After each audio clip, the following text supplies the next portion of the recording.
Good evening and welcome to the regular meeting of the Kernersville Board of Aldermen. This is Tuesday, October 5th. I'll now call this meeting to order. We'll begin with an invocation by the Reverend Dr. Stephen Martin, First Baptist Church of Kernersville.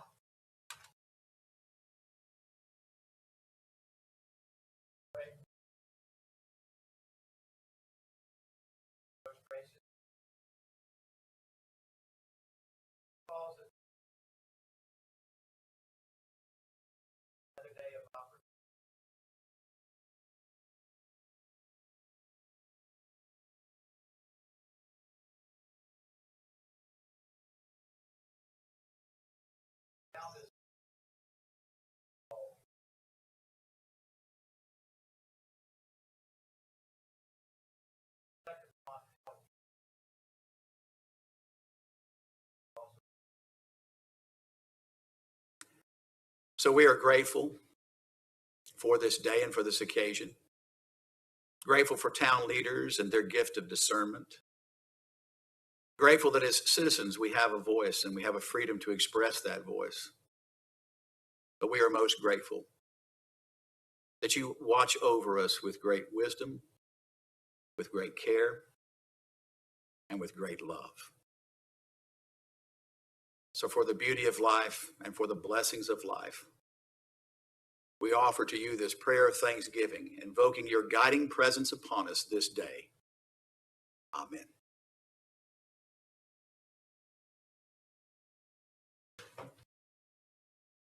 Will you join me in the Pledge of Allegiance? I pledge allegiance to the flag of the United States of America, to the republic which it stands, one nation, under God, indivisible, liberty and justice for all. You may be seated. Thank you, Dr. Martin.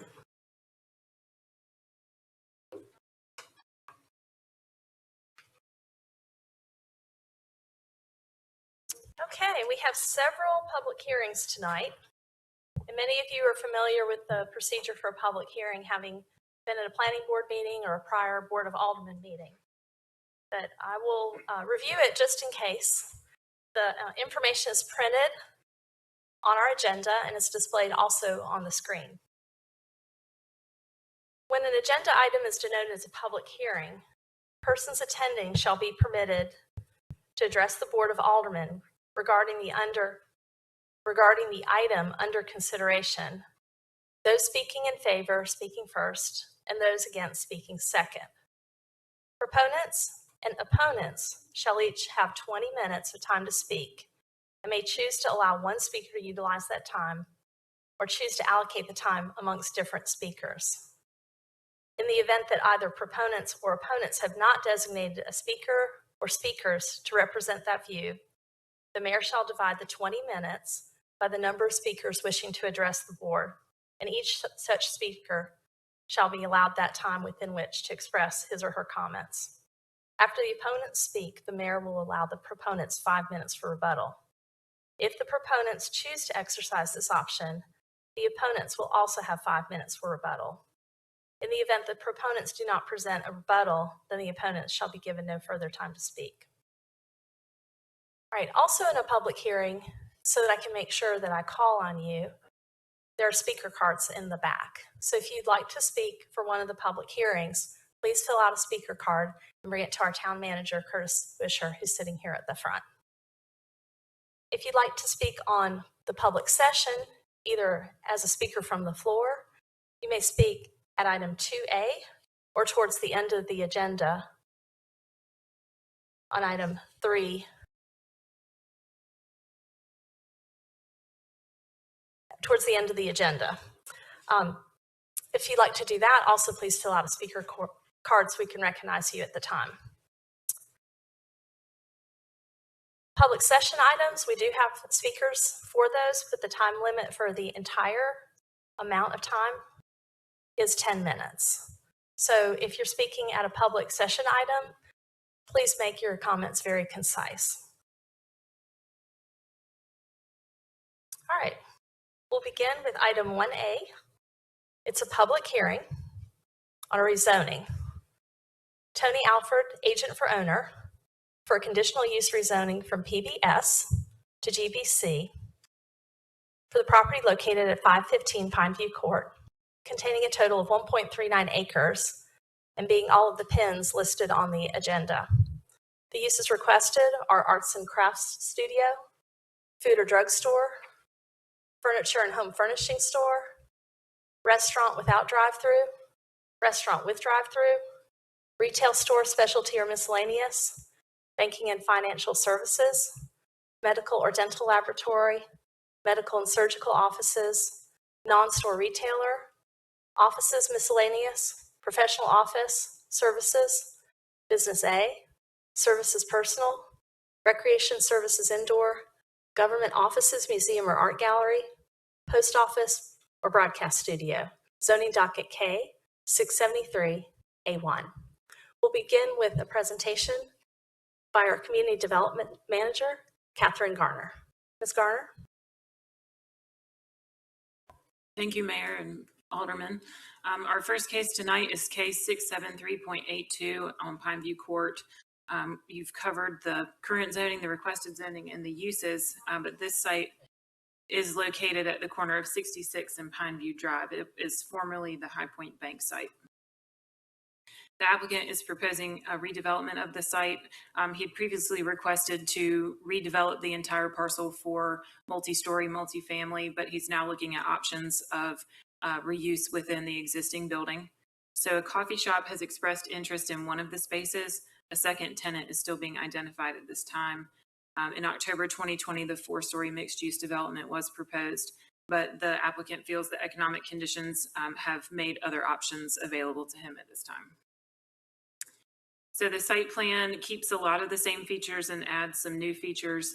The proposed improvements include a stacked drive-through and signage, potential removal of the existing bank teller area. There's a condition that he might be allowed to keep it should the second tenant desire to have the ability for the teller spaces external to the building. A new dumpster location and striping and islands to improve the internal circulation. He's looking to add 7 compact spaces and a bike rack to help meet the parking requirements. And we have run the parking numbers on a bunch of different types of uses, and we feel that it is adequate. With the screening, the property is unique in that it has 3 street frontages on Pineview Drive, Pineview Court, and 66 South. The existing street yards and landscaping help screen the parking and the drive-through. Originally, this site was approved with a modified street yard that consisted of a 10-foot street yard with a 3-foot brick wall along 66 and Pineview Drive, and that would remain. The current zoning is pedestrian business special use district, and he's requesting general business conditional use. Adjacent zoning districts are complementary to this proposed zoning. The development plan lists the site as commercial in the future land use plan, and they also recommend redevelopment and reuse of properties in the greater downtown area. The applicant is looking at a couple of potential drive-through uses, and he has requested that if requested by the second tenant, the existing bank drive-through infrastructure be left in place. Those would be these kiosks over here. If needed, the second drive-through lane as shown would just become the bypass lane. That way cars could pass around those waiting in the drive-through to access the opposite side of the parcel. We have also recommended adding a condition that reduces the amount of drive-through stacking spaces to the UDO's minimum of 5. He's showing 14 on the site plan, but considering that his tenants are still up in the air, the minimum required per the ordinance is 5. So we would like that added as conditions so the applicant has flexibility once he has his tenants finalized. Planning board and staff recommended to amend the zoning ordinance of the town from PBS to GBC, finding the rezoning to be consistent with the comprehensive plan and being reasonable and in the public interest, because both the development plan and the land use plan recommend this area for commercial. The GBC zoning district is conducive to adaptive reuse of existing structures. The conditional use district allows a specific site plan to be considered, and the property is located in the highway overlay corridor district, which has the enhanced design standards. The site plan and conditions were also recommended for approval by planning board and staff. And this was the vote for the planning board meeting. It was unanimous of all members present. So I'd be happy to answer any questions you have at this time.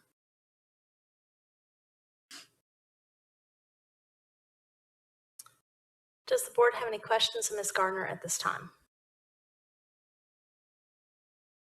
Okay, this is a public hearing. I'll declare the public hearing open. Mayor, can I just ask one quick question? Sure. How many parking spaces are there right now? I saw he's adding 7, but I just want to know what's the total on that. He's only required to have 47. He's providing 59 with and that's with the 45 on site and then the 14 in the drive-through considered as like stacking spaces. That So would go 45 actually right now. correct. Okay, thank you. Thank you, Mayor.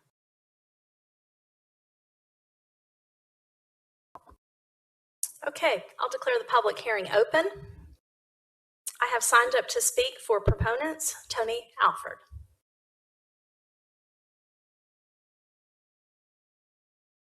Mayor Morgan, Board of Aldermen members. My name is Tony Alford, 7040 Interlaken Drive in Kernersville, North Carolina. And I come here tonight to vote in or answer any questions you might have for the rezoning to be approved. Thank you. Thank you, Mr. Alford. Okay. Is there anyone else here to speak in favor? Seeing none, is there anyone who'd like to speak in opposition?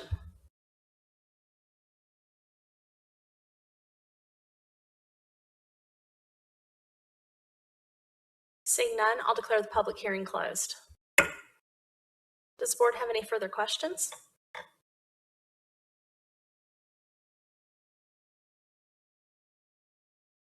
Do I have a motion?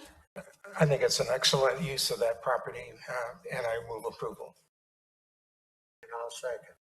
Okay, I have a motion for approval of the rezoning site plan and conditions as recommended by staff by Alderman Bruce Boyer and a second by Alderman Kenny Cruz. All those in favor, raise your right hand.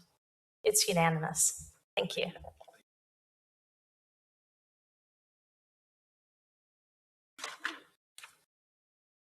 All right, our next item is item 1B, also a public hearing, rezoning.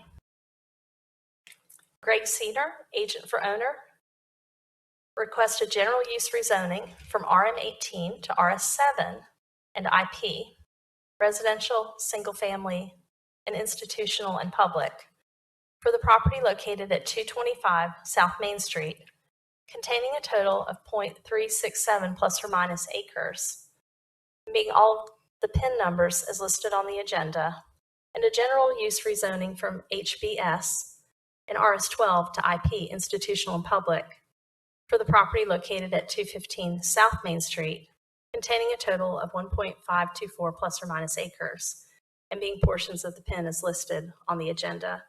Zoning docket K 792. First, we'll hear from Ms. Garner, the presentation from the community. Sorry. I'm sorry, you go ahead, I'll let you finish. With the Community Development Department. Mr. Thompson, do you have a comment? Yes, I'd like to ask to be recused from this discussion and vote, please. Okay. Thank you. May I have a motion to that effect? I'll make a motion to remove Alderman Thompson from this hearing. Okay, motion by Mayor Pro Tem Fulton, second by Alderman Kenny Cruz. All those in favor? It's unanimous. Thank you. Thank you. Do you want to step away just for this public hearing?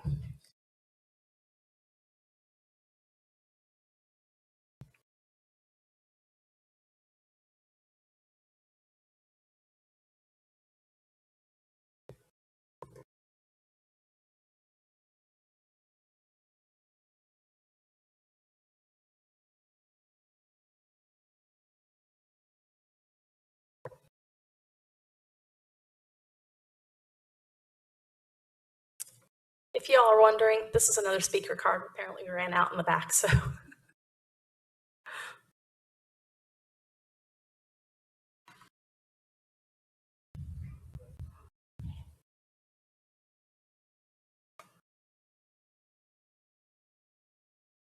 All right. Okay, Ms. Garner? Thank you. The next case is K792 at 215 and 225 South Main Street. These are rezonings of portions of properties owned by the Paul J. Senior Botanical Gardens. The parcel at 225 South Main Street is currently RS 12, residential single family, 12,000 square feet. That is proposed to go to RS 7 and institutional and public. And then portions of the parcel owned by the gardens, as shown here at the back, are proposed to go, oh no, I'm sorry, that's RS 12. The other one is RM 18. So this back portion is RS 12, and that's proposed to go to institutional and public. So we'll get into it. It's a little bit funky with a bunch of different chunks. So K792 only covers 1.891 acres approximately of the two parcels, which together total over 7 acres. The remaining 5.637 acres of the property at the gardens at 215 is to remain the same, the institutional and public with the single special use district. So at 225 South Main Street, which is this parcel here to the south, it is currently RM 18, residential multifamily. It's proposed to go to RS 7, the portion at the front with the house. And then the lot is proposed to be subdivided to institutional and public in the back, and that will be attached to the gardens parcel. So the parcel with the house will become smaller. The remaining piece will go to the gardens property. The gardens itself, this piece at the back has already been added to the main tract, but it is still zoned RS 12. That is proposed to go to IP. And then there's a little itty bitty sliver up here that was previously combined with this parcel as well. It is still zoned highway business special use district, so that is also proposed to go to IP. But the special use permit for the gardens itself will remain the same. So this is just trying to make sense of the little small pieces that are being rezoned. Again, here's the itty bitty little tract of the highway business that was not previously rezoned. That is proposed to go to IP. The IPS will remain, and the RS 12 is proposed to go to IP. Then at 225 South Main Street, this shows the subdivision that's under review in the Community Development Office currently, showing the portion to be zoned to RS 7 with the historic house at the street, and then the piece in the back that will be land hooked with the gardens parcel. And that is proposed to go to IP or institutional and public. In the land use plan, it also has multiple different designations, just like with zoning. The site is designated as mixed use, low density residential, and high density residential, but the property has mitigating circumstances. The development plan and the land use plan recommend redevelopment and reuse of properties in the downtown area.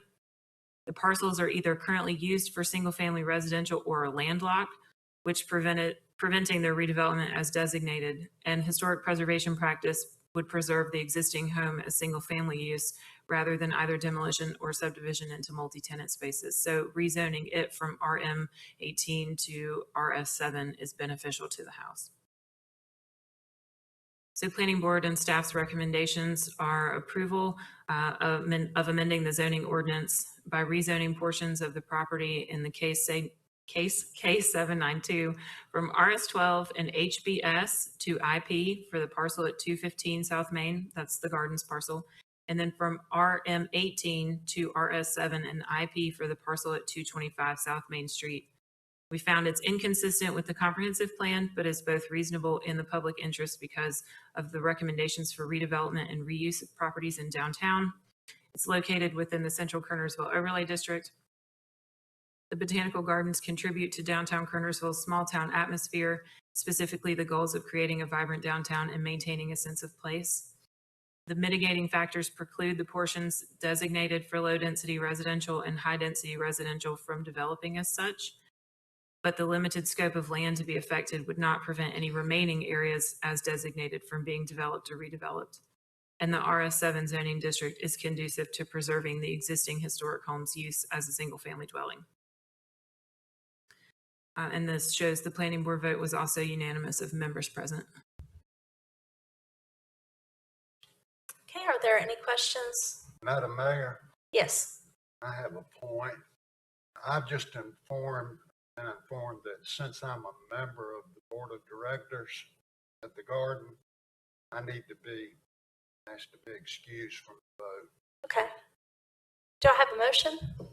I'll make a motion to excuse Alderman Penix from the vote, please. Motion by Mayor Pro Tem Fulton, second by Alderman Kenny Cruz. All those in favor? It's unanimous. Mr. Powell, Alderman Boyer asked the question, with 3 members of the board currently seated, is that enough to vote on this matter before us? That still represents the majority, that's fine. Okay.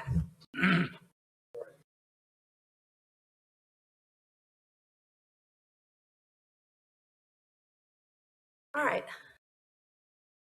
Mayor Pro Tem Fulton, Alderman Cruz, or Alderman Boyer, do you have any questions of Ms. Garner? I have a quick question, just because it is a little complicated, so I want to make sure everybody understands. The house up front on Main Street, exactly how much property will be rezoned to that RS7? That will stay with the house? That will stay with the house is 0.264 acres. So the entire parcel as it exists today is just over the 0.3, it's 0.367. So 0.264 would remain with the house, and then 0.103 would go to the gardens parcel next door. It would be land hooked. Which So- will be IP at Yes, that point, right? that's correct. And then all the land in the back is going to be IP, which will be used by the garden because it's landlocked as well, correct? Correct. Okay. I just like to clarify because Sure. it is a little overwhelming. I think that's all I have, but I may have one more question, but you can check with somebody else, please, Mayor. Do you have any questions at this time before the public hearing? Okay, this is a public hearing. I'll declare the public hearing open. Is there anyone here to speak in favor? Adrian, I'll recognize you. If you could restate your name for the record. Good evening. My name is Adrian Rothling, Director of Paul J. Center Botanical Garden. I'm here representing for Greg Senior. Thank you, Board of Aldermen. Thank you, Mayor Morgan, and thank you, Ms. Gardner, for presenting tonight. And if you guys have any questions, I'm happy to entertain them for you tonight. Thank you. Is there anyone else here to speak in favor? Thank you. Is there anyone here in opposition?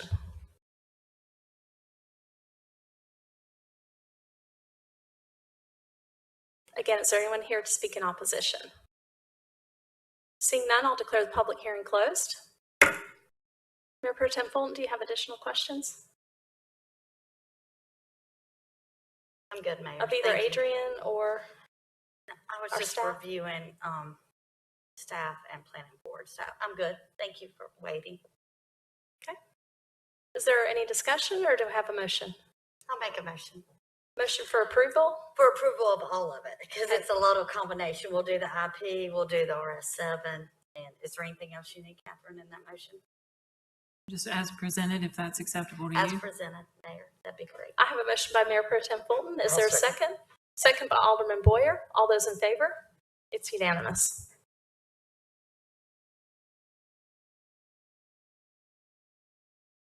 Okay. Anything further on that, Mr. Swisher? Okay. All right, Chris and Joe, would you like to return?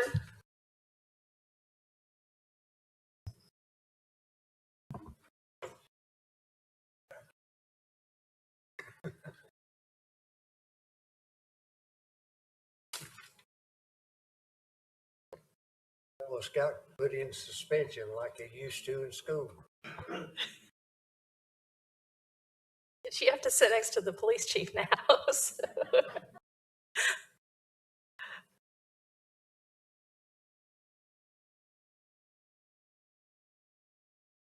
All right, is everyone ready to move on? Okay, we are to item 1C, and it is related to item 1D. And so we'll combine the presentation and the public hearings for item 1C and 1D. That's fine. All right, our town attorney, Ed Powell, has said that's okay.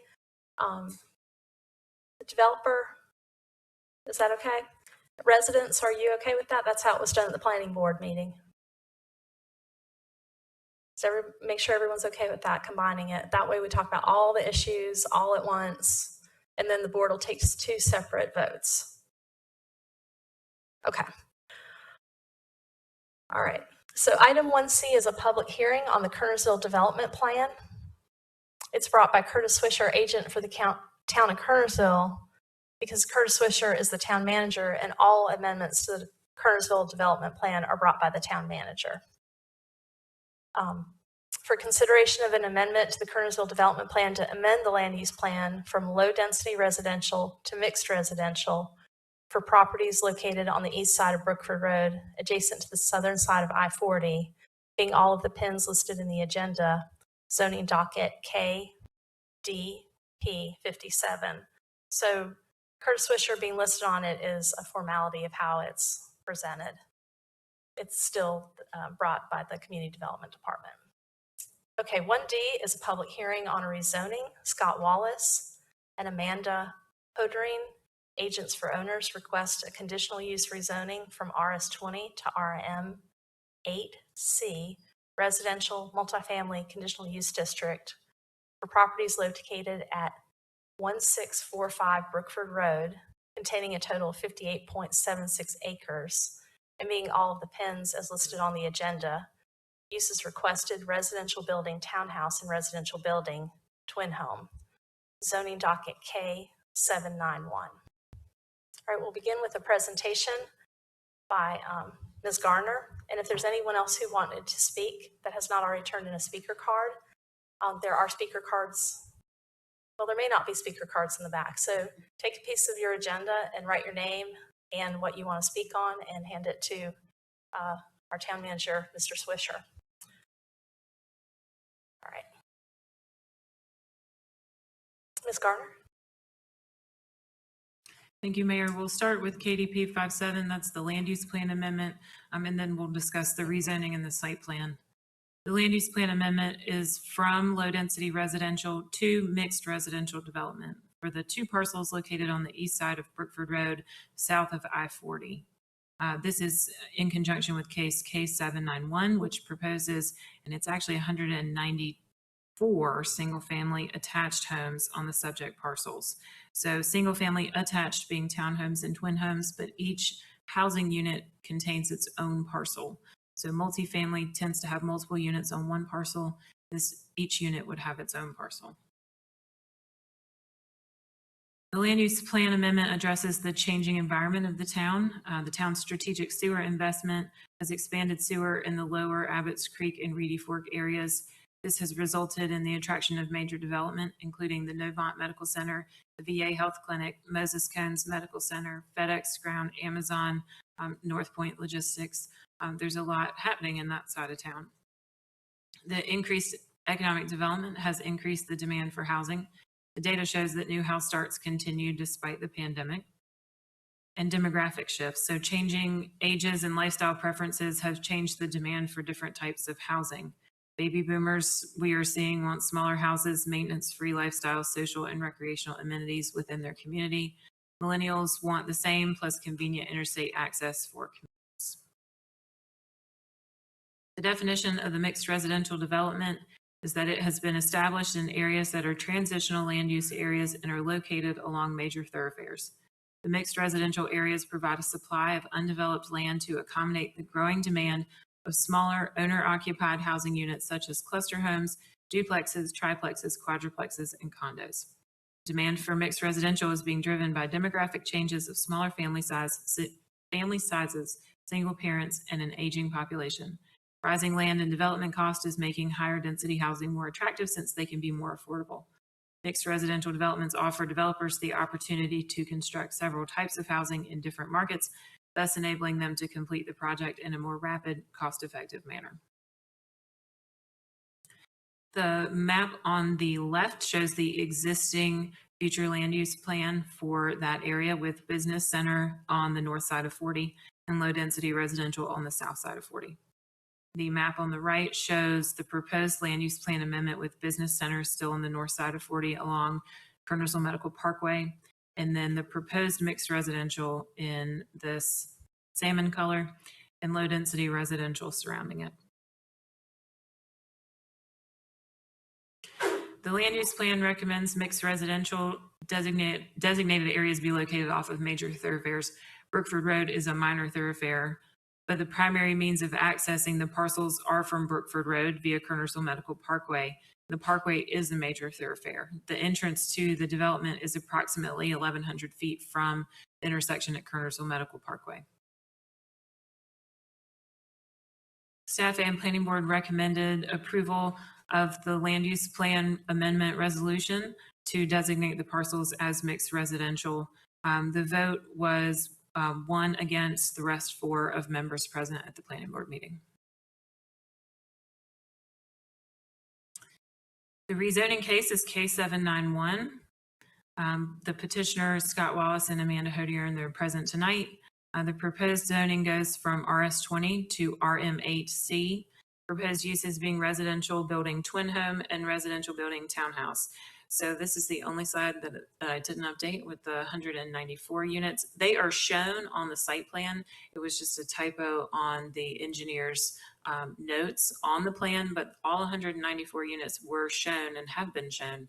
It was just that typo on the plan that has been corrected. So it raises it, I think, to 3.3 units per acre, but it's at the time of calculation, it was 3.2, but it hasn't changed dramatically with the addition of the 6 units corrected in the typo. This map shows the extent of the parcels in relation to the ETJ. Kernersville Medical Parkway is within the town limits. The hospital is in the town limits. 40 is right here, Interstate 40. It is in the ETJ. Brookford Road comes down through here to the left of the 2 parcels that are highlighted in blue. The uses proposed residential building townhouse is a residential building which contains 3 or more dwelling units, but each unit occupies 1 zoning lot. A residential building twin home is a residential building which contains 2 dwelling units and each unit occupies 1 zoning lot. These types of houses are known as single-family attached housing. Each home has its own lot rather than being multiple units on the single zoning lot. That's how our ordinance defines multifamily housing. The conditional use district site plan becomes the plan for development if approved.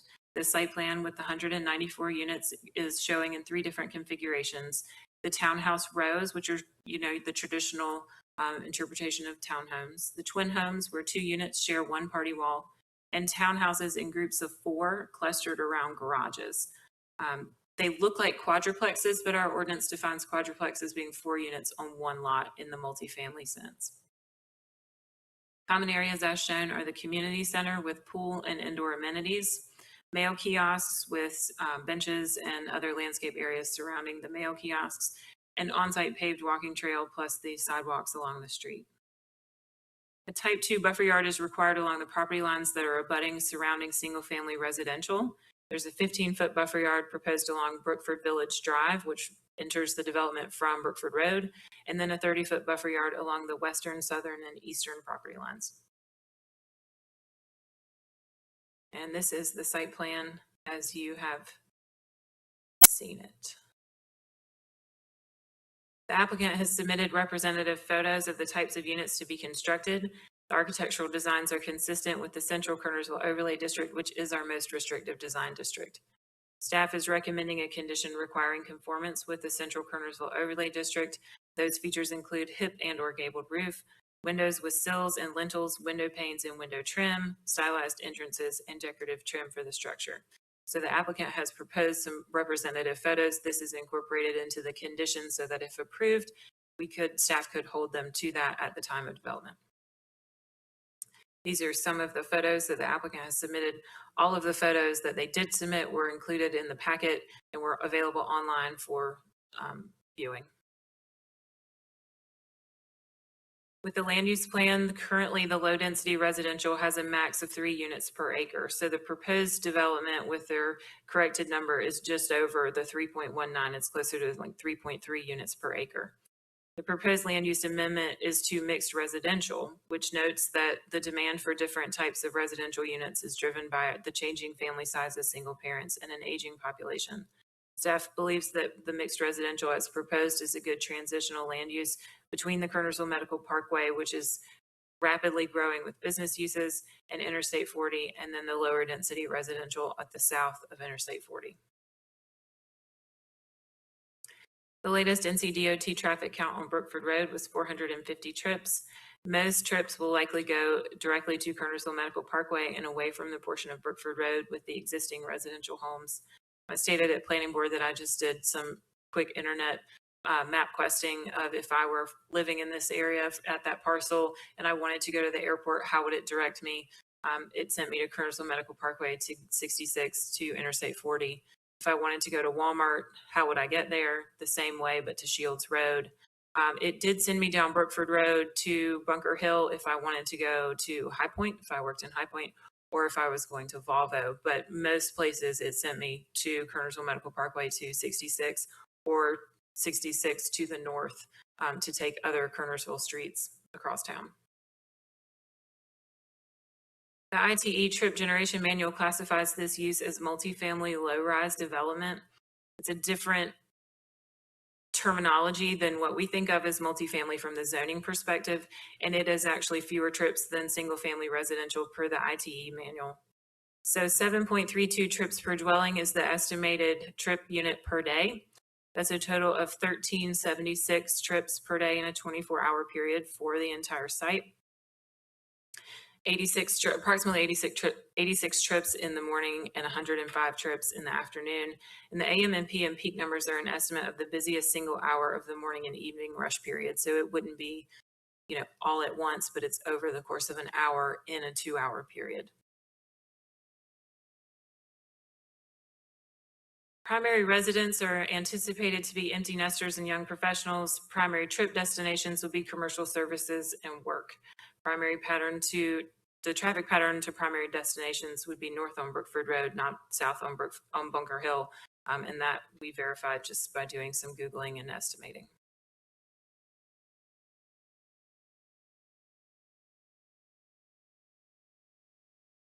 Stormwater was an issue that was discussed at length at Planning Board, so we have added some slides to this PowerPoint to hopefully clarify some things. The West Fork of the Deep River is shown to the east of the development right here, and Twin Creek goes along the south boundary.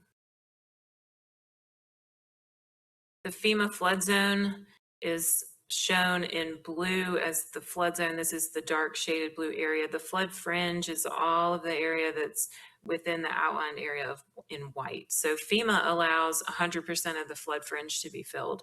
The Kernersville ordinance only allows 50% of the flood fringe to be filled. And the developer is proposing that only 17.9% of the flood fringe to be filled. So they're proposing much less than the maximum that our ordinance could allow them to do. We also wanted to talk about some existing and proposed stormwater flows. So there are 2 existing drainage patterns, and the illustration is approximate based off the topography lines. So this blue shaded area shows the area along the ridge line that's draining to the Twin Creeks to the south. And then everything else drains to the east into the West Fork of the Deep River based on the topography that we've seen. So the proposed drainage flow is to the West Fork of the Deep River. And the applicant is proposing stormwater devices along the south property boundary here that would take it to the stormwater pond, which would then release to the West Fork of the Deep River. So the stormwater retention holds some of the water in before it's released to reduce the rate of the runoff. If a conventional subdivision was proposed, if it was to be developed at the RS20 under the preliminary site plan review process, we have no ability to require diversion or stormwater retention. There are no stormwater requirements at that time.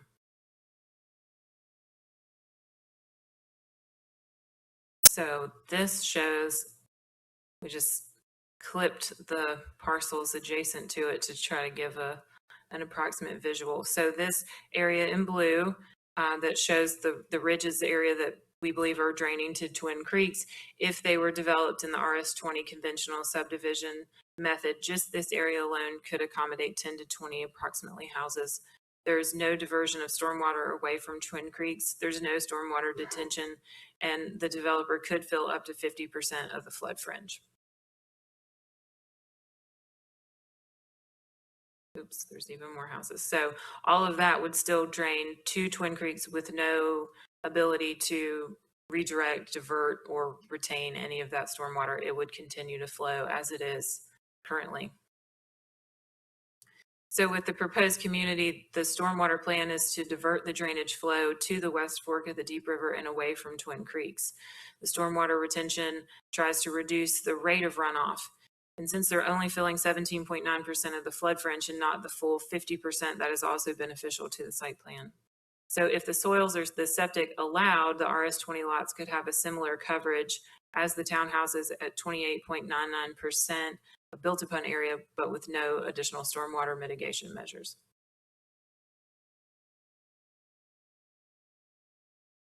This blue area is representative of the pond flowing to the West Fork of the Deep River.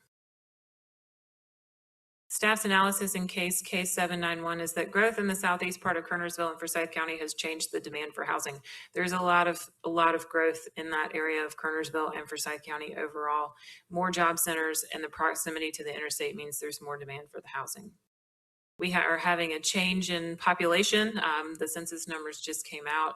We're growing at a rate of 14.4% approximately. So we are seeing a lot of growth in Kernersville and just a lot of change in population, which is changing the demand for the types of housing as well as where it is located. The proposed site plan is sensitive to the floodplain while providing a 30-foot buffer to the adjacent residential properties. The number of dwellings proposed is lower than what could be constructed in the proposed RM8 zoning district without that conditional use site plan. So with the plan, that's what this developer would be tied to, or if sold, any future developer would be tied to until it came through the public process again. Staff's recommendation in the rezoning was to move to amend the UDO of the town of Kernersville to rezone the properties from RS20 to RM8C. And we found that it was consistent with the comprehensive plan, the development plan, and is reasonable and in the public interest. And the town staff recommended approval of the site plan as well, subject to conditions presented in the staff report. Planning board also recommended approval of the rezoning as presented by staff. The vote is shown. It got a little small. I'm sorry about that. There was 1 against, the rest were 4 of members present. And for the site plan, the planning board recommended denial of the site plan as presented by staff, with 1 voting against and the rest voting for of members present. And I would be happy to answer any questions you have at this time. Are there any questions of Ms. Garner? I'll have a couple. So right now, I've walked the property of Mr. Compton and his in-laws, I believe it is. I think that may be the property that's most impacted by currently the water flow from the site from right above it. Am I correct in my conclusion that if this was RS20, if we didn't act on approving this and it stayed RS20 and there was development, that would the flooding and water flow increase if that was single family homes from what it is now? So with the development as proposed, staff believes that there's less of an impact to the neighbors due to the infrastructure that would be installed that would redirect the water away from the neighbors to the south. That would, if it was developed as RS20, the sheet flow that's currently existing would continue to the south off-site as it does currently to Twin Creek, and most likely would continue to do so under the RS20. RS20 doesn't allow us to apply any stormwater Right, I understand that. Would RS20 make it worse than it is now, do you think? I'm not an engineer, so I don't know that I can necessarily say if it would be worse or not, but the pattern would continue without any mitigation to the stormwater. And if this were developed with the 194 units that are proposed, it would be less than what they're experiencing now? Is this a fair conclusion?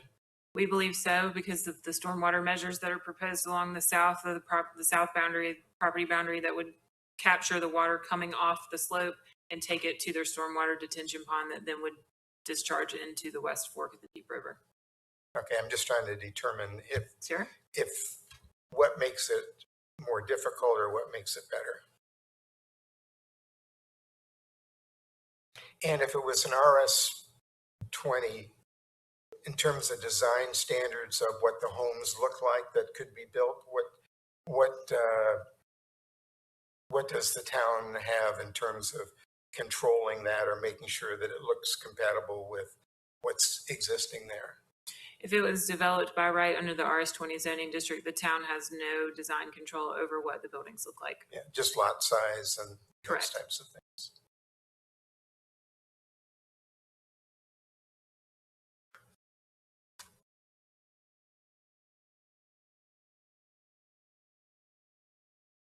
Does anyone else have questions? I have one question, Catherine. Can you go back to the site plan and show me the retention pond draining into West Fork? Is that retention pond in the floodplain? It is, and I believe the developer and their engineer can speak to it better than I can, but this is part of the proposed fill. It's not at grade with the floodplain from what they've relayed to me, and I'll let them speak to the details, but it would be elevated so that it would not just overflow. It would be engineered to hold the water without just being like a tsunami of water, but I'll let them speak to the specifics about. Thank you.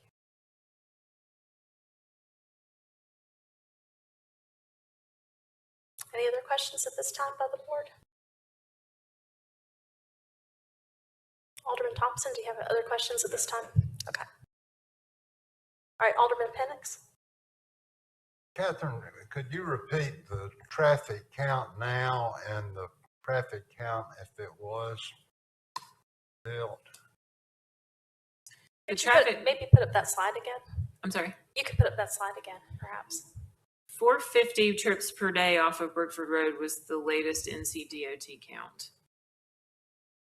So that was what they last counted on Brookford Road, and I believe that that was a 2019 number. They only update that every few years, so it's not as of today.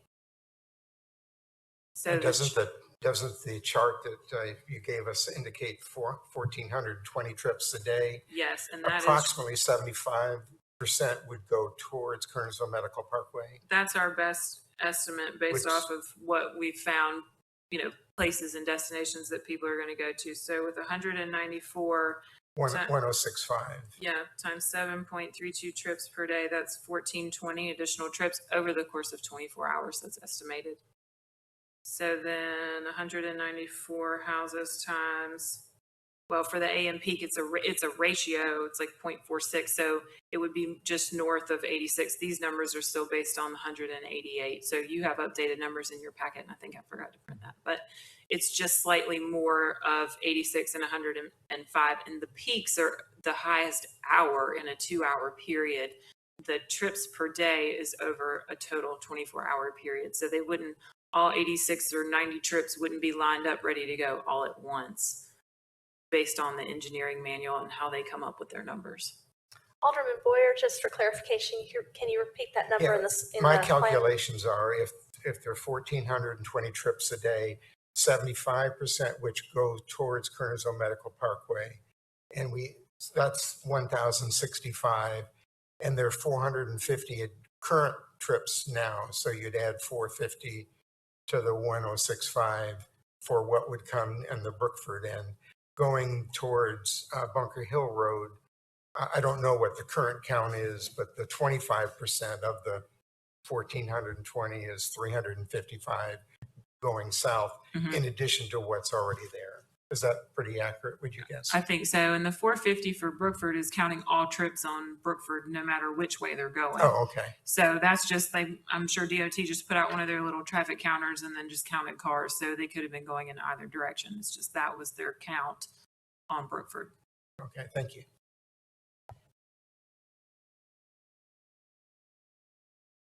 Let me ask one more question. Go ahead. Tell me again how you derived at the percentage going toward Medical Park Drive The versus 75%. going to the left.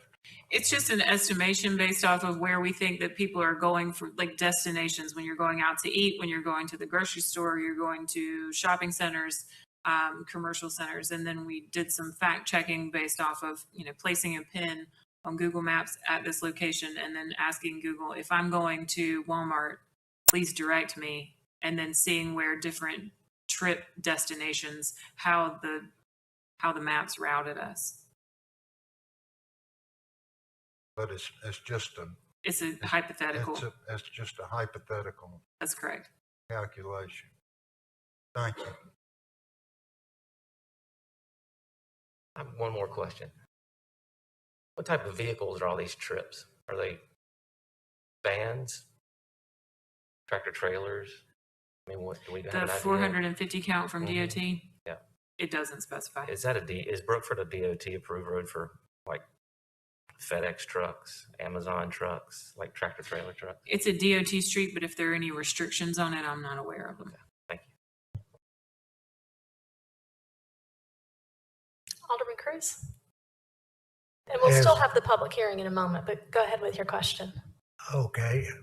Uh, The questions are with people, or you're just considering what their GPS would recommend.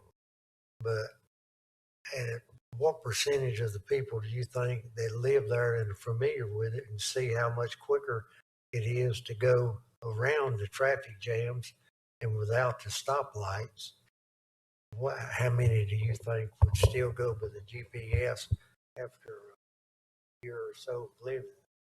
That's a hard number to quantify because I think everybody has a different understanding of the back roads and the shortcuts and the cut throughs. So I don't know that that's easy to quantify how people would travel, once they're familiar with the area.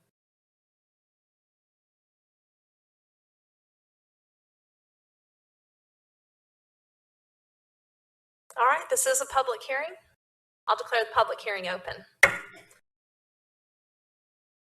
have signed up to speak in favor Amanda Hodring, Heather Chambers, Stephen Lane, Sandra Robinson, and Scott Wallace, and I'll call you in turn.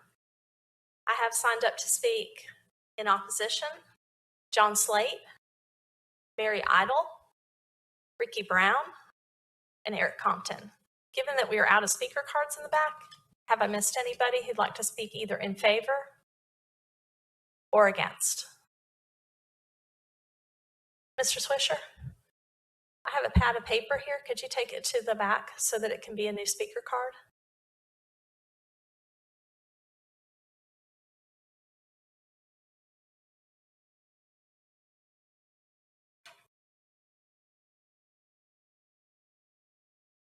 Thank you, Mr. Swisher. Okay, so to review, we'll have one public hearing to cover items 1C, which is the consideration of the Kernersville Development Plan. And that is an amendment proposed to amend the land use plan from low-density residential to mixed residential for properties located on the east side of Brookford Road, adjacent to the southern side of I-40. So this public hearing will also cover the rezoning, the conditional use rezoning from RS20 to RM8C for the 58.76 acres located at 1645 Brookford Road. The board will take 2 votes, but any comments by the proponents or opponents as to the development plan or the rezoning can be expressed at this public hearing. Yes.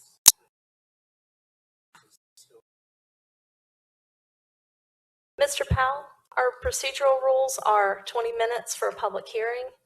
Is there a reason in combining it that we should add additional time? The prior public hearings that we have had the 20-minute time limit, even when they've been combined, but there's a lot of interest in this case, so I'd like to get your recommendation. Due to the interest, I would suggest that you allow 40 minutes, For each side? whatever the total is for the 2 hearings.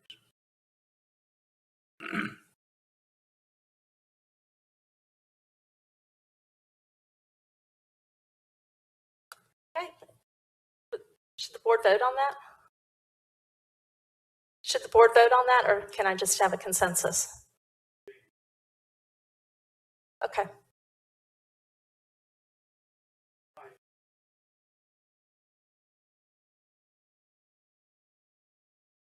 Okay.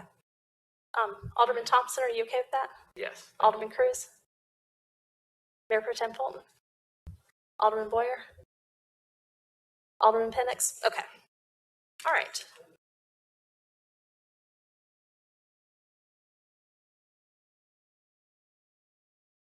All right.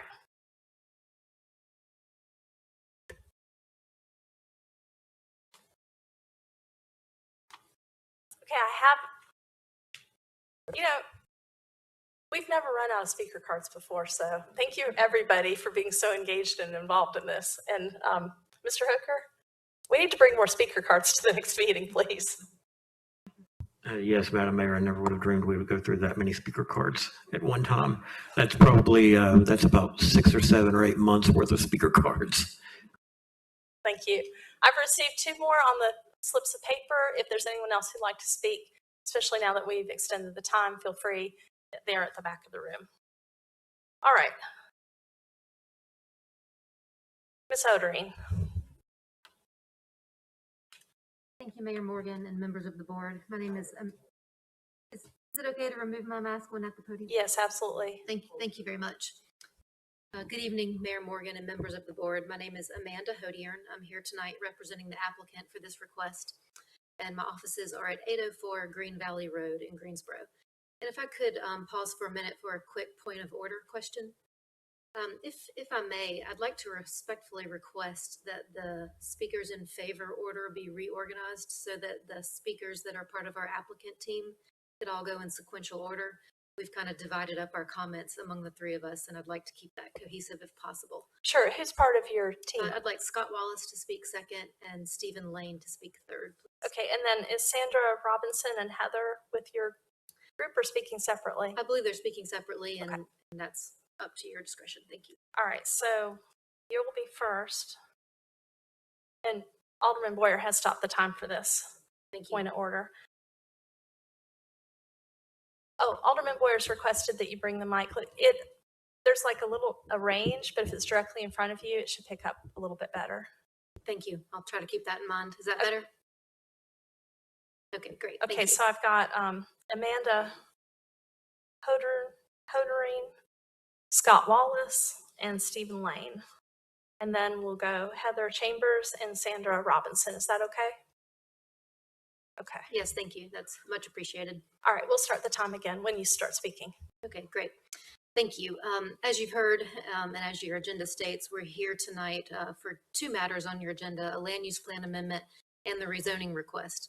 So we'll take those together as has been indicated. And just to give you a little roadmap of what I and my colleagues plan on covering tonight, this is where we're going. I'm going to talk a little bit up front about land use patterns and planning principles. That should cover what I would have done in the land use plan amendment portion of your agenda. We're going to talk next about market trends and things that are going on demographically in the area that have led us to be here tonight. We're going to talk about improvements on our request tonight, since you saw this request in a different format a year ago. What's changed? We're going to talk about qualitative controls that assist the compatibility for this land use request and this zoning matter. We're going to talk about neighborhood communication and community engagement. And then we'll get into some issue examinations on some specific concerns that we've heard raised at Planning Board. And then we're going to hear from Mr. Lane for some more in-depth property history and what's led this remnant property to be in its current state and be here tonight before you for this request. So if we could get started, go to the next slide. This is just a wide view aerial shot, of course, of the area. If Ms. Garner, you'd be so kind as to hover the cursor over, yep, just to get everyone oriented, that's us. Of course, just south of the interstate and a little bit further south even of Kernersville Medical Parkway. So what I want to talk about here, if you remember, I don't think we need to toggle, but you remember from Ms. Garner's presentation, there was a hard line in our land uses between Business Park to the north of the interstate and low density residential to the south. What's missing from that equation is any transition in the land use pattern, any feathering or tapering or softening of the intensities as you progress from one type of use to another. So I think what this land use plan amendment And this rezoning request is all about is infusing the area with some of that transition in an appropriate fashion. So as you've heard, this is, of course, a residential request at a project type of several different styles of attached single-family housing. And I think what that does is it allows you to step down from your very intense commercial node that's been created around Kernersville Medical Parkway. Of course, you've got your hospital, you've got all the businesses and medical providers that are stemming up around that hospital to support it, as I'm sure was anticipated and hoped for. And now you've got it, you've got this thriving commercial node. And what's missing is, again, that step down to transition to your other less intense uses in the area. So that's what this request helps you do, and helps you round out the vibrancy of this nice commercial node and this nice employment center component that you've added to your town recently. So by coming forward with a request that infuses some housing here, not only does it give you that nice transition and step down in intensity, but it also bolsters and supports that employment center by infusing it with the people who are actually going to work there, who are going to support those businesses, who are going to utilize all the services that you guys have invested in getting to this area. So by having folks live nearby who can be the people who use the employment center, what that does is it's limiting sprawl. It's limiting a lot of cross-town trips because people are close by to where they want to be, and it's making a strong use of your infrastructure investments. You heard Ms. Garner talk about the water and sewer that's now available to this area. That comes at a cost. And so in order to recoup that cost and make it worthwhile, you want to add enough critical mass, enough users of those services to make that investment and make that expenditure play out the way that you calculated when you did it. So I think that you've got a couple things going here for your land use pattern and your compatibility planning.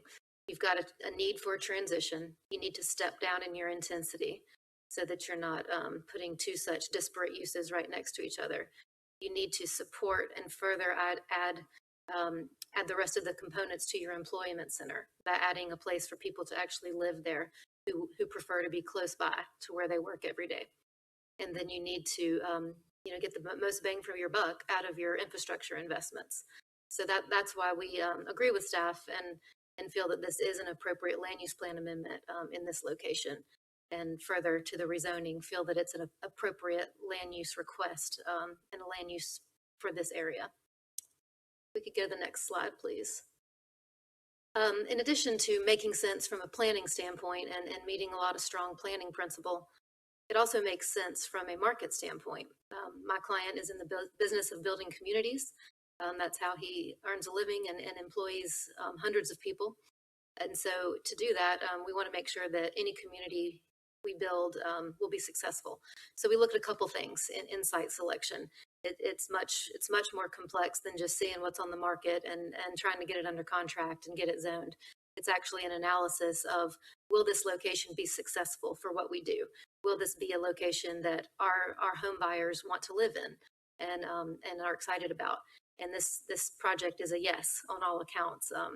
I think that's probably pretty obvious from the fact that we're trying twice here to get a community in this area, but it's a great location for us. It checks a lot of boxes, not only locationally for the reasons we've already talked about, also being so close to the interstate, but also demographically. You've heard a little bit about this, but Kernersville's got a lot going on here that leads us to believe that you need not only more housing, but you need more of this type of housing. As you've heard from Ms. Garner, you're growing at a rate of 14.4% in a 10-year period based on our shiny new census data. You've got a changing demographic makeup. You've got an aging population, and that's great news. It means people who have lived here and grown up here want to stay here. They want to continue to be in your community. And the flip side of that is that currently our housing data shows that there's not a lot of current opportunity for them to do so if they'd like to change their housing style. If they want to downsize, if they want to spend less time in the yard, if they don't have kids at home anymore, and they want to take advantage of those changing lifestyles, there's not a lot of opportunity for them to do so right now. just a quick amateur realtor search today on some of the real estate sites yielded just 29 townhomes for sale in Kernersville. And all of those were essentially new construction, some of them not even out of the ground yet, but pre-sales. And none of them, I attempted to print it out, but it would not print in a format that is handoutable. So I apologize that I can't show you this, but I imagine you all know this anecdotally and from your own experience here in your community. None of those units that were available were of the style and type of product that we're proposing here tonight. So not only do I feel that we're offering something that doesn't currently exist, we're offering it in a fashion that doesn't currently exist. And I think that's important because you've got the data points to show that your community is growing in this direction, and you've got a climate here that can accept that can absorb it. And if you don't offer these housing options across the board, if you're not able to meet that need from whatever percentage of your population wants it, then that's a part of your citizens' needs and wants that you're not able to meet. And I think as a town, of course, that's something that's probably top of mind. And having housing optionality is a key issue in any community. And I'm sure Kernersville is no different. So we're excited to be able to help you add to that fabric if this were to be supported tonight. Next slide, please. So what's changed since last year? We did hear you, we did listen, we did go back to the drawing board and make some significant improvements. Most notably, last year's plan had a big single family component to it. It was a lot of single family homes and then some attached product. With those single family homes came some different building materials just because of the economics of that, who the market is for that type of product. That yields a different makeup. It also yields a different type of end user. You get more families, of course. That puts a different impact on your schools. It creates more trips per day. It creates more traditional classic peak hour trips, all of which were some concerns last year. So by coming back this year with an all attached project, and again, not a uniform project, we've got multiple styles and ways that this is going to be proposed to lay out, which we'll talk about in a minute. We think we've achieved a few things. We've taken away that impact to the school system, or greatly diminished it at least. We've taken away a lot of the trips per day by even the trip manual suggests that the trips generated by this type of community are much less. And we've increased our building material prototype just because of type of community this is, the type of buyer that we know it will attract. The economics play out differently, and we're able to offer a higher grade of building material. So in this project, you're getting all four-sided brick homes on every unit. We're also able to create, we think, a less of an impact to the existing single-family neighbors along Brookdale Forest Drive. Not only is there a greater separation from their structure to our proposed structures, but those new structures that would go there are going to be one story as opposed to the two-story single-family homes that were proposed last year. So we believe that that's less of an impact because it's less to see when they look out their windows and back doors. Also, the grade of the topography here, the way that this plays out with the ridge lines that you've heard about as it relates to stormwater, our site sits about 20 to 30 feet lower than the Brookdale Forest subdivision. So not only will we have one-story structures, but they'll also be sitting 20 feet lower. So we like how that lays out and how that compatibility comes together by creating a nice merge of uses there that is not too intense and that doesn't create too much of an alarming discrepancy there. Let's see. We also created a firm commitment on this plan to have no development on the balance of the acreage across the creek. You noted on our site plan that everything was skewed to one side with nothing on the other side. That's not future development. That's not phase 2. That's not something that's going to come forward later. That is just not going to be developed. And with this being, of course, a site plan conditional use, that cannot change unless somebody were to come back before you and do what we're doing now and get a whole new plan approved. So that's something that you can count on. It's a firm commitment for no development over there.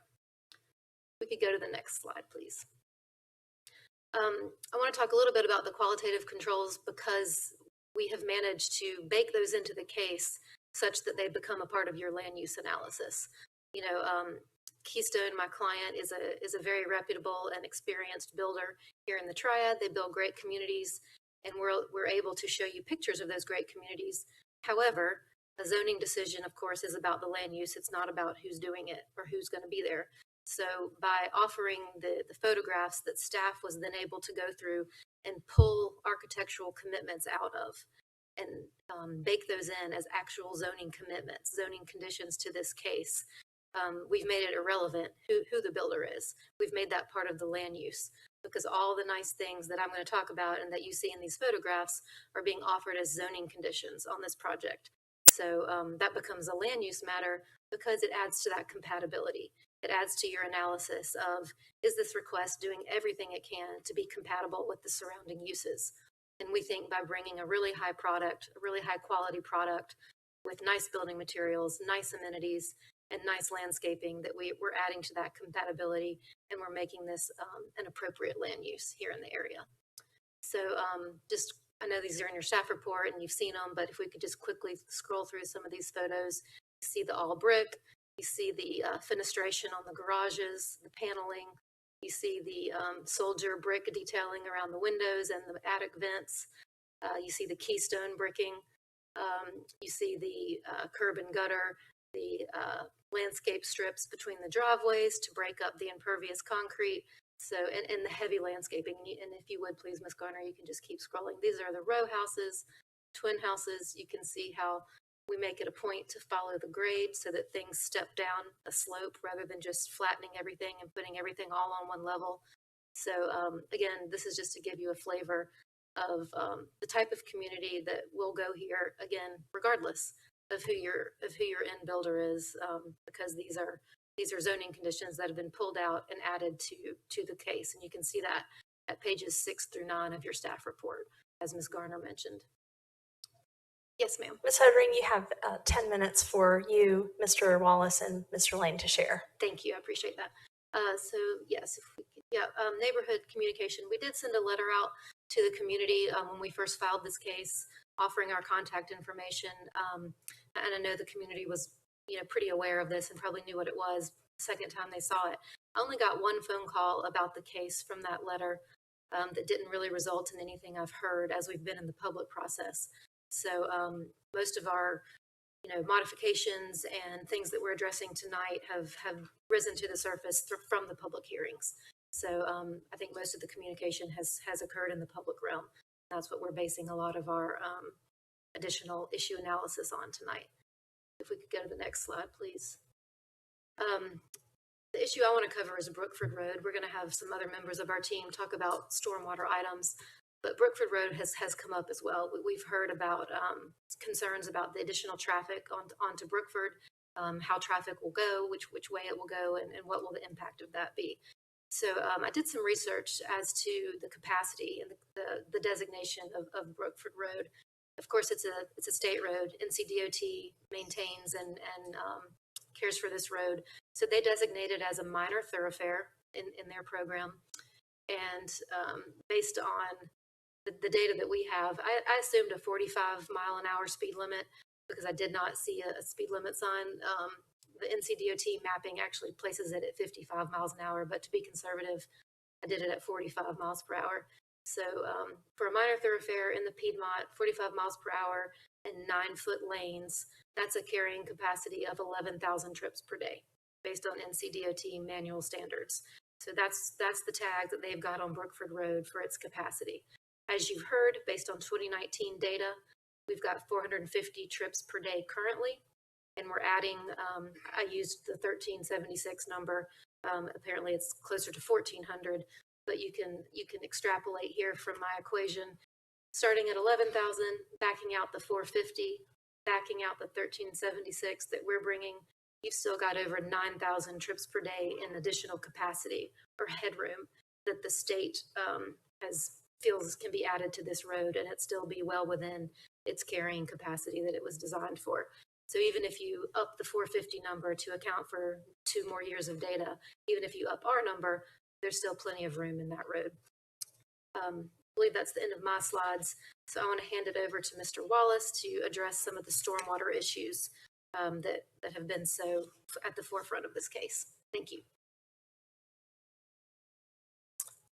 Mr. Wallace, you and Mr. Lane have until the clock shows 16, and I'll cut you off at that point. And then we will go to Heather Chambers and Sandra Robinson, each with 8 minutes.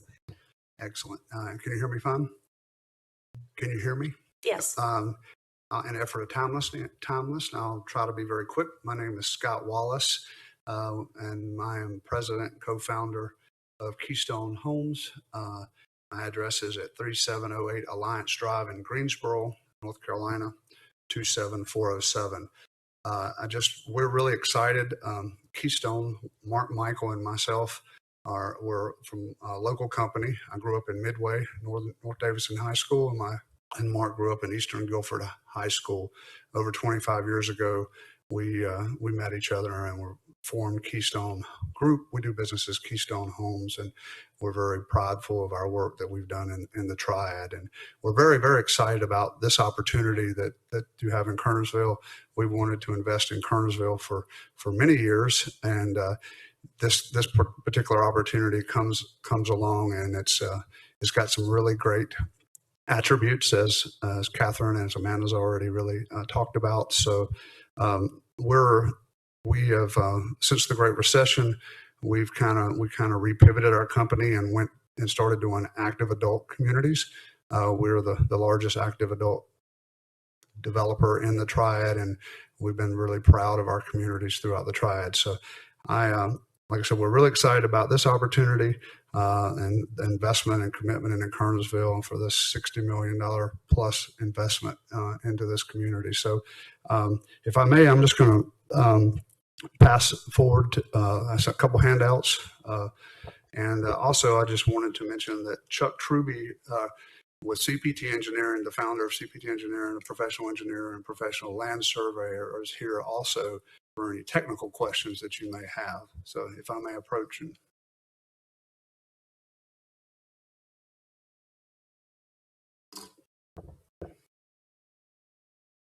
so as we've gone through this journey, we've had a couple opportunities, and we've gone back and replanned, reforecasted, rolled our sleeves up, and tried to come up with, make sure that we're doing the very best job that we can with this community. So what I'd just like to touch on, what we've heard a lot about was stormwater, and we're happy to say that we're going to be a great improvement for the stormwater for the reasons Catherine has communicated earlier. It seems to be 5 things that I just wanted to point out about the stormwater improvements, our investments that we're making. One of them is the pond type. One of them is the year storm is designed for. One of them is how much rain it will hold in a 24-hour period. And then there's an issue about flood fringe, not the flood zone, but the flood fringe. And then fifth is the redirecting of existing water that Catherine's already mentioned earlier, but I'll just expand upon it. So just very quickly, on the left side, you'll see the improvement. In the middle will be the town of Kernersville requirement. And then on the far right is what we're proposing with this premier active adult community. The pond type, the town of Kernersville requires that it be a water quality pond. Chuck, in our firm, we are doing both a water quality and a water quantity pond. I think the town of Kernersville's design standards for year storm is a 1-year storm. We have designed it for a 10-year storm, and actually it's probably going to be closer to 11 or 12-year storm, because on the third item there, a 10-year storm is based on 4.8 inches of rain in a 10-year event. However, we're going to be designing it for more than that, up to a 5-inch over a 24-hour period. Once again, the town of Kernersville requirements only requires us to treat the first 1 inch, but we'll be treating a total of 5 times that in 5 inches of rain over a 24-hour period. As Catherine already alluded to earlier, the flood fringe is very typically able to be graded in, and it is. The state of North Carolina allows 100% fringe to be graded. Town of Kernersville more conservative at 50%. And then our plan, we're only doing it like 18% of fringe. Once again, very conservative relative to the town and the state. And then lastly, there is, as Catherine mentioned earlier, there is the area that's shown that's currently drained to the Twin Creek is in the 10.5 acre category range. And through the investments that we're making, we're redirecting 9.5 of those acres from the Twin Creek, and the neighbors to the south will be redirecting that 9.5 acres over to the West Fork of the Deep River. So in an effort of timeliness, I'll be available for any questions, and thank you for letting us speak with you tonight. Thank you, Mr. Wallace. Mr. Lane?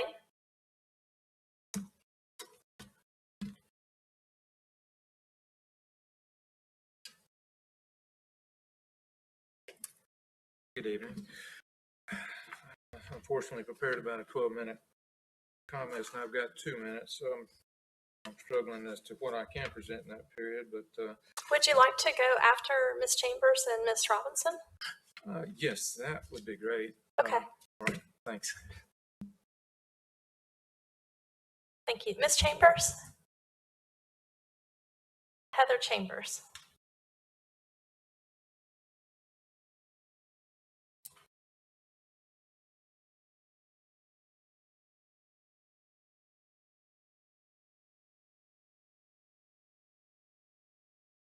Do you want to come? We can move the podium, or she can come down the middle. Okay.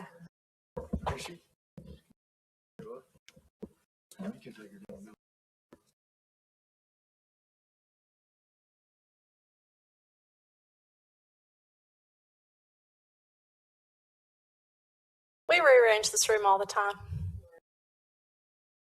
How long do you think you need to speak?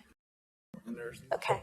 Whatever, you have 8 minutes for dividing the time equally, but whatever time you have left, I can give to Mr. Lane. Well, I can say that I can agree with everything I've heard so far. Okay. I am the daughter of one of the heirs to the property, and I can say that my mom would have greatly benefited if this had been done beforehand for personal reasons such as health care and homing, upkeep, and things of that nature, and she would have had much less stress on her. But I think that's a good proposal for different people's, to have homes and to access to Kernersville. I've lived in Kernersville almost all of my life. I was brought here when I was 3, and I'm almost 53 now. So I love Kernersville. It's my home. And that's pretty much. Thank you. It's Heather Chambers. Thank you, sir. Yeah, it's Heather Chambers, 2210 NC Highway 66, Kernersville. That's okay. We got you.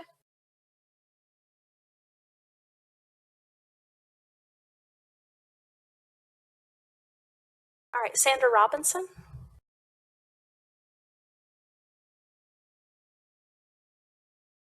And you have 8 minutes, but if you use less time, I'll give it to Mr. Lane. Madam Mayor and Board of Aldermen, thank you for letting me speak to you. Now, let me hold you right there. If you could move the microphone will work through a mask, but you got to hold it closer to you. Okay, thank you. Much better, thank you. I'm Sandra Robinson, 8420 Endicott Road, Colfax, North Carolina. I am one of the 21 beneficiaries of the property that belonged to my aunt. And we as a family have been waiting 8 years to settle her estate. We've had several potential buyers, but they were not able to go through with the deal because they really need the, the zoning to go from the RS20 low density to the RM8C mixed residential. And I urge you to consider approving this. We'd like to get the estate settled. I've had several cousins as Heather mentioned, I've had several cousins pass away since my aunt. So these beneficiaries are now starting to pass away. But regarding the site plan, from what I understand, there will be a walking trail, a nature trail, and I would think that that would enhance that area, kind of revitalize it, possibly help these surrounding properties to have better property value. So, and it gives a kind of a safer and a more relaxing place to walk. Brookford Road is not a place to walk. It's very busy. So I would encourage you to also approve the site plan. Thank you for your time. Thank you. All right, Mr. Lane.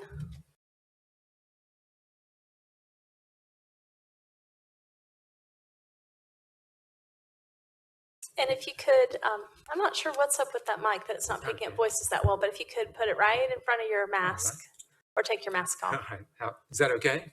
That's much better. Thank you. Very good. I think I just want to kind of get to. And if you wouldn't mind restating your name and address. Stephen Lane, 1322 Windchime Drive, Colfax, North Carolina. All right, can everyone hear him okay? Bruce, can you hear him okay? Okay. All right, go ahead. I want to get right to the point that if rezoning is denied, I believe it effectively renders the property unsellable under the current zoning, and I'll share with you why. In just a little over 2 months, we will start the 9th year of actively trying to sell the property. Over that period of time, it's been marketed by Berkshire Hathaway in Kernersville, Price Commercial Properties in High Point. In the last 3 years with Lewis and Clark Realty.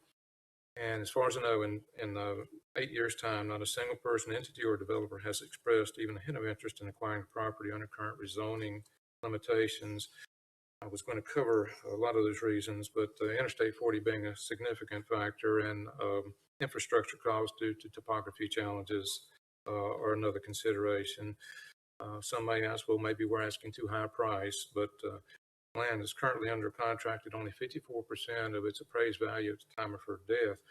If we adjust that for the change in price from December 2013 through with the most recent data, the Case Elder Home Index, just at the end of July, the property is actually for sale at 33% of real based on real dollars of the appraised value. So I don't think the price is a problem. It's just the infrastructure cost and the challenges of Interstate 40. So, in essence, the property is already transitional in nature.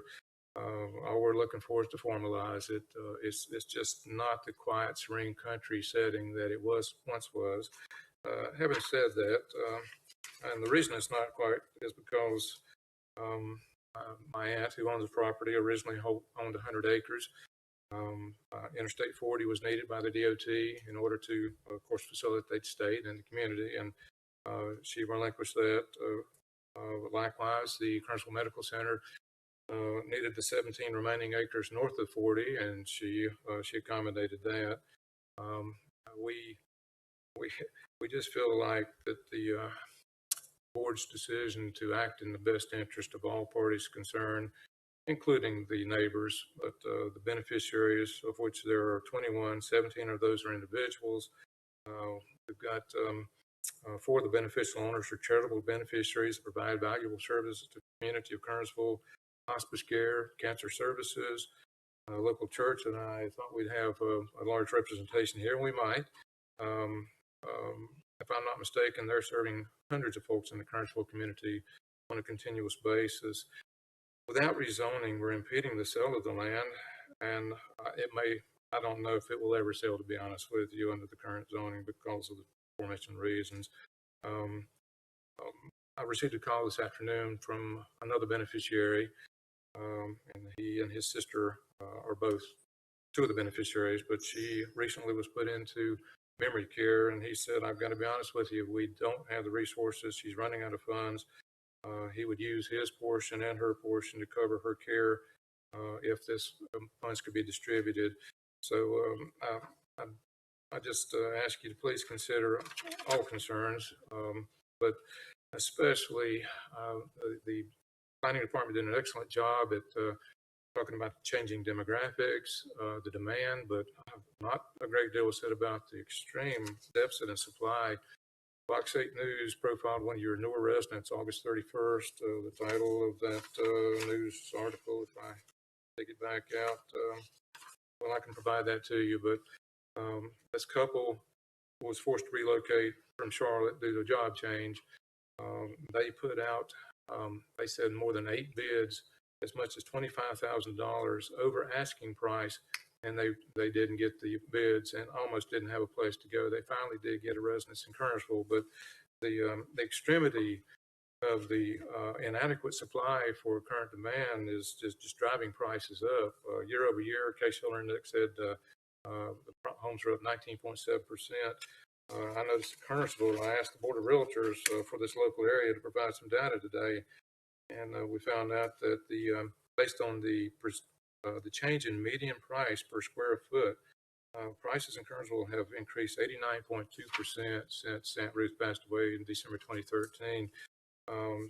These are serious disequilibriums that are adversely affecting the town, and of course, if you can't house residents, you won't have employees for some of these nice commercial enterprises that have come in and are enjoying this area. So I respectfully ask you to please approve the rezoning request, and thank you for your time. Thank you. Is there anyone else here to speak in favor? All right, if you can state your name and your address.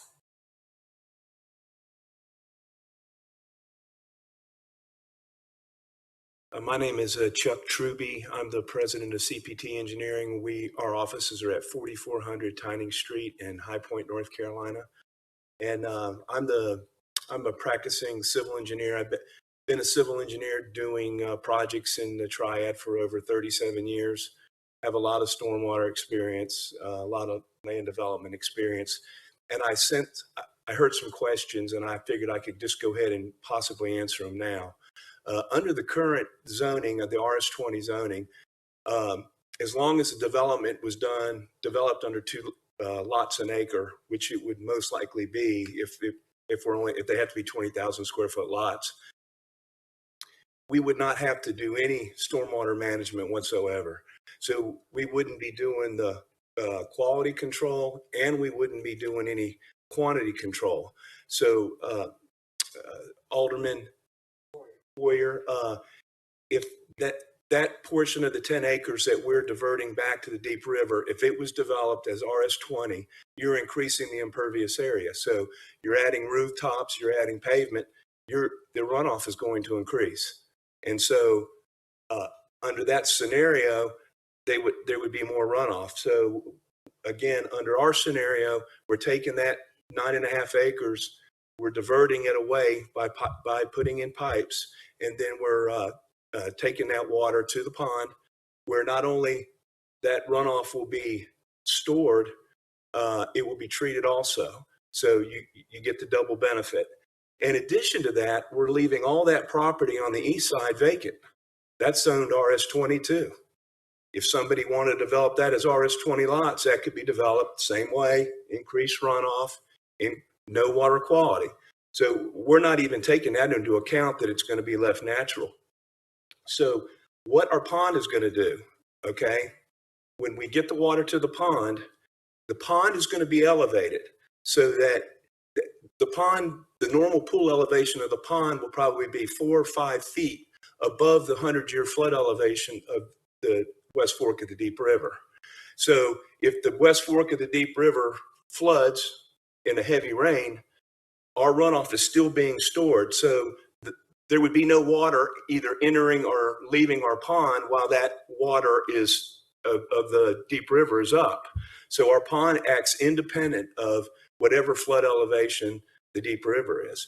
And then we're going to be releasing the water at a pre-development rate. So we use engineering models we calculate what the runoff is today based on whether it's woods or meadow or whatever. You take the hydrology of the soils and you figure out a pre-development runoff rate. And what we do is we store that runoff to a pre-development rate. So, because we've added impervious area, we're increasing the runoff. But what happens is that runoff is stored and released at a pre-development rate. In other words, the pipe coming out of that pond controls the amount of runoff that leaves that pond. So we'll be able to control that runoff to a pre-development rate. In addition to that, the water quality portion of this pond, we have what's called water quality control. So what we do is we calculate the theoretical runoff from a 1-inch rain, and we store that water in that pond for 2 to 5 days. Okay, and that's how the water is cleaned. And this pond will have a littoral shelf around the perimeter with wetland plantings and so forth. And what that does is that cleans that water. And so Kernersville requires that under their current ordinances, which we're going to comply with. But in addition to that, we're storing water on top of that water to release it at a pre-development rate, which is not required under the Kernersville ordinance. So I really believe what we're proposing on this project, I understand concerns. I hear this a lot throughout the area about flooding and everything else. We are not, the flooding is here now. We are not going to make it worse. Okay. And in the case of that Twin Creek, we're actually going to make it better because we're taking that water away from Twin Creek. So I'm just here to answer any questions that you may have. Thank you. Okay.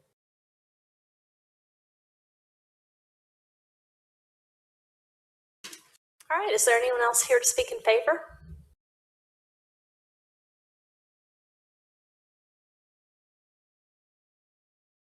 All right, typically we take a break at about 8:30, 8:45, a brief recess. So how about, would that be all right, Mr. Powell? That sounds good. Okay.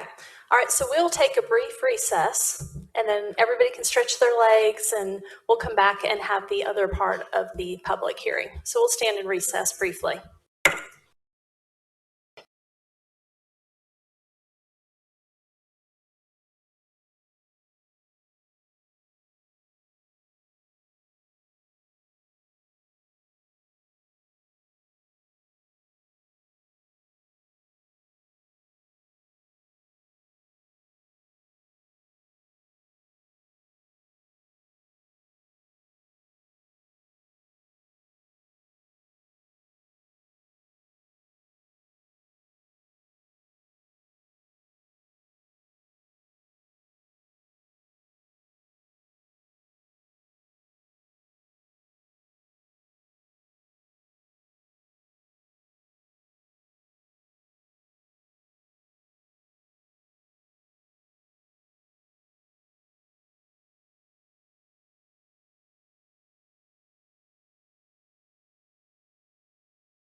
All right, I'll call this meeting back to order.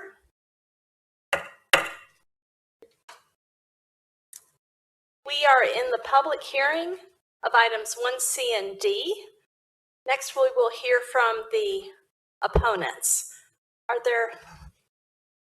these the additional speaker cards, Mr. Hooker? Or do you still have them?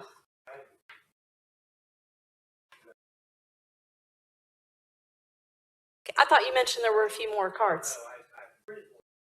You've printed more, okay.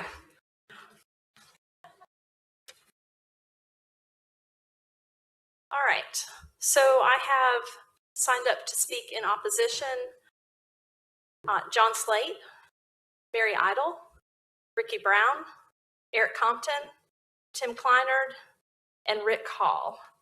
So the 40 minutes will be divided evenly between you.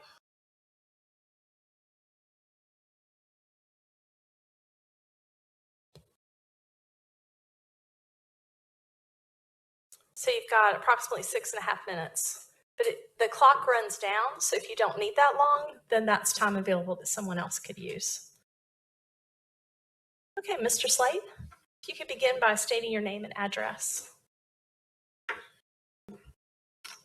Mayor Morgan, Alderman, thanks for hearing us today. My name is John Slate. My address is 1717 Slate Acres Drive. I grew up here in Kernersville, lived here almost all of my life. And this project has a lot to do with common sense. Brookford Road is a tar and gravel road. There's no other way to divert traffic. You have Interstate 40 on one side. You don't have any outlets anywhere else. It's my understanding from coming down today that Brookford Road is only a 50-foot right of way for at least for the majority of it. There's one section I think that is 60 foot, but this road can't handle this traffic. Everybody that lives in this area knows you don't go down Brookford Road when there's inclement weather. It could be snow, it could be rain, it doesn't matter. You don't go that way, because if you do, you're going to be in the ditch. It's either full of water or it's slick, and there's hills on Brookford Road everywhere. There was some talk here about 11,000 trips per day. I would hate to see that on Brookford Road, because if it snowed that day, you'd probably have 10,000 accidents. When you do get up to the Medical Park Road, the visibility is terrible in both directions. You can't see good. It's hard to get across there. Here in this area, we have been blessed to have, what do you call it, low density housing. And we've been very blessed with that all these years, and change is tough. I feel for the family, the Revis family. We rented the farm from them for all my childhood life, from age 5 up to probably 20. And I feel for the family, but it doesn't change the fact that you still have to get cars in and out of all of these houses and the multi-family housing. And the road is just not going to handle that. It's not adequate enough to handle that kind of traffic. It's not a good fit for the area. This whole area that we live in has been low density housing for years and years. This is something totally opposite. It doesn't fit what we have. Buying a home is a lifetime commitment for most everybody that ventures there. We buy these houses thinking that we're going to live there forever. And then all of a sudden you have this massive project that wants to pop up right beside of you. It doesn't fit. Kernersville has been real good about keeping out things that did not fit and accepting things that fit their agenda. This one does not fit. You're going to see some films on PowerPoint of water. 300 feet wide, and it's probably 8 to 10 feet deep coming down Twin Creek. I hope that retention pond is going to have some big tall banks on it, because it's going to have a hard time holding that much water. So when you see these films, pay attention, because a lot of it is created by the impervious material up the stream. We've been dealing with it for a lifetime. When they built the school, we had more flood water. It started with Fox Run development. When they built that, they put in a lot of concrete where the water can't penetrate through it. It don't have a choice but to run downstream. These houses, the pictures, all the pictures showed all this concrete, roads and sidewalks. The water's not going to penetrate that. I don't think one little retention pond is going to handle the problems we have now, much less the added problems that all these houses and driveways and roads are going to add to it. When the sewer came in, we were against it. We said we didn't want it. They said, well, we're going to put it in anyway. Take us to court, whatever you got to do. So they put the sewer in. It contaminates the groundwater. It's ran over so many times, we've lost count. And once that groundwater is contaminated, you don't get it back. We're a little tired of things being shoved on us and having to deal with it. If you want to put in a development, fine. Let's fix the roads first, build the infrastructure, and then put it in. It would make sense. Otherwise, it's a deadly situation for a lot of people trying to get in and out. Thank you. Thank you, Mr. Slate. All right. I know that emotions run high in a zoning case, but we need to respectfully listen to every point of view, and we can't have clapping like that. I know as much as you want to. All right, so we need to be respectful and listen and let the next person speak, all right?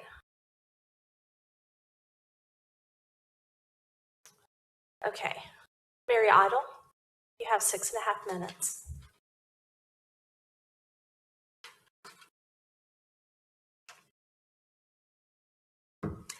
Hi, I'm Mary Idle, and I live on 824 Twin Creek Road.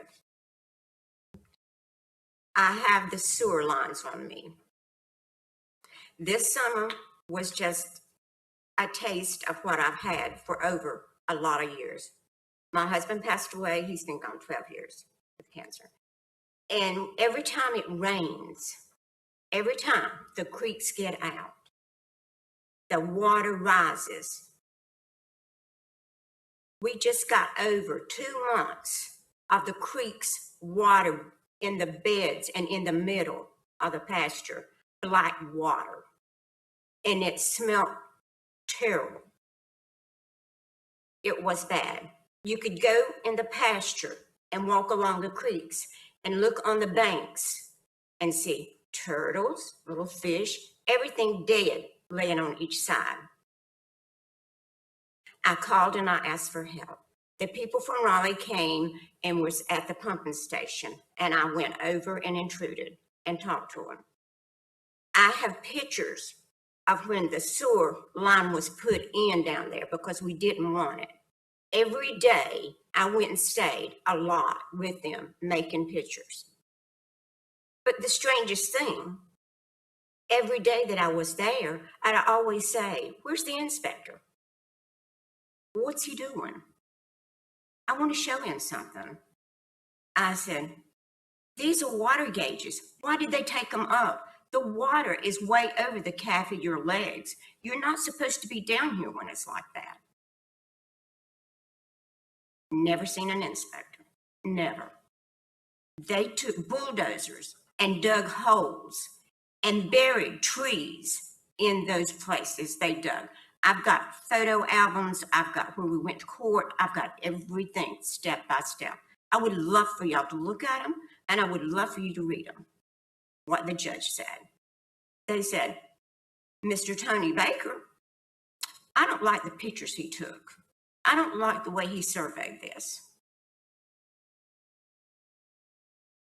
But I have all the stuff that I had that when they did it, we had about 6 months after they put the sewer line in, the sewer got out in the pasture. We had cattle in there. The cattle, some of them died. Susie was our most pride of a cow that you would ever see. And she had a baby 3 days after she was in there and had ate that stuff and we didn't know it. The baby calf was born dead. And she died. They took our bridges, they took the barbed wire fence down and everything, and they said they'd put it back. They didn't do it. Ralph was real sick with cancer. One night someone called us from over on Brookford Road and said, "Do you have cattle?" "Yes."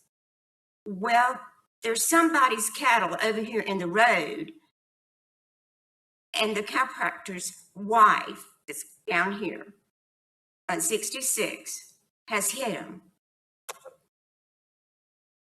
We lost those cows, and they had babies. We lost them. They still never came and fixed our barbed wire fence back. They still never came and put the bridges back. And they were supposed to keep it bush hogged. I've got the papers on it from the judge. They were supposed to keep it bush hogged and cleaned and everything. They did it one time out of all these years, which has been about 14 years. And then I got Ms. Idle, I don't want you to run out of time speaking about the development. That seems like it was more about the sewer line being put in. I don't want you to run out of time speaking about this proposed then development.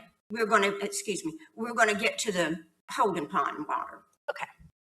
Is that okay? Yes. Thank you. When I see and know what's happened to us and we lost, and you can come to see it anytime you want to, it breaks my heart. I get excited. I don't know what to say to really get it through to everyone what it's all about. But the holding ponds, it scares me because ever since the first meeting that I came to and I didn't get to talk, I said, those are holding ponds and water. If they put a housing development, are they going to let that water out on us? And someone said, surely not, because I got a cousin that lives over there in Brookford. And she said, Mary, I don't know. But he said that he could clean the water in a holding pond. How did the holding pond hold that water? How did the water get out in our creeks about 2 months ago that was solid black and it smelled so bad? And you know, I asked everybody for help, but I never got an answer what it was. We don't have any baby calves no more. We don't have any cows anymore. We have a pasture that has been ruined by a sewer line. And when the rain comes, it overflows the creeks. The garden that's down there next to it, it smells. I don't have a garden. I don't have tomatoes. They've took that. There has got to be something done about that sewer line. There's something wrong somewhere because I don't think that water could get out of that holding pond and be black and make the sand black and kill all the little things that's in the creeks. And they're being on the bank. You can see them. We got pictures of them. And nobody told us what it came from. And I have no way of finding out. And I have no way of proving. And nobody has helped me. And it's very hard to know that you have a pasture that you can't have a baby calf in. You can't have a horse in it. Your grandbabies can't go down there and play in the creeks. It smells so bad that when people come by and they'll say, do you live on that Twin Creek down there where the creeks are? I said, are y'all the ones that throws out the big boxes of detergent in the creeks? It was on Channel 8 one morning at 6 o'clock in the morning about it. The creeks, not to use the water, it's contaminated. But nobody helped me. Nobody told me what it was. Ms. Idle, you're at time. Thank you. You're at time. Thank you for your comments. But is anybody going to help me? I don't want another holding pond if it's going to get out and be that bad anymore. Thank you for your comments. I appreciate your smile. Thank you very much. Thank you. And next I'd recognize Ricky Brown. You have 6.5 minutes.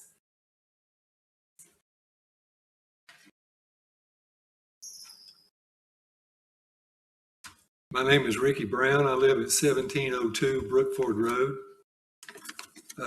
This project that they're proposing is the second time it's been before the board in just a little over a year. The first time they had it in before the board, they were proposing 155 units. Now it's 194 units. The rooftop, the concrete, the pavement, all that stuff is going to create tremendous runoff. We already have an existing problem with runoff now. Every time it comes a heavy rain, we have flooding. So you can't tell me that that many rooftops, that much concrete and asphalt is going to be contained in a runoff pond. It's going to flow down to the neighbors. The zoning from RS20 to the proposal that they have now, from what I've been led to believe and what was discussed in the planning board meeting, because they can't utilize all the land, instead of having 3.14 units per acre, you're going to have 8 units per acre. That's a very dense population right there. Our area is all single family homes. They have large lots, even a couple of small farms there. This kind of project just absolutely will ruin and destroy our neighborhood. It has nothing, it doesn't compare to our neighborhood in any way whatsoever. And what I've read in the media, heard on TV, read in the Kernersville News, that in this area alone, there's over between 5,000 and 6,000 units that have already been approved. We don't need 194 units on Brookford Road. That much development and the traffic that it would generate is a real danger to the residents and especially the children.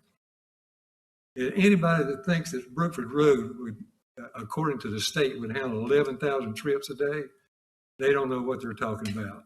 Brookford Road is a narrow, hilly, rural road, and this many people living on Brookford Road is going to just, the traffic is going to be horrendous. It's already dangerous now because people use it as a cut through between Kernersville Medical Parkway and Bunker Hill Road, Bunker Hill Sandy Ridge Road. They use it for a cut through all the time. This traffic study that they're presenting now was taken in 2019. Since then, you've got the hospital, you've got the VA's clinic, you've got the retirement home, and now you've got another VA retirement home getting ready to open up over there. So the traffic is going to be just awful. Brookford Road cannot handle that kind of traffic. The property values would be devastated because people want to buy a single family home. They don't want to have a development like this next to them. This development just does not fit the area that we live in. It's going to destroy the whole thing. So what I'd like for you folks to take into consideration, how would you like somebody to put this project next to you? You wouldn't like it. So if you take that in consideration, I think you vote it down. Thank you so much. Thank you, Mr. Brown. Mr. Compton, you have 6.5 minutes.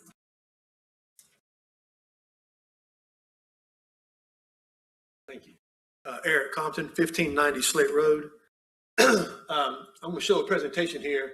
It's going to kind of reaffirm everything that's been said about the flooding, about the roads, about all the problems that we've been having. I will say real quick, I asked the engineer just a minute ago if he'd actually been on that property, and he said he's been on some of it, not down here to the bottom where I took all of y'all. And that means something because, again, looking on paper is completely opposite of looking, completely different than looking what it is like on these pictures and what I'm about to show you. So if you can go ahead and start that movie for me, please. This is Brookford Road. See that water going across there? It's like the Yadkin River. It washes that road out every time it does this. And in the last 5 years, that road's had to been replaced 3 times right here. And if you'll notice that this road, they said it was a 9-foot road, maybe in one spot it's 9 foot. You go to the curves where you came down to my house to meet me, that area right there, you can't, 2 cars can barely fit beside each other in that curve. There's no way. That road was built back in 1950, and it was a subdivision road. And all they did was pave it. They never did any improvements to it. They've never done not one set of improvement to this to meet the standard. When we ask them if they're going to do any improvement when this road continues to wash out, they tell us they don't have the money. Okay? So you add any more traffic to this road, you're going to end up killing somebody.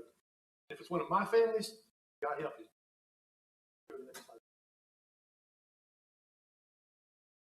Mr. Compton, please, no threats. Okay. Cussing. Thank you. Just keep it to the facts, please. Okay.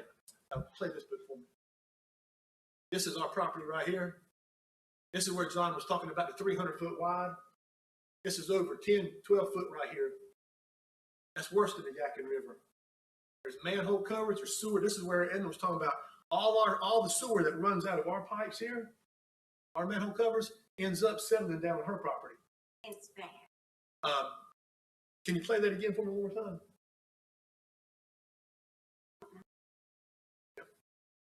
Okay. That's a little road right there, and those boulders are huge boulders. It's all my Bobcat can do to pick them up and put them back in position when they wash out. Next slide, please.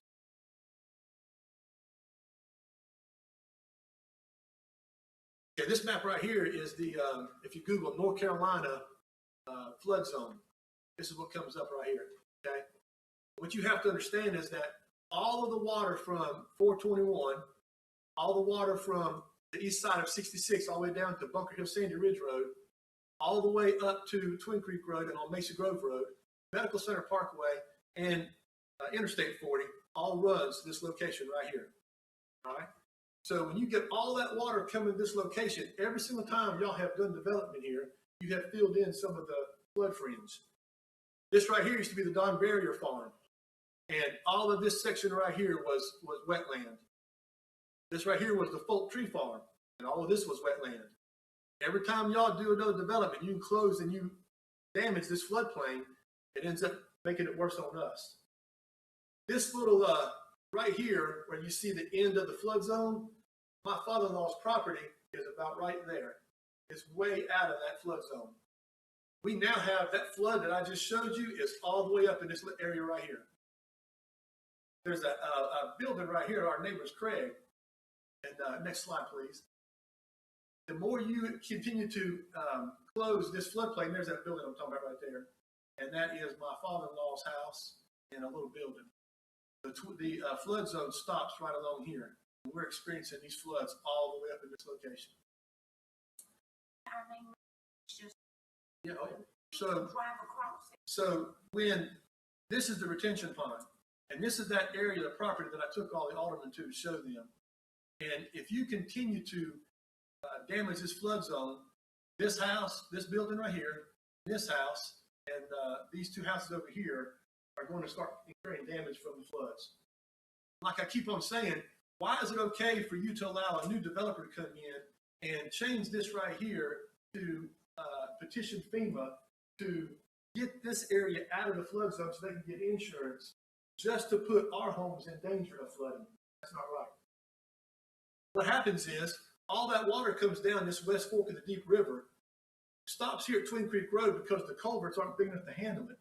You ever go down this look to these areas where 40 and Medical Center Parkway are, the culverts, there's 3 culverts that are at least 12 to 14 foot tall, 3 of them. All that water is piped down through here and it backs up at Twin Creek Road. I'm standing right here taking this picture right here. And this property is, the Revis property is to my back. To the left is where this creek is starting to overflow, and all of this right here is starting to flood and come into our pastures. This is part of the deep, this is a part of this area about right here. And it's already come from the west fork of the Deep River, and it's come over to Twin Creek. That's Twin Creek over there. But with the sewer lines in there, Yeah, that the sewer next slide, line please. takes all that water, and I feel like that's what's smelling. So they're saying right now that we have water coming from this side, and that's causing some of the problems. My father-in-law has lived here. We've had this, again, like John said, Slate family has leased this for years. We had tobacco there, hay there. Not one time have we ever had water come this way, not one time.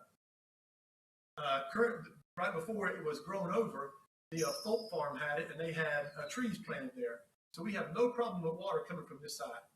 All the water comes down right here, overflows the creeks, and backs up into the Twin Creek area and floods all this.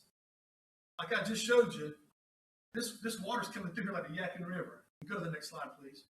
It's over 5 foot high right here. Eric, you have 1 minute. Okay. I think, would somebody yield some more time for me? Thank you. So this is my father-in-law's property right here. And as you can see, this is me standing here looking back. I'm over here in this corner right here looking back at this side. And you can see how it's backing up. Now it's come up and I'm across the pond, across the creek to here. And I'm looking here going back, and you can see how it's backfilling and filling up. Next slide, please. This right here is where I just told you I was taking that picture and looking to the left and all that water was high. This is a gate that the Winston-Salem Forsyth County Water and Sewer Department had installed when they put the sewer line in. The water runs over this so high, it destroyed that gate and the fencing right here. Like Mary said, we cannot have any livestock down there at all. So all of this right here, we decided to let grow up to keep from washing, because the two creeks are trying to join each other every time we have these floods. Next slide, please. So they're wanting to put that retention pond in that location, and this is what happens. So I just showed you how that one picture was, it was backfilling up. This is from my father-in-law looking out. You see the first slide, you have a little bit of grass here, and the water's coming up. Second slide, there's almost no grass. The manhole cover is starting to get covered up, and the water's all the way through his building. Next slide, please. Here's the sewer line and his building looking back this way. So when you're looking here, that water comes across this backfills, and this is that area we were showing you that looked like the Yadkin River. 300 and some plus feet from here to the other bank, 5 to 8 foot high at least.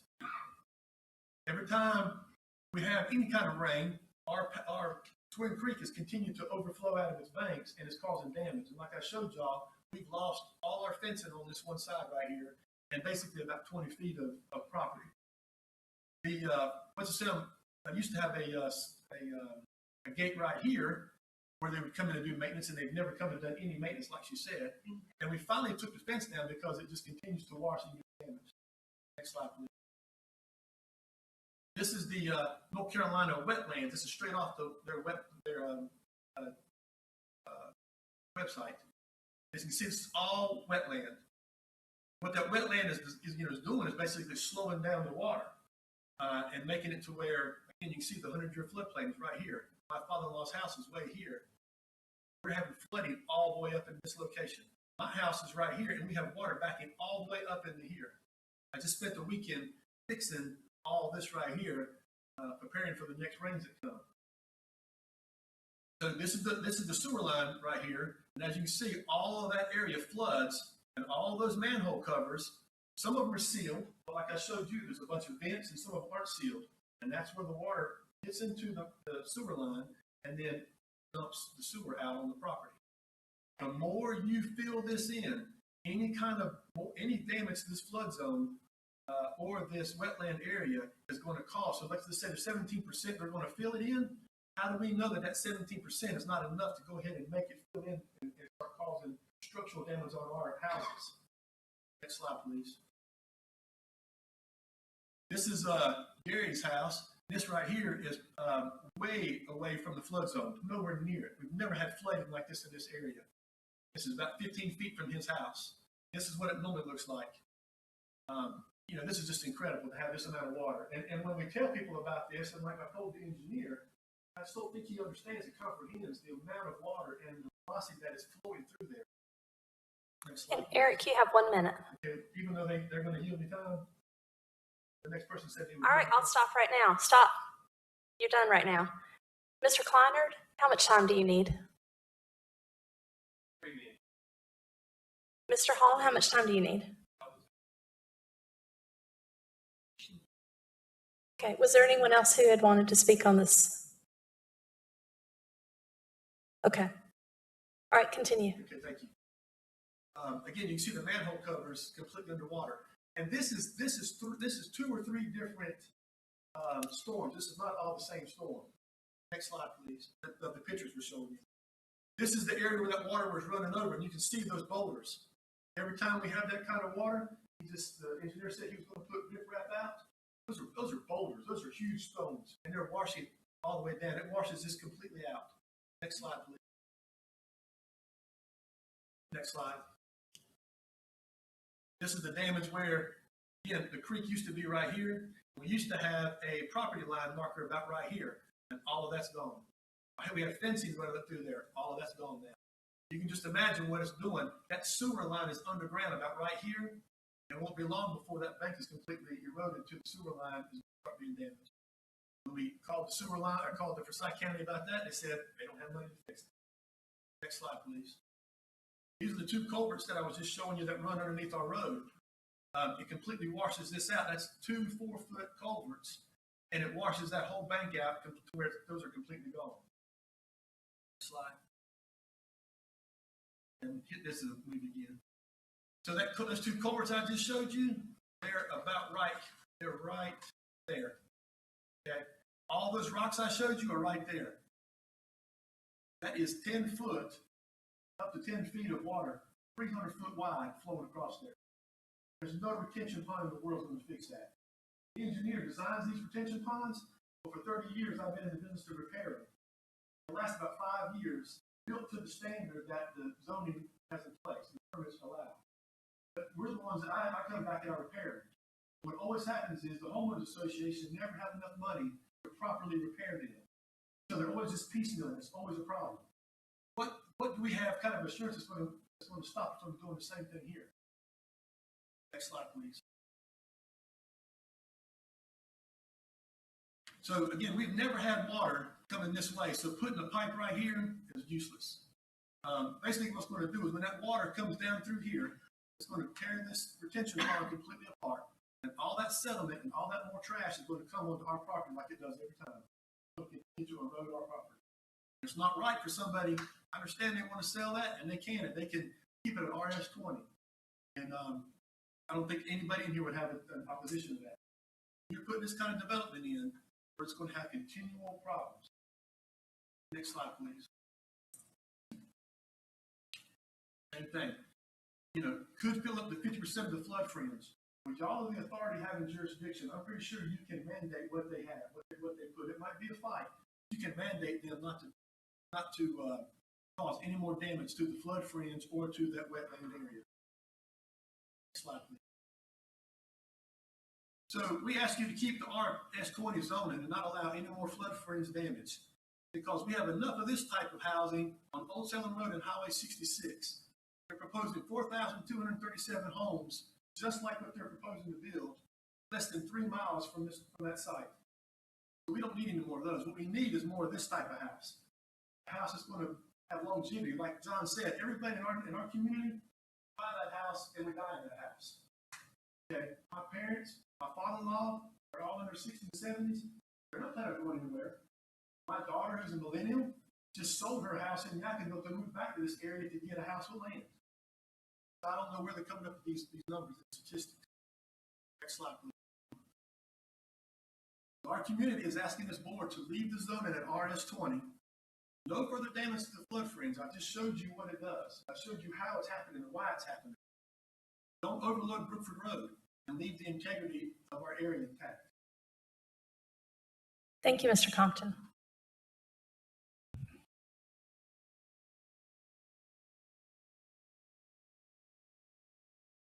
Okay, at this time I'll recognize Mr. Kleinert.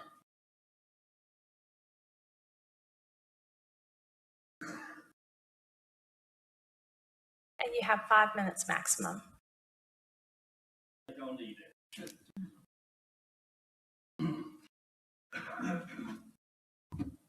My name's Tim Kleinert. I live at 1787 Brookford Road. I'm 70 years old. Well, it makes any difference, but I've lived there all my life. I've seen a lot of changes on this road. Earlier they talked about speculations of traffic flow. I I have seen it with my own eyes change. It has really got, from year to year, the last 5, 6, 7 years, I can just see it getting worse. The medical parkway's not even halfway developed yet. And when it gets developed, you're going to have people coming in to the hospital, to the homes, to whatever else that's building there. You have people that's going to, their jobs might be there. And I'm telling you, I see it every day. I'm in business myself, so I'm on the road all through the day. And I see cars coming down the medical park, and they will turn on Brookford Road. A lot of them will, not all of them, but there is a lot, because what they're doing is they're avoiding the heavy traffic at 66.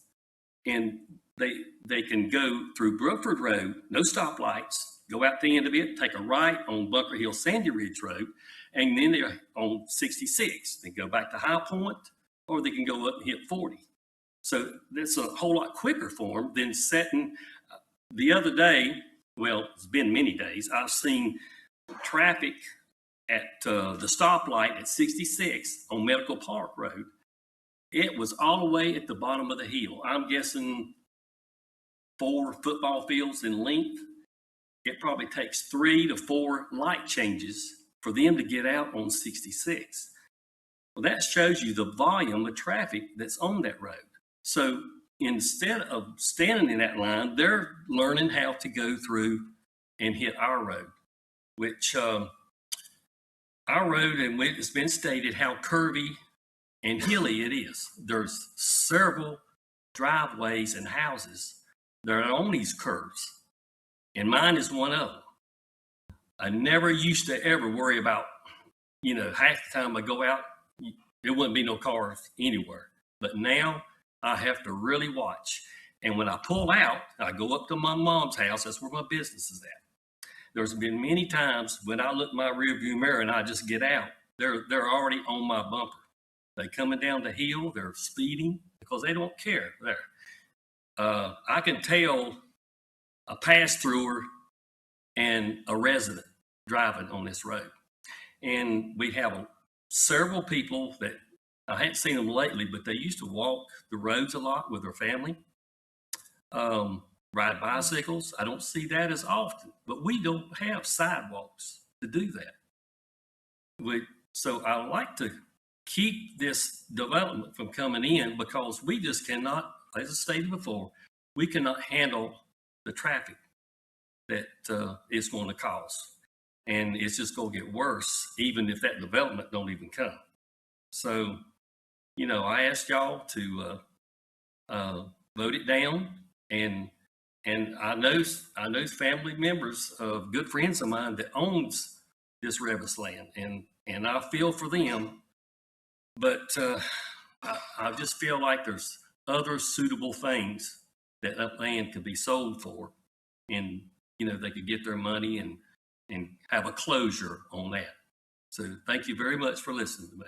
Thank you, Mr. Kleinert.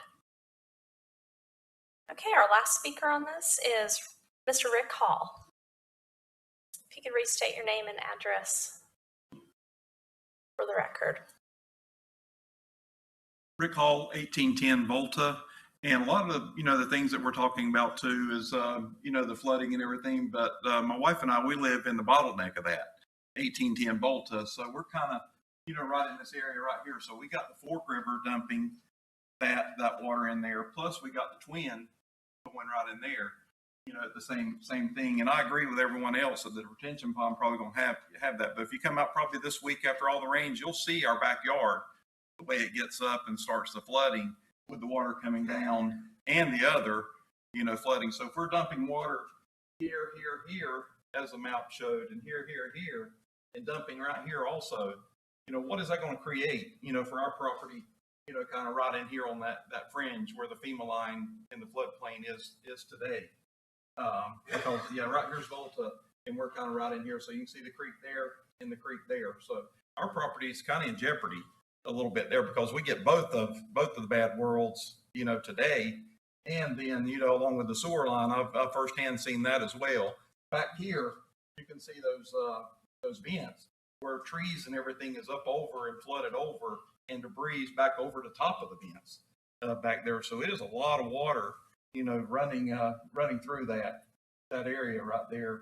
But I just want to bring that up because we're in that bottleneck of that area along here and there, and we catch both sides of it. So thank you for your time. Thank you.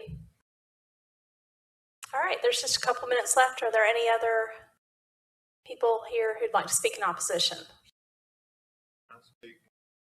Go ahead, Mr. Slade. The one thing nobody's mentioned is the animals that's in this area. This is about 6 acres. It is so thick you can't walk through it. There are thousands of animals in here: coyotes, turkeys, deer,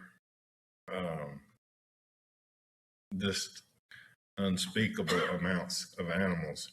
At the very least, I think there should be some placement done before this property is developed for some of these animals that has lived there for years and years and years and years. Thank you. Thank you. All right, anyone further to speak in opposition? All right, now it's time for the rebuttal. Mr. Powell, we typically have 5 minutes for the rebuttal. Would you suggest we have 7 or keep it at 5? I'd suggest 7. Okay.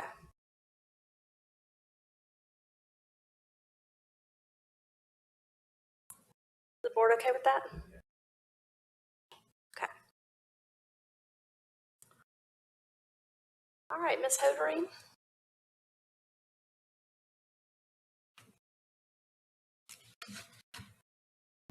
Thank you, Mayor. All right, I'm going to try to be quick here to get through all this and save some time for Mr. Truby. So this might be a little disjointed, but I'm going to hit things just in the order that I heard them. So we heard a lot about traffic and what the road can handle, and certainly the data I pulled is numbers in a vacuum. But the point I would like to make is that you, as a town, have a process and have experts that do evaluate those things to a standard and to a rigorous review level that you have deemed appropriate, and that is your tried and true process for development evaluation. That's your TRC review, that's your NCDOT review, that's the driveway permit application process that we would have to go through as any development does. So, I think that there is a process and a mechanism in place where you have experts that are your experts, that are the state's experts, to analyze and evaluate these issues. And it's their job to tell us if and how we can make this happen safely. If they don't see a way that can happen, we don't get a driveway permit. If they say we have to do X, Y, and Z in order to meet that standard, then that's what we have to do.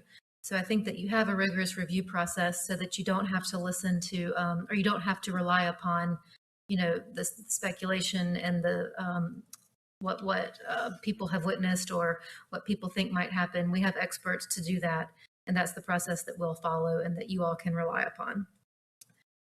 We've talked a little bit about the Brookford Road and Kernersville Medical Parkway interchange. That's a current existing condition. If there is a problem with that intersection, this development, didn't cause it and isn't going to change it. What this development can do is add a lot of cash flow dollars to create a budget to change it. Unfortunately, it would be wonderful. I heard someone say we should fix everything first and then have development. And that would be great if that's how it happened. But unfortunately, the way it works is that development is the engine that often funds a lot of these changes that are necessary. Infrastructure investments, upgrades, improvements that a community needs. That's the give and the take that a development can give to a community, and that it should to help a community handle the growth that developers want to bring. So I think that's how that can help balance out.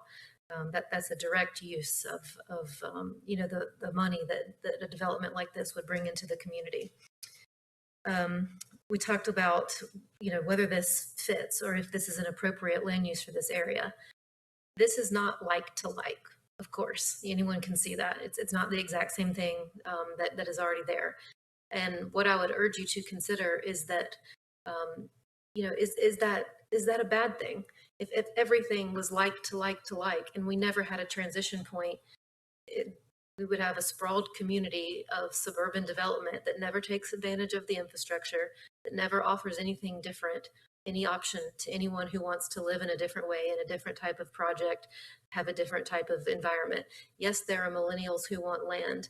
Yes, there are active adults who want land, but there are those who don't. And so this isn't about, saying that everyone will do X, Y, or Z. It's about offering options to those who do want it and to try and fill in that part of the community, and to do so in a way that isn't like to like, but is compatible, that is mitigated enough such that it becomes an appropriate transition and an appropriate adjustment, so that at some point there can be a transition of uses, so that at the end of the day, a community has the full breadth of uses.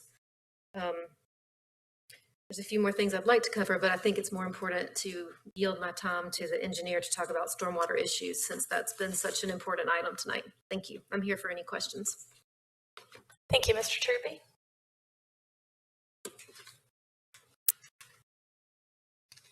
Thank you, Mayor. I want to stress that what we're doing is we are solving problems that would occur with the development of our site. There's no way we could cure the problems that currently exist out there. I mean, the pictures clearly show that there's definitely flooding issues. I did just a rough calculation on the drainage area that feeds Twin Creek. It was like 470 acres.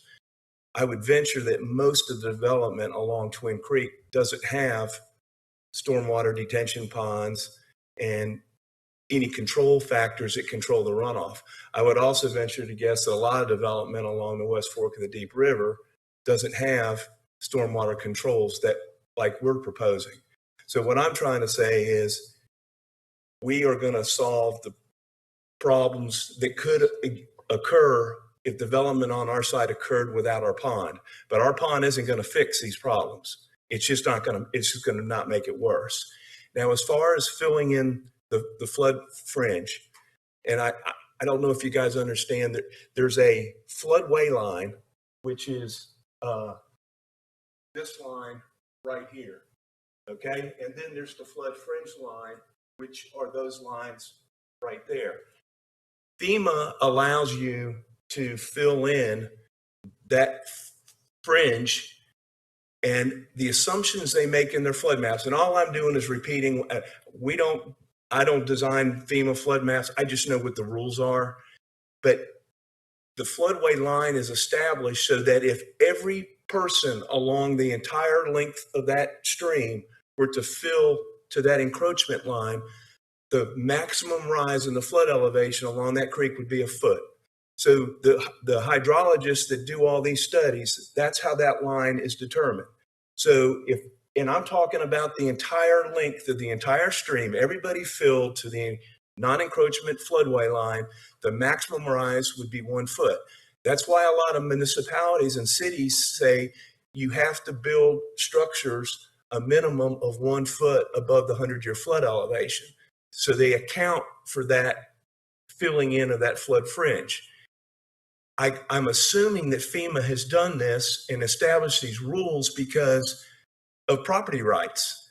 You can't, if you own a piece of property and somebody says, well, you can't touch that property, you've taken away rights from them. So that's why FEMA has always allowed you to, they've had to establish that line. They couldn't say you can't fill between the 100-year flood elevation and non-encroachment line because it takes away people's property.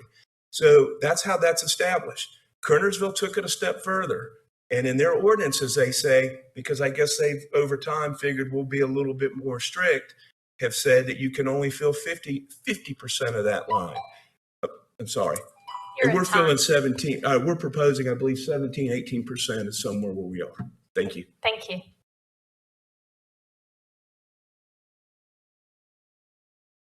There were so many speakers from the neighborhood that you have in total 7 minutes for rebuttal. So would you like to designate one or two speakers?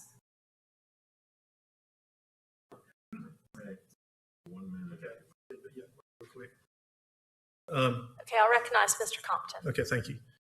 So I want you to hear what he just said. He said that you can fill in this fringe area right here, and FEMA says it's only going to raise it 1 foot. You just witnessed videos of it filling up a 300-foot area over 10 foot deep. In some places only 5 foot. Okay. Common sense, like John said at the very beginning, this is all about common sense. I just showed you picture proof. You've seen the damage. You fill this in anymore, water stays in its vessel. You build this up, it's going to back up even more. It's going to back up even more onto our property. It's going to back up even more into our houses. Okay? The road, Brookford Road, all she did was speculate. She doesn't live there. If we were in a court and we were giving sworn testimony right now, they would take our sworn testimony because we're eyewitnesses. We live it. We see it. We know this happens. Again, we want them to do something with this property. But we don't want to incur damage. We don't want to have property loss. And I don't want to continue to lose property. You know, we are a farm. We have a farm exempt. We have to maintain a certain amount of sales and stuff for this property. We've lost, like Mary said too, she's lost. We've all lost this whole bottom area that we can no longer use. We can't grow anything on it. We can't put animals on it. It's useless. And I don't want to lose any more. I showed you where my house is far from this. But the water's already backing up into my house now, onto my property. So, you know, again, I urge you to vote no on this and keep it at RS20. Thank you. Mr. Slade? He mentioned that he couldn't fix anything that presently exists. He could just take care of his own problems. Well, he also said that the other developments probably didn't do the work that he's planning on doing here. Bishop McGinnis is not that old. This water starts at 66 and comes towards us. We can't stand any more help like this. If you can't fix it, we sure don't need any more problems. We won't have any houses left. There's got to be a happy medium. If the floodwater was not a concern at all, the road would be. This is common sense. I've lived here my whole life. You can't put that many cars on a tar and gravel road, and the residents won't even drive on that road if there's any inclement weather. They go around. They know better. We had wrecks after wrecks after wrecks. This past winter, there was 7 people in the ditch over there on Brookford Road, and that was from 2 inches of snow. It is about common sense. You can see, it's a good thing we had those videos. You can see the damage that this water is doing. All of this stuff here, all of these houses and these roads and these driveways is impervious material. That water used to soak in the ground. It's not going to do that anymore. It's going to run. And when it runs, it ends up with people like Mary Idle and us. We can't take any more of this water. I feel like we live in Louisiana and we need a pumping system and levees to keep our houses on dry ground. It shouldn't be that way. You as a town have control over this. Controlled growth is good. Uncontrolled growth leads to problems like we have now. Thank you. Thank you, Mr. Slade. There are a couple more minutes left if there's anyone else from the surrounding neighborhoods that would like to speak. Is it about the sewer? Because I'm going to address that in a little bit. With all the water that's coming down where they put the line in, you can take a stick and go over there and walk down in the pasture. You can see the tops of the big wells, cement tops. They've been moved by the water.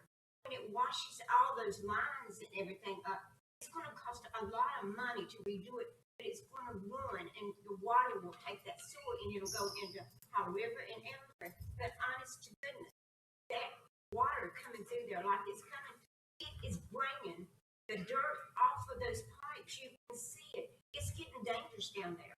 And it would save a lot of money for everybody. And you wouldn't have to put up with that, and animals could be there maybe. But the point of this, the water is washing it off the top of that line where they put in my pasture. Okay. So those lines gonna come up? Okay. Thank you, Ms. Idle. Is there anyone else? All right, I'll declare the public hearing closed so we can start talking about things like the sewer line and this development, okay? The public hearing is now closed. All right, we've covered a lot of ground. There have been great public participation, great presentation by the developers and engineer and Keystone. I really appreciate the number of calls that I've gotten on this case, the number of emails, and the careful consideration and thought that everyone has put into this. So now's the time to start for the board to ask any questions, to discuss it. Now, for the board members, you can ask a question of anyone in the room. I ask if you're called to the podium to answer a question, stick to answering the question.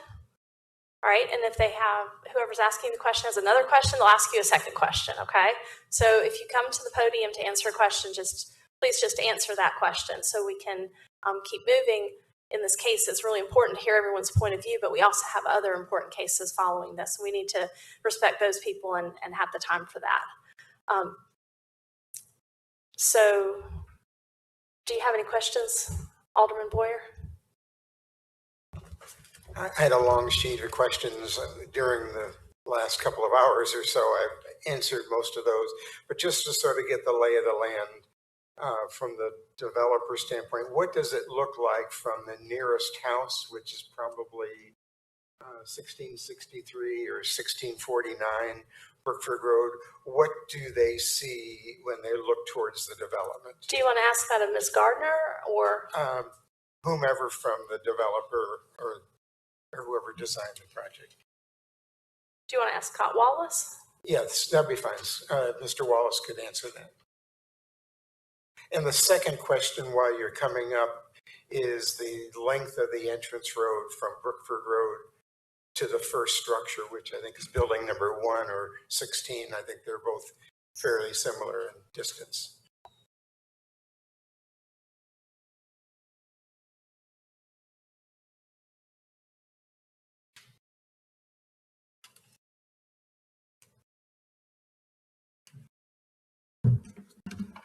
All right, Mr. Boyer, I'm not totally clear on the address. I just want to make sure. There are two houses that are right next to the entrance road.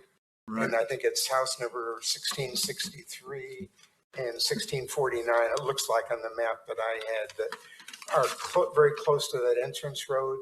So I just wondered I think they're the closest houses to what you're proposing. How much what will they see in terms of the height of the building? Ms. Garner, are you highlighting those two addresses? I thought I saw the cursor move. Alderman Boyer, are you speaking of these two properties right here beside the entrance drive? Do you see?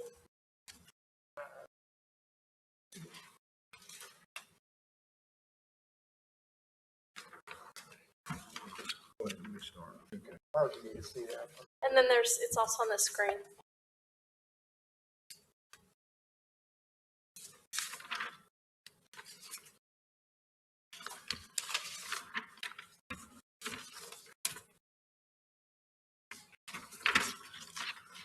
Are we ready for me to answer? Yes, sir. Go ahead. Yeah, yes, sir. So I'm going to answer. One thing I like to do is point you to the handout that I gave earlier. These are real examples of our community. And what you'll see, first of all, we believe in heavily landscaping. That's one thing that we do.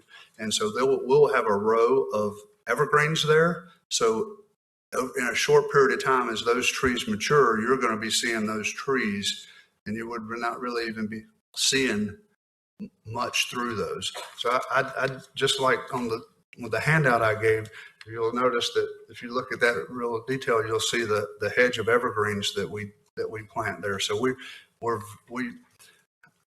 trying to answer the question short, but we invest heavily in landscaping because we know as the project matures in the future, that's what makes the projects enduring and better looking as the years go on. So we heavily believe in landscaping, and that's what we believe those homes will see as this community develops very quickly in several years, excuse me. And what is the length of that road from where it starts at Brookford Road and where building number 1, I think, is?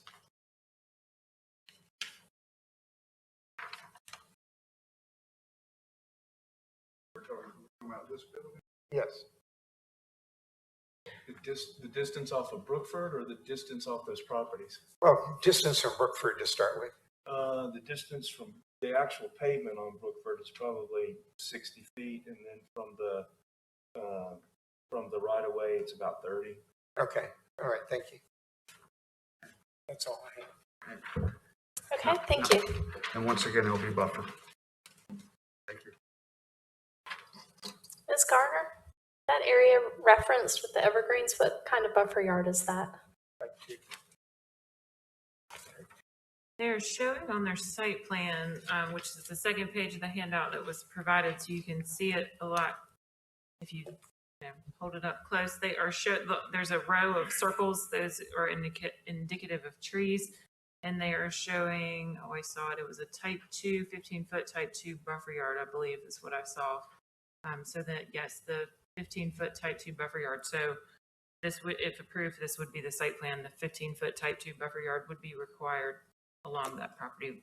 Okay, thank you. Alderman Boyer, do you have questions of anyone else at this time? Alderman Penix, do you have questions of anyone at this time?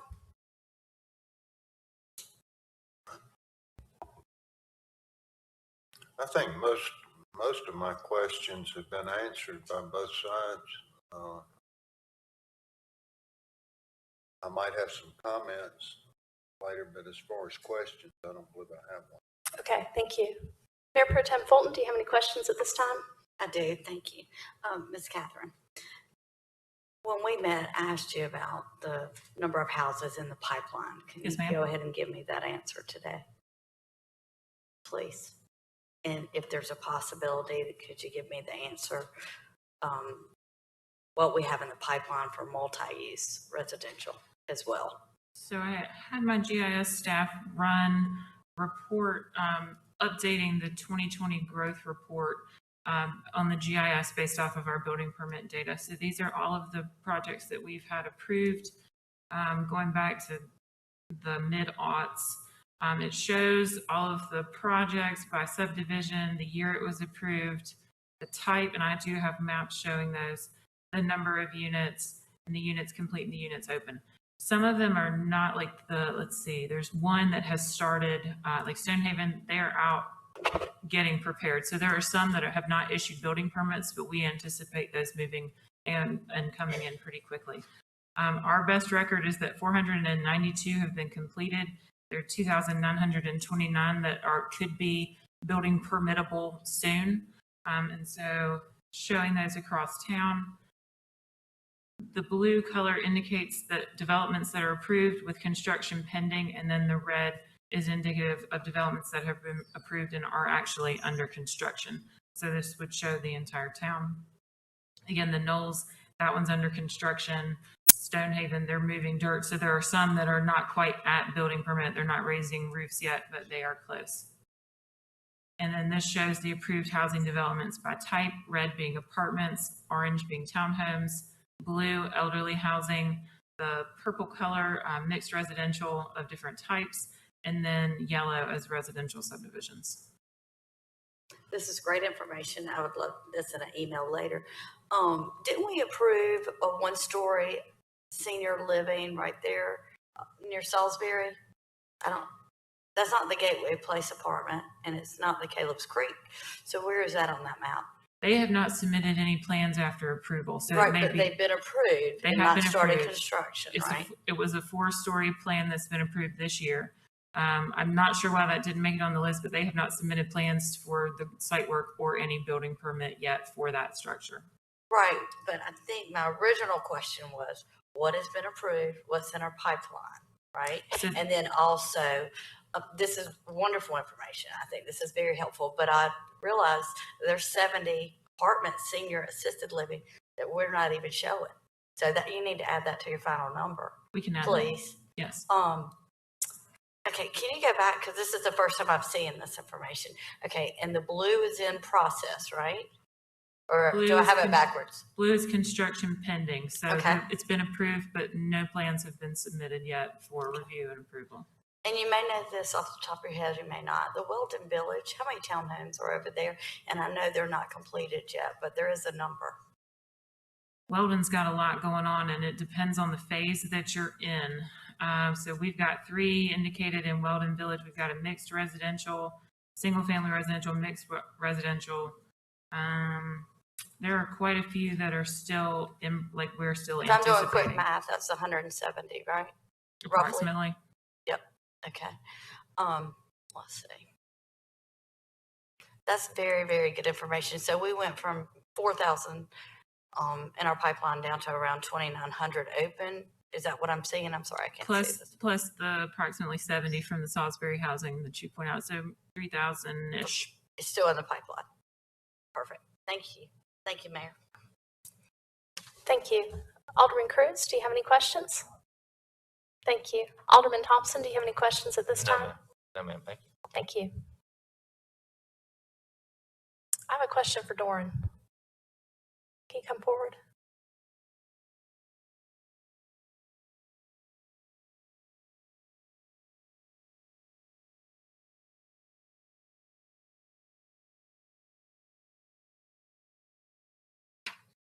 So in our stormwater division, we have a hotline for reporting overflows and damage and that kind of thing to creeks. Could you get Miss Idle's contact information so Wendy could talk to her about the stormwater issues as far as damage of the fish dying and the frogs dying and that sort of thing, so that when it happens again, if it ever happens again, Miss Idle will have met her and will be able to call it in. Okay, I'll get with you. Anything else? No, thank you. You're welcome. Okay. Any more questions at this time? All right, Mr. Powell. So in working with the Community Development Department and the town manager mentioned to me that you may have a recommendation about how to approach the vote on item C, which is the vote on the Kernersville development plan and the options that the board may have as to the motion that's made as to the Kernersville development plan, because that's on the agenda as item 1C. So it has to be voted on before we vote on the rezoning. That's correct, and you would vote as a contingent on that, contingent on whether or not you pass item D. Okay, thank you. Ms. Garner, can you show the motion that staff developed? For the land use plan amendment? Yes, ma'am.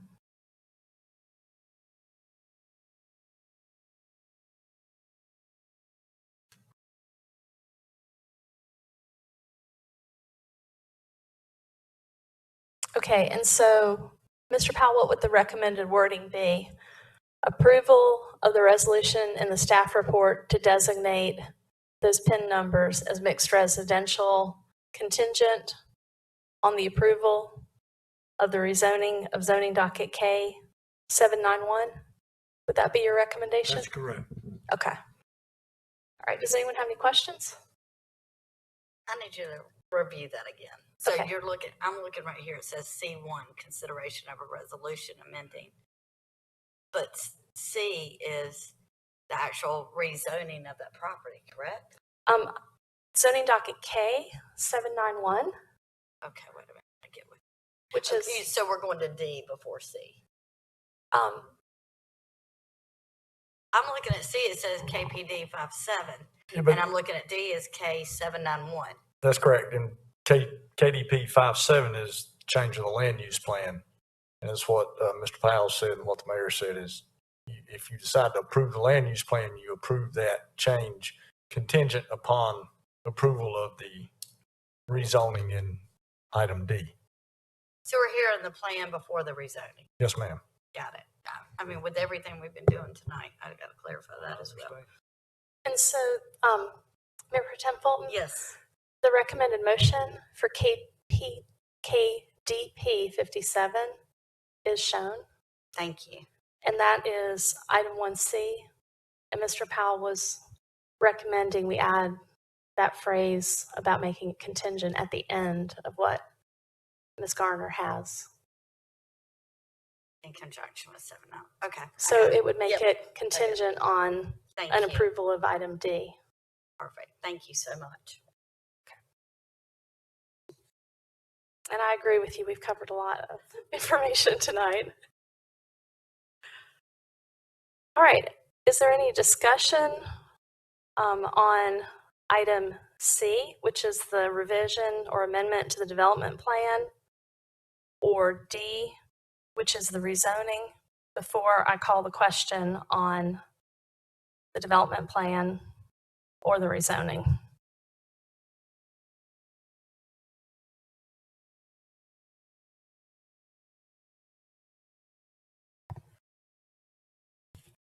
I'm not sure if this is the right order, but I came tonight with an open mind and a lot of questions to answer in my mind.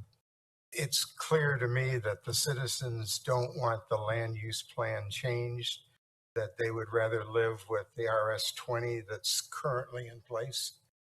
So I'm not in favor of changing the land use plan. Okay, Mr. Penix, you had some comments as well. Well, I agree with Bruce, and I've driven that road all my life, off and on. I don't live out there, but I have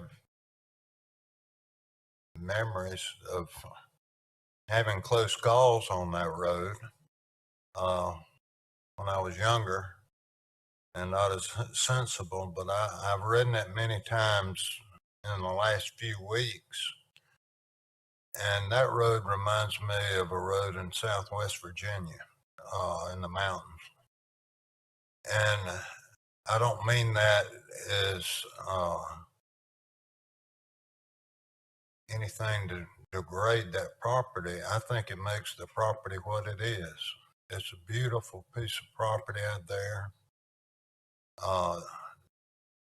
The neighbors have been there for all of my life. Their families, I've known all of them, most all of them.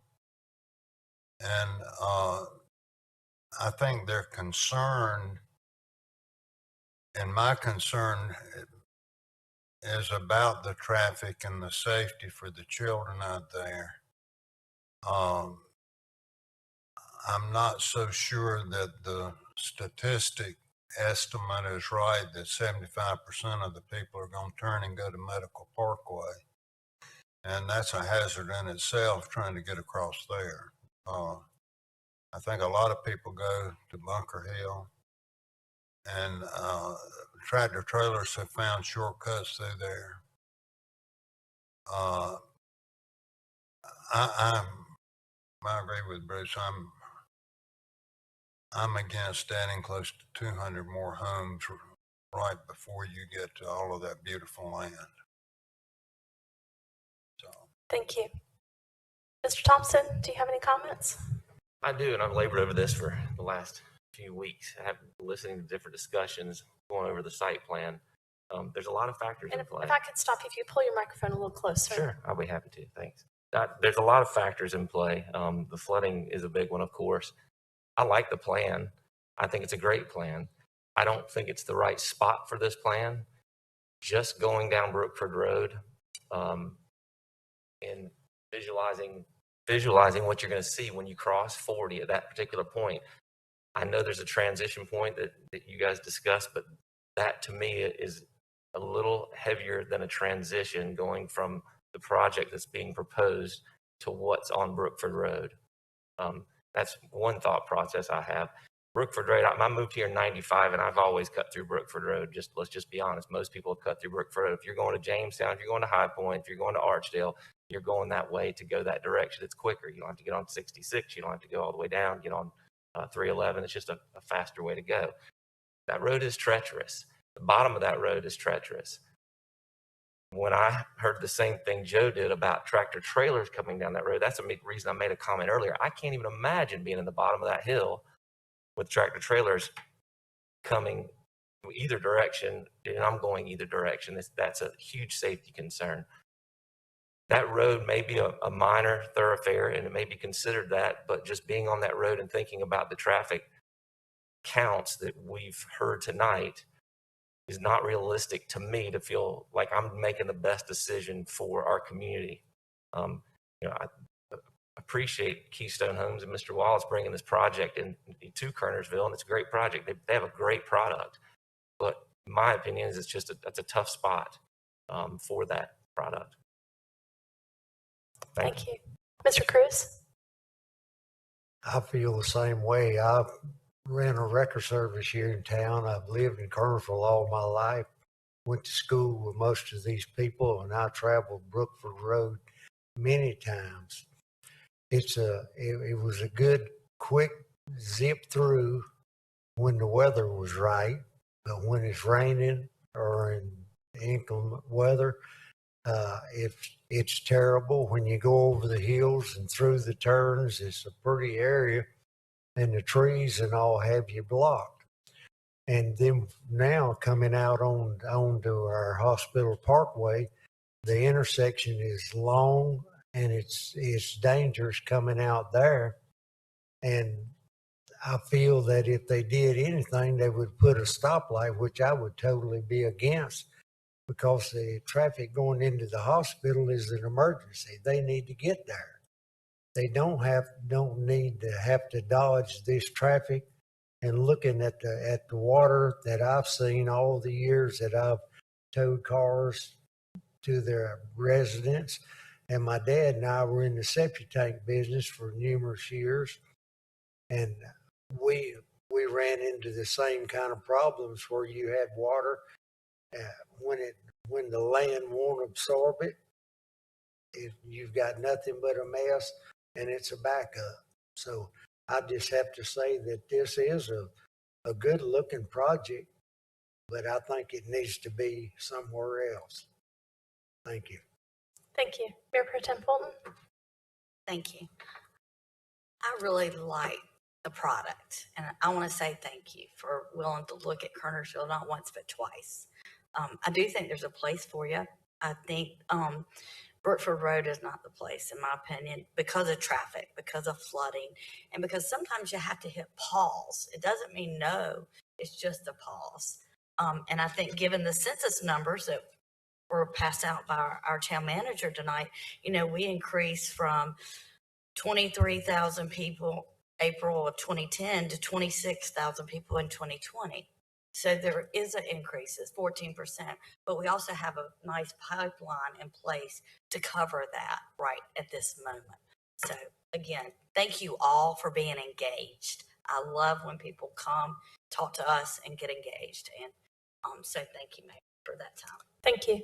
So it looks like the options are for the Kernersville Development Plan, zoning docket KDP 57, approval with the motion from the community development staff, approval of the motion with the changes recommended by our attorney, Mr. Powell, or denial of the Kernersville Development Plan amendment. So, Mr. Powell, have I covered all the options properly? I think you stated it correctly. Okay, thank you. All right, so with this discussion, if there are no further questions or no further discussion, do I have a motion on item 1C, zoning docket KDP 57, which is the Kernersville Development Plan Amendment? I'll make a motion to deny it. Okay, I have a motion by Mayor Pro Tem Fulton to deny. Second. I have a second by Alderman Thompson. All those in favor? It's unanimous. Mr. Hooker, did you get the vote? Yes, thank you. Thank you. All right, item D, which is zoning docket K791, which is the rezoning of 1645 Brookford Road, containing a total of 58.76 acres. Do I have a motion? I make a motion to deny. I have a motion by Alderman Penix to deny. Do I have a second? Second. Second by Alderman Thompson. All those in favor? It's unanimous. Mr. Hooker, did you get the vote? Yes, thank you. Okay, thank you. Appreciate everybody's holding your emotions in, because it's really important to have a proper public hearing process. But I really appreciate everybody coming out tonight, and thank you again to Keystone and Amanda for your presentations.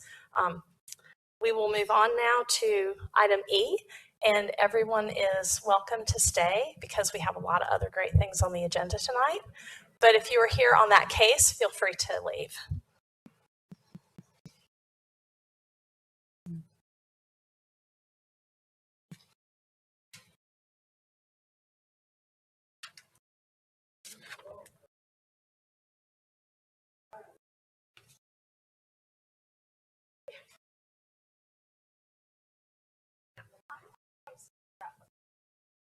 I'm gonna get your phone number.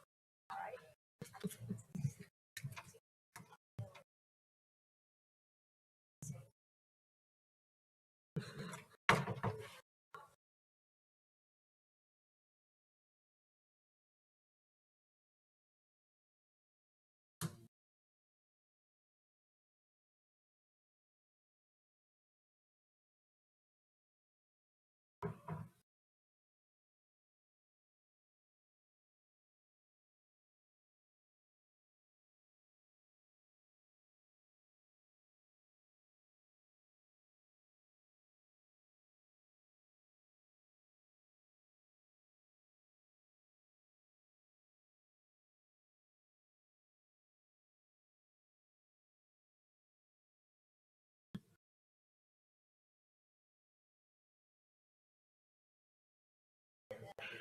All right, it's been requested we have a 10-minute recess, so we'll stand in recess.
Welcome back to the regular meeting of the Kernersville Board of Aldermen. We are to item E, which is a public hearing on a text amendment. Curtis Swisher, agent for the town of Kernersville, for a proposed zoning text amendment to the UDO, amending Chapter B. This amendment addresses clerical errors in 2021 text amendments, addressing the North Carolina 160D statutory changes, as well as amends the overlay districts to update road names and alignments to match existing conditions. Zoning docket KT 267. And it's my understanding that our community development staff did such a good job reviewing more than a dozen amendments to 160D that there was only one minor clerical error. So we appreciate the efforts of the Community Development Department in bringing us such good work for our amendments we made earlier this year. All right, so this is a public hearing. I've had no one sign up to speak on it, but we'll begin this evening with a presentation by Catherine Garner, our Community Development Manager. Thank you, Mayor. As stated, the amendment addresses the one clerical error from updating the UDO to the North Carolina general statute changes, and then also updates the overlay districts to update the road names and alignments to match existing conditions. So the text reference has been corrected to the appropriate location, and the overlay districts have been updated so they no longer say Business 40, they now say Salem Parkway /US 421, and then the parcels and streets included in the Central Kernersville overlay district are updated to account for the changes at South Cherry and South Main Streets at the Main Street Market Shopping Center. Staff and Planning Board are recommending approval of the text amendment as presented. Thank you. Are there any questions? All right, this is a public hearing. I'll declare the public hearing open. Is there anyone here to speak in favor? Seeing none, is there anyone here in opposition? Seeing none, I'll declare the public hearing closed. Do I have a motion? I'll move approval. Motion by Alderman Bruce Boyer for approval. Do I have a second? Second. Second by Alderman Chris Thompson. All in favor, raise your right hand. It's unanimous. Mr. Hooker, did you get the vote? Yes, thank you. Okay, the next item is a public hearing. This is item 1F, public hearing text amendment. Curtis Swisher, agent for the town of Kernersville, for a proposed zoning text amendment to the UDO, amending Chapter B. Amendment addresses encroachments into required yard setbacks. Zoning docket KT 268. Ms. Garner? This text amendment addresses architectural canopies in required yards. They are currently allowed in front yards, but not inside or rear yards. So on commercial buildings, we are seeing this as more of a design feature on the building, particularly over drive-throughs or over patios. And due to COVID, with the increase in outdoor dining and then just the general aesthetic of outdoor dining that's becoming more popular, developers are proposing this as an option to provide shelter for the elements, as well as provide a high-quality architectural design. These are two images that were just pulled off the internet. We feel that architectural canopies are different from awnings in that they have permanent footings into the ground rather than just being attached to the building. So they are currently allowed in the required front yard, but not allowed inside or rear yards. The proposed amendment would allow the encroachment into a required interior side or rear yard as long as the projection does not reduce the remaining open portion of the yard to less than 1 foot, so that it does retain some setback between buildings and property lines. Staff and Planning Board are recommending approval as presented. Okay. This is a public hearing. I'll declare the public hearing open. Is there anyone here to speak in favor? Seeing none, is there anyone here in opposition?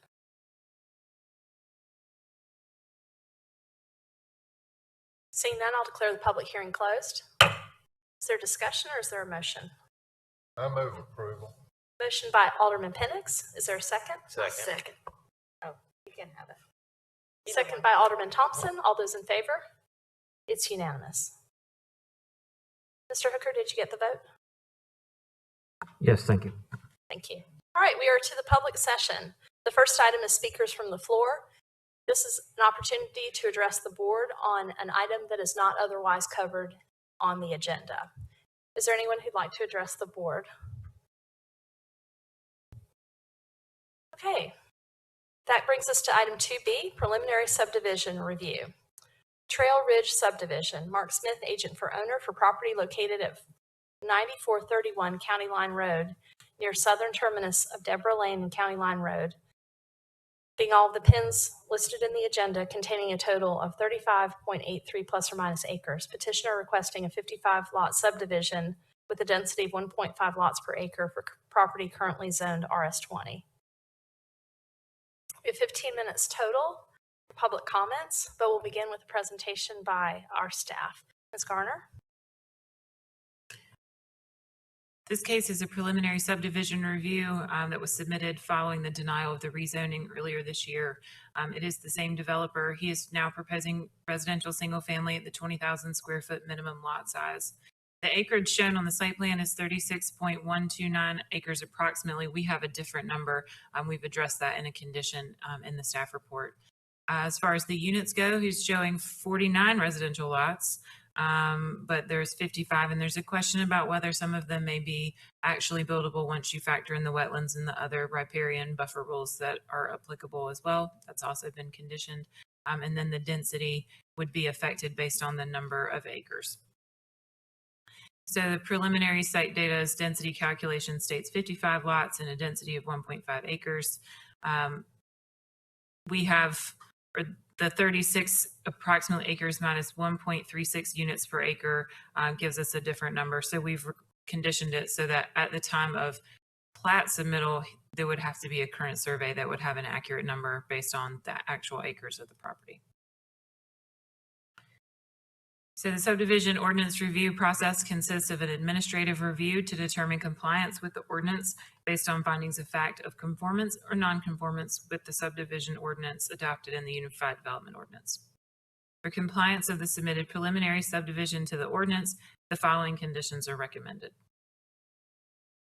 All new utilities shall be underground. The common area shall be maintained by a homeowners association that would include the mailbox kiosk. NCDOT shall determine additional rights-of-way, widenings, or other improvements to existing NCDOT streets. And at the time of final platting, the proposed platted lots shall meet the minimum lot width of 95 feet, and the lot width shall be labeled at the lot line or at the 95-foot lot width for angled lot lines. For angled lots, that then 95-foot lot width becomes the front setback if it's greater than 30 foot from the front boundary. That's how our ordinance defines how we determine the width on an angled lot. At the time of construction plan submittal, a new survey or clarification shall be provided on the exact acreage. Again, our GIS had a different number than was submitted on the site plan. At the time of final platting, verification shall be provided that the proposed individual lots have been approved through the Forsyth County Health Department procedures for a septic system. We received comment from the health department, and that information has been provided to the developer and the applicant. Civil construction plan submittal must include a request for no practical alternatives determination and a request for buffer authorization in accordance with the state and Kernersville regulations for all impacts in the Jordan Lake riparian buffer. That would include the roads, houses, septic fields, anything that would be developed as part of this. And the construction shall follow the preliminary subdivision plan titled Trail Ridge Subdivision, shown in Appendix A with modifications based on the conditions above. So planning board and staff found that the preliminary subdivision meets the UDO with the applied conditions, and the vote as the planning board vote is shown.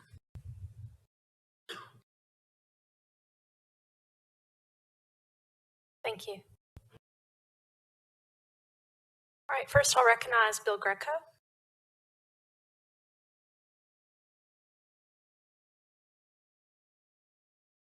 How much time do you need?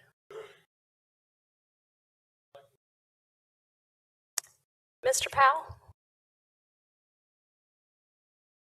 This is a subdivision review, so we give it 15 minutes. Typically, I will split it evenly between the speakers, but I have Mr. Greco on one side of the issue, and I have 5 speakers on the other side of the issue. Since this is an administrative review, really, I think that limited time is appropriate. Okay, so 3 minutes.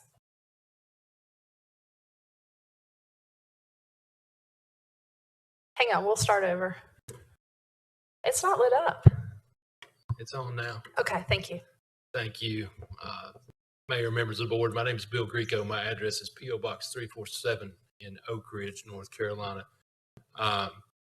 As you'll recall from the previous submittal on the rezoning, I am part of the design and development team for this project. Here this evening, it's not a public hearing, but the speaker's portion of it is important. We understand it's an administrative review. We understand that both the planning board and the staff have determined this project through their findings of fact is in compliance with your ordinance. It is currently zoned RS20, and we're certainly able to work with the conditions and the standard procedures, and administratively, as procedures go, this one is no different than any other. I'd like to thank staff for putting forward some conditions that clarify some things and put us on a great path. I'm here to answer any questions you may have and appreciate your consideration in this administrative review this evening. Thank you. Thank you.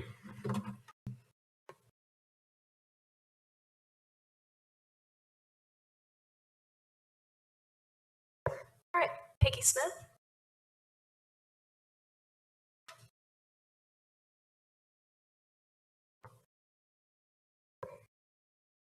Thank you, Madam Mayor and Alderman.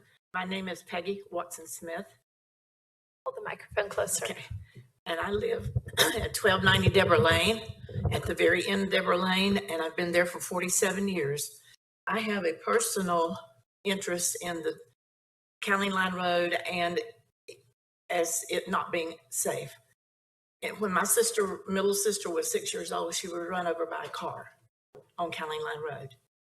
4 years later, my grandfather was run over by a car and killed him.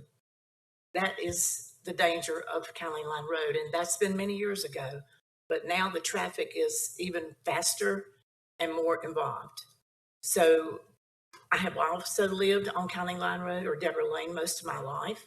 I've been in this area. My grandfather owned way over hundreds and hundreds of acres of land in this area. And this area that we're talking about where it's going to be developed, if it's passed, was my grandfather's land. I have been all over this land. I know the lay of the land. I know where the wetland is. I know where the creek is. It's not conducive for the kind of housing that they want to do. Over the years, I mean, it's all going downhill, different directions. Just for example, we used to do snow sledding, and you can't snow sled on flat land. So that's for example. Also, Mr. Smith said in the last meeting that we did not want the road come out on County Line Road. We had no objections for the road to come on County Line Road. It was the danger that was there on County Line Road because you got two curves, one on each side, left and right, with a blind spot where the traffic is coming from both directions. Now to Deborah Lane. Deborah Lane is not conducive to having an extra 100 or more cars going in and out. It is dirt and gravel. I mean, it's gravel and tarred road. We have more than plenty of traffic on it now, and it's like we have to make exceptions to when you meet somebody on the road, you pull over to the left or the right so the other car can get in. The entrance from County Line Road to Deborah Lane, there's no way that you can come in safely from either direction, going or coming. As far as the creek itself and involving my property and everything, if you put in all the cement roads and sidewalks and the roof lines and all the drainage and everything coming downhill, I'm going to be the first one that's being affected by it. And then it goes downstream to the other residents, and it gets worse as it goes downstream. So I ask you tonight to not consider this property, this development, and I thank you very much. Thank you. All right. Randall?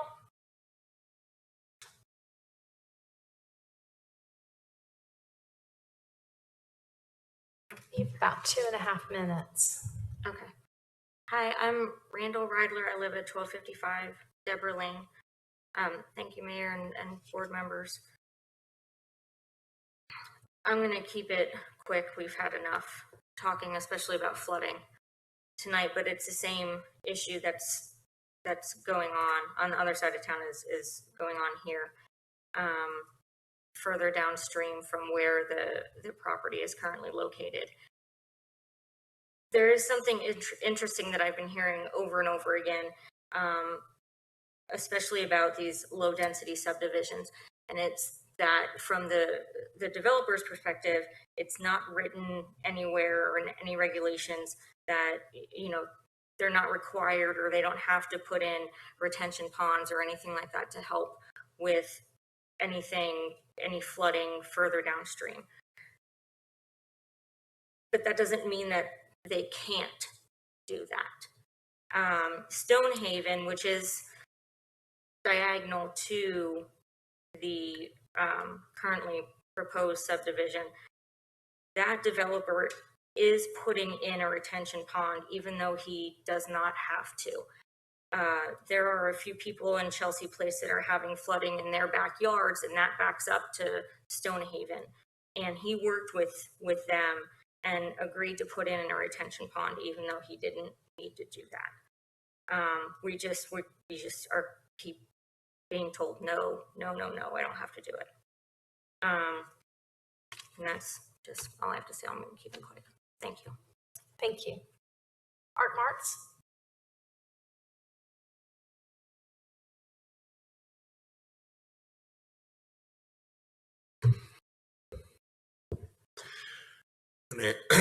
My name's Art Marks. I live at 4600 Eden Bridge Drive. I'm between Eden Bridge and Eden Terrace. Beaver Creek runs through my property parallel to my driveway. And it goes through a culvert on Eden Bridge and then exits out Eden Terrace. I just want to comment, I've heard the developer say several times that he's only developing 36 acres out of 600 plus acres, and what he's doing shouldn't make that much difference. I won't argue the numbers, but I would suggest a different math. He would be increasing the number of home sites that drain through Beaver Creek from approximately 100 to approximately 150 home sites. That's about a 50% increase in the number of roofs, and the number of driveways, and the number of storm drains that would drain down into Beaver Creek. I've also heard it said that the agricultural land is supposed to be some of the worst for runoff or drainage. I decided to do a little research and see if I can find some credible facts regarding that. And what I came across was a land study by the engineering department of Purdue University, also referencing the US EPA and Water Planning Division. This is that study I was able to obtain. And I will try and summarize it as briefly as I can, but I think it's quite relevant to what we're talking about here. In forests and other areas with good vegetation cover and little disturbance from humans, most rainfall soaks into the soil rather than running off the ground. Stream flows are fairly steady and water quality is good. In built-up areas with pavement and building, little rain soaks into the soil, causing high runoff, stream flows with high peaks, and low flows between and poor water quality. Now, this study was to study a 4-inch rainfall in 24 hours and how much runoff was generated by different kinds of ground cover. The study showed that from a 4-inch, on forested meadows, less than 1 inch out of 4 inches of rainfall becomes runoff. And I would note that the land in question has been meadow for over a year. For forest, it's a 1/2 inch runoff. For grass, Meadow Park, it's 0.8 inches runoff, current conditions. For residential runoff, 1 acre lots, it'd be approximately 1.2 inches. For quarter acre lots, about 1.7 inches of runoff. I don't want to interrupt you, but did you have a video you wanted to show us? I do. Okay, I don't want you to run out of time. Well, if you'd like to go right to the video, and I can come back to this with the amount of time I might have left then, that would be fine. This is Beaver Creek on a normal day. And like I said, this is running parallel to my driveway. So this is what you would expect day in, day out. But you get a storm that hits the 600 acre drainage runoff properly. This little creek then suddenly transform into this.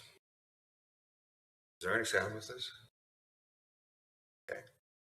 It sounds a little bit dramatic. As you can see, it spreads over to my neighbor's property. I'm not sure how many feet across that is, but that's a rather dramatic transformation. This is about a 2-minute video. It wasn't even raining that heavy at my place, but it obviously was raining considerably heavier up in Drummond Estates, some of the other developments that are upstream from me. And this is all, of course, before any other new developments go in. So you can see why I'd be concerned about anything that might add to this.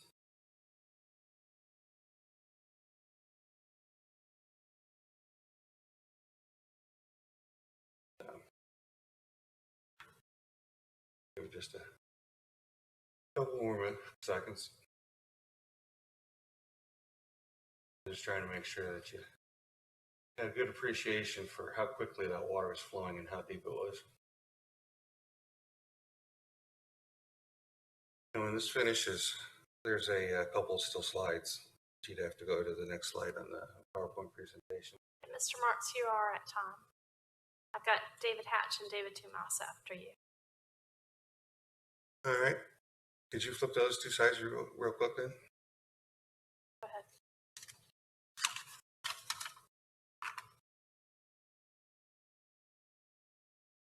Okay. That shows some of the flooding in the back. That shows the damage of the erosion. Now this is where I've been filling in. I'm not building a wall as was suggested. I'm just filling in a hole. I used to mow where those stones were. Now I found online a picture of a swale, which is referenced in the staff zone report. And it's something that I don't see marked anywhere on any of the development plans for this development. And I'd like to see something like that officially marked out in the plot plan outside of the riparian buffer to help control some of what I'm already seeing. Okay, thank you. All right, Mr. Hatch, you have 2 minutes. Let Mr. Tumas go first. Okay, Mr. Tumas, you have 2 minutes.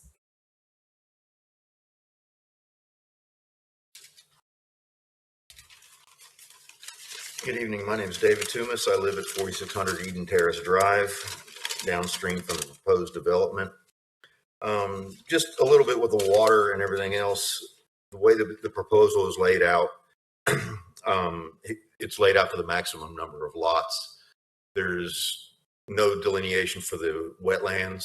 That actually lots are laid out on the wetlands and on the creek, which, what's going to prevent somebody from coming in and 5-10 years from now decide to cut all these trees down that they're using as water buffers. And so I just want more area to mow, but that's taken away from the wetlands.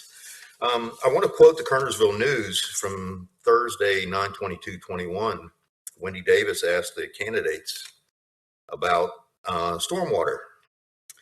And Ms. Morgan, you said, I will continue to support Kernersville's efforts to address stormwater and stream restoration.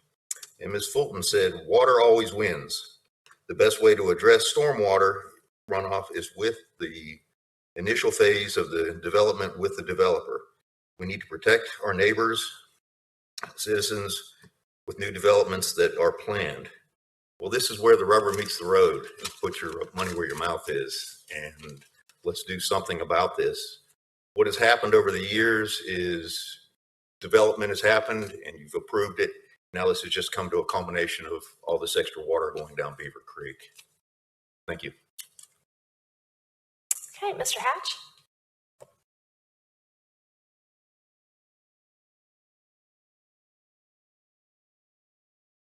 Y'all want to dream about water and flooding tonight? My name's David Hatch. I live at 9487 County Line Road. Okay, real brief. If there's some time left over, one of these other gentlemen, they can use it. That was shared by a dear friend of mine. Kernersville's got what's called an environmental ordinance statement of purpose. Okay, and an excerpt out of that, it says, "It is the purpose of this ordinance to promote public health, safety, general welfare, and to minimize public and private losses due to flood conditions." Okay, I think, you know, it's been beat to death out here, but you add impervious, anything at all that you add is going to create additional. And you know, what these developments do, and you've been listening to it all night from a whole lot of different people, is if it don't soak up water, it runs off someplace. If anything at all that you do exacerbates something, it's already a problem. Just because it's there and it's bad doesn't mean it's okay to make it worse. So, I mean, you guys, you have it written down in your ordinances as a tool to help people that already live here that are suffering damage from development. I don't know whether it's run amok or we need to look at our ordinances on RS20 and subdivisions at RS20. Maybe we do need to look at, as a town, you know, look at providing some kind of protection for the runoff. These things, you know, they can't not do it. I mean, they're going to create something, and then somebody downstream pays the effect. I've looked at some horrible pictures out here tonight. I mean, you guys got some tough decisions to make, but I mean, I got friends that live down. I mean, these guys are all friends of mine, and they're having to go through all this stuff. Every time we get into a heavy event, then this is what they pay for. And, you know, developments like this just add to it. They exacerbate. So please take that into consideration as you guys make your minds up. Thank you. Okay, thank you. All right. I don't think that leaves enough time for any more speakers, and we did have some people speaking while the clock wasn't running. So is there anyone, any of the residents, any of the board members would like to ask questions of? I have a general question. Okay, go ahead. Do we know how much of this, and I don't remember from last time. So if you'll forgive move me. your microphone, Chris. Do we know how many acres the wetlands are on this site? I remember there's a like the middle section that was wetlands. Just curious. You might know. It's my understanding that they haven't been formally delineated yet. That would take place as part of the final platting. So I don't have a number, but that would be required prior to like the final plat and the approval of lots. I guess my understanding is might be 49 lots now, but once they figure out where the wetlands are, they're not going to be able to build in the wetlands, would be my assumption. So that 49 lots is going to drop somewhat. They're showing 55 on the plan, and so I don't know if this is just PowerPoint. The 49 may be indicative of what he expected, but yes, you're correct that if once the wetlands are delineated, that would affect the total number of lots because that has an impact on development. The stream buffer has an impact on development. Those are all state maintained and federal rules by the Army Corps of Engineers for the wetlands, the state for the Jordan Lake buffer rules. So there would be some other outside rules that would play into how many total lots could be developed, as well as whether or not they could stand septic, even outside the wetlands. Thank you.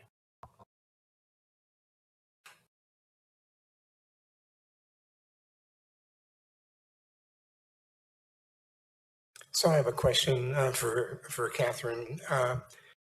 Deborah Lane, is that a DOT road? Yes, sir. Deborah Lane is a DOT road. Okay, because I know they said it's 18 feet wide. I went out with my tape measure today, and at the beginning of the road, it's about 17 and a half, so it's pretty close to 18. But it tapers down. When you go a little further down, it's only 16 feet wide. When you go even further down, it's only 15 and a half feet wide. I'm assuming, based on condition number 3, that it's DOT's job to widen the road and not the developer with this project. Would that be correct? If the road needs widening? Yes, it would be DOT's decision. The condition as currently proposed reads that NCDOT shall determine additional rights of way, widenings or other improvements to existing NCDOT streets. You sent me some questions today. I sent those questions to Jeremy Guy with NCDOT. The answer that I received from him is that the reason the only entrances are proposed on Deborah Lane is NCDOT is more concerned with not having another access on County Line Road than congestion of a narrower Deborah Lane. With both entrances on a narrow Deborah Lane, there isn't much distribution of traffic. That was your question. He says, yes, NCDOT is more concerned about limiting access on a road that has about 3,500 vehicles per day versus one that has less than 75. Other concern is the proximity to existing driveways and roads in the area. Opening up another access point could cause additional congestion and increase the potential for accidents. Then there was the discussion about the maneuverability with the road. You've stated his statement about Deborah Lane's 18-foot wide with no striping. County Line Road is 20-foot with stripes, narrows the lanes to essentially 9 foot. Jeremy Guy is saying that they're similar in width with respect to the lanes. Traffic will be exclusively residential, therefore there should be plenty of room to have 2 vehicles meet. The width does not include the radii at the intersection point. NCDOT is not requiring the developer to widen Deborah Lane. I believe they are wanting to add 55 houses. They have in the past assumed 10 trips per day for an additional 550 vehicles per day, but lately that number has decreased to around 7 trips per day or 385. And then he concludes with NCDOT will always look to limit access on higher volume roads when possible to limit conflict points. Okay, all right, thank you. And the other question, reading the report from the planning board, it showed that 2 of the properties that are already shown are only like 92 feet or 90 feet, and the minimum is 95. That can't be sorted out before we vote on it, or is the condition that by the time they get ready to construct, that all of them will have to be 95, which nothing will be out of compliance? Yes, the condition is structured so that at the time of final plat, it will have to meet or it can't be approved. So there couldn't be lots that were sold to another buyer or another developer. They couldn't be resold until they meet the final plat approval. So they would all have to meet or exceed 95 feet. Okay, I'm just trying to make sure that everything is in compliance. Yes, sir.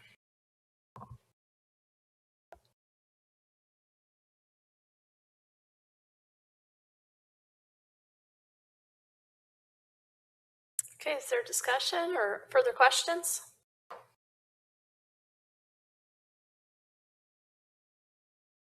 So do we have any say over the stormwater issue that's been presented tonight?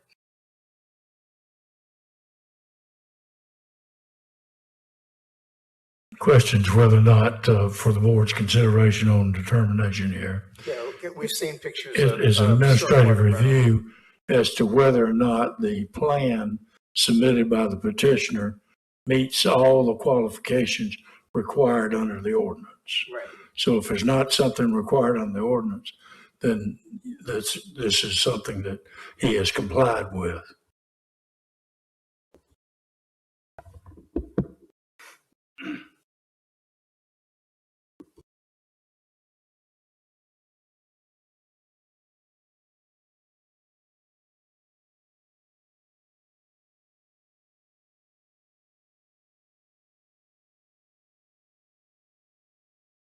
Any other questions?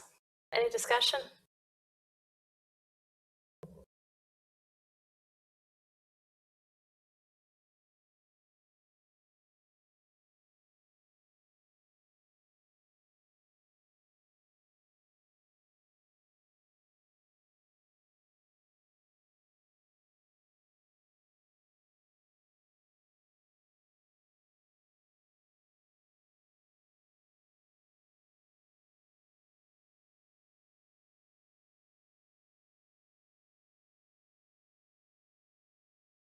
Mayor, I'll just make a couple comments. Catherine, thank you for going over everything. What doesn't feel good to me is when things don't match. If it says 49, but on the plans it says 55, then wetlands haven't been decided, this hadn't been decided, so things don't match. So for that reason, I have an issue. Thank you.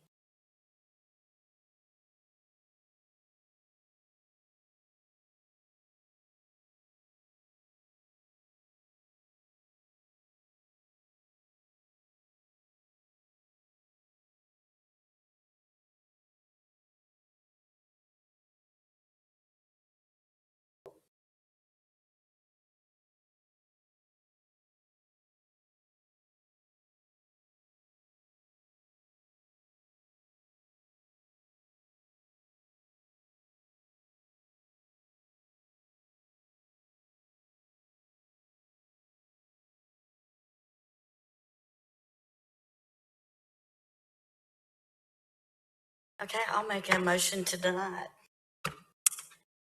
Okay, I have a motion to deny made by Mayor Pro Tem Fulton. Do I have a second? I have a second by Alderman Kenny Cruz. Do we need a discussion of the basis for the denial, Mr. Powell? Does the board need to specify the reasons for denial or the findings that Like I justify? said, the board has a duty in an administrative decision like this to determine whether or not the petitioner's plan complies with the ordinance. And you have to make the decision as to whether or not he is compliant. You can't have other reasons for denying it. I think Mr. Boyer mentioned that some of the lot sizes are not currently shown at 95 feet. And I think Mr. Thompson mentioned that the wetlands were not delineated so that we actually don't have a final I would leave those kind of questions up to the community development, to Catherine to answer those. Okay, so does this board need to develop findings in support of a motion to deny?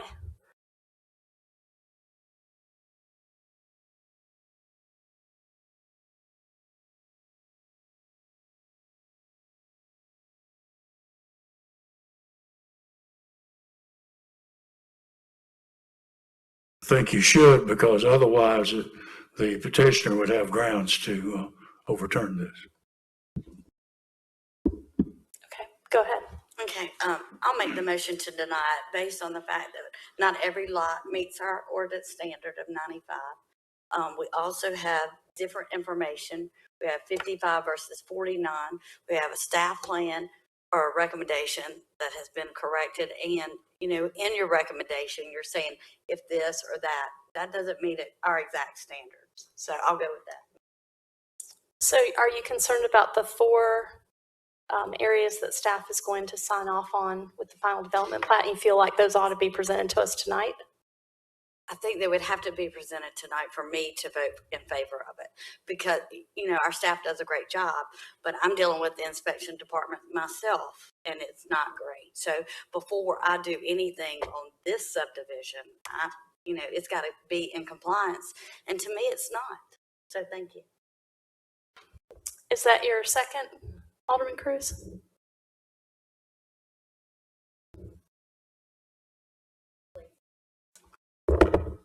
I feel like it's we gotta have it up front. We want to be fair with the petitioner. We want to be fair to the residents also. And if we don't know how many lots are actually going to be and how much of the wetlands are involved, I'm wondering whether it's our decision for it or whether it needs to be approved that the lots are not in a wetland and we can have that number of units there.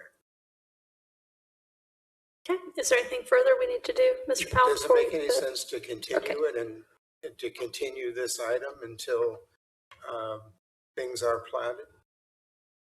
My motion is to deny it. for tonight. It's 11:15. We got to make a decision. Is there any limitation on how quickly they could bring it back if they address these concerns? For a subdivision review, keeping the current zoning of RS20? Yeah, I think they can bring a subdivision review back. There's no time frame on it, is it? I think they can bring it back the following month, can't they? I'm not aware, so I don't feel comfortable answering that question. I defer to legal counsel. Yeah, and I don't know. We've never had that. We'll have to get you an answer. Do you know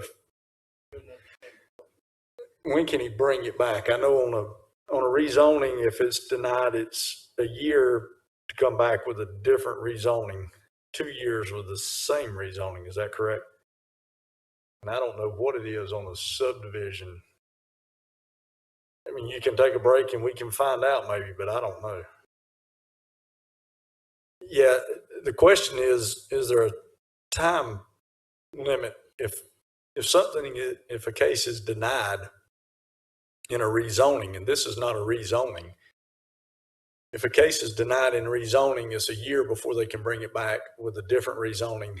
2 years, I think, with the same rezoning. I think that's correct. I honestly don't know on a subdivision approval. If you want to take a 10-minute break, we can probably find out, but I don't know. I don't think Catherine knows, and I don't know that Ed knows. We haven't seen one. That's not something that just comes right up every day. Yeah. I think I'm not sure we need to take a break to find out what the refiling is. Yeah, I mean, we don't know to tell. Yeah, he can everybody. ask staff tomorrow and see when it is. If that makes a difference, we can find out. But if the motion is going to be to deny it, regardless of what the time frame is for it to come back, I agree. I don't see any need in taking a break to find out. The petitioner can find out when he goes to community development tomorrow. But there'd be another sign to alert the neighbors, and there'd be another. It would start right back through the process, okay. I'm assuming. All right. So everybody could just stay in touch with the Yes, community ma'am. development department to find Yes, out ma'am. when it could come back. That's correct. All right. I have a motion. I have a second. I have findings. Is there anything further before a vote? Motion to deny by Mayor Pro Tem Fulton with a second by Alderman Kenny Cruz with the concerns as they described.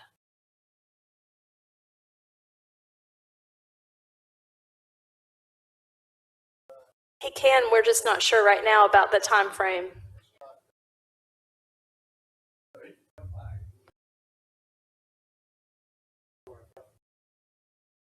I feel uncomfortable voting on this if we don't know when he could bring it back, just so that we have all the cards on the table. All right, we'll stand in recess to answer that question.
Is there something else, Mr. Thompson?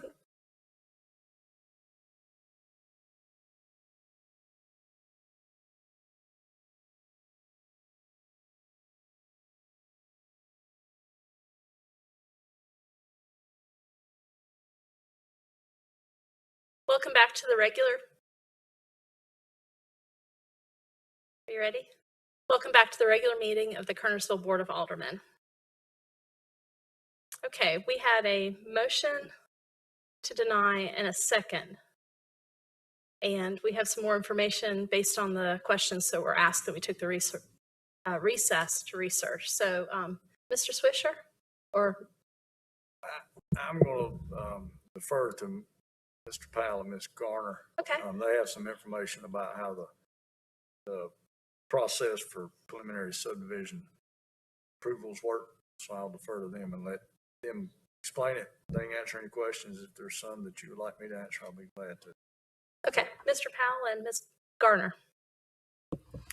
Thank you, Mayor. So the state enabling legislation for subdivision ordinances does not set out a time limit to require someone to wait to resubmit. So that is set out in the rezoning ordinances in the enabling legislation. So there is no time limit to wait. The UDO sets out in number 5 that the elected body may approve a preliminary subdivision plat as submitted by the applicant, approve the subdivision with conditions as authorized in a specific section of the zoning ordinance and as recommended by staff, or added and or revised by you at the meeting, or deny the subdivision. One of the questions about the wetlands not being delineated, the ordinance further clarifies that that's required by the time of final plat submittal. There's a lot in here. So there's a section about recording final plats. The wetland delineation is required at that time prior to submittal for approval. Wetlands, any areas delineated by the U.S. Army Corps of Engineers shall be accurately identified on the final plat. 49 lots is the number. I have the big copy if anybody wants to see it. It appears that there's a typo just in the density calculations. It's 49 lots. There are a couple lots for septic fields that are held that are not included in the lot calculation because they're not residential lots. So the 49 is correct. There is one common area lot that is the mailbox kiosk. So I think that a lot of the information that you've requested, we've included as conditions from the staff perspective to require that by the time he makes it to the final platting, all of that information has to be submitted to us and has to satisfactorily meet state requirements, the UDO, and other factions that factor into the requirement for approval. Otherwise, it doesn't make it to the finish line. So if that gives you any comfort that with the conditions, he still has to meet it prior to it becoming a valid final plat that is transferable. That's what I have to give you. As far as the stormwater, let's see. So I knew this question was going to come up, and I talked to Chris Jensen, the town engineer. He said, as stated in the staff report, the proposed development will be utilizing the low-density stormwater option. Low-density stormwater projects are limited to either no more than 24% built-upon area or 2 dwelling units per acre. Both low-density options, the percentage of the built-upon area or the units per acre, are recognized methods for minimizing stormwater impacts of development and both meet state and local requirements. So that's included in the staff report. That's been reviewed by the town engineer already. That's why it wasn't included in a specific comment, just because the plan is already meeting it. So the conditions that we are recommending meet thus item number 5 for approval with conditions for a preliminary plat for the elected body. And I will defer to Mr. Powell for any other statements. Basically, what you just heard is that you can satisfy your concerns by making this a conditional approval condition on A, B, and C, all of which they do anyway as a part of the process after approval to make certain that it's all in compliance with the ordinance. Otherwise, things like perk test, this is out in it's not on county city water. So they're gonna have to do perk tests, and they're about $1,000 a lot. So you wouldn't do that if you didn't have approval. I mean, it would just be a lot of money, good money spent after bad. So you've got to have it in the fashion that the ordinance provides, and that is the board sets the conditions as followed, to be followed by the ordinance. And if he doesn't, then that's the end of it. He doesn't get to go any further. But if he does the things that you and the staff of the community development say, then he can move forward with the development. And only then.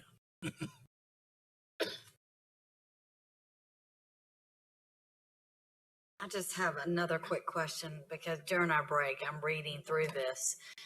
It says, and I'm really not even sure what page I'm on this. I guess number 2, lots. You see where in the, I guess this is the staff report, where it says finding currently some of the lots not meet the RS20 minimum lot with 95 feet. Below are 2 examples. You got a 92 and a 90. But we were just talking about, this is not the city of Winston-Salem, right? This is the county. But it says lots shall serve internally within the subdivision and shall have no access to the major roads. This requirement is consistent with the driveway policy of both the city of Winston-Salem and North Carolina Department of Transportation. Are we not in the town of Kernersville? Why does it say that?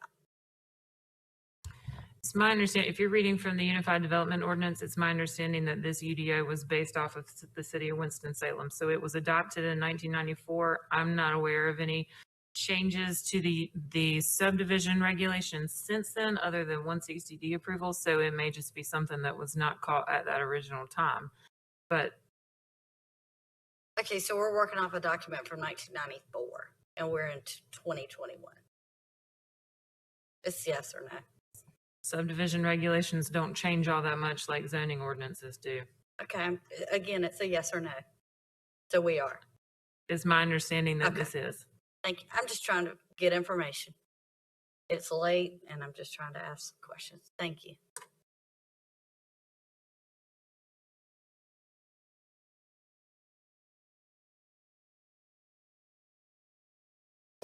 Mr. Powell, one other question. So on number 5, which Catherine so generously read to us, thank you very much.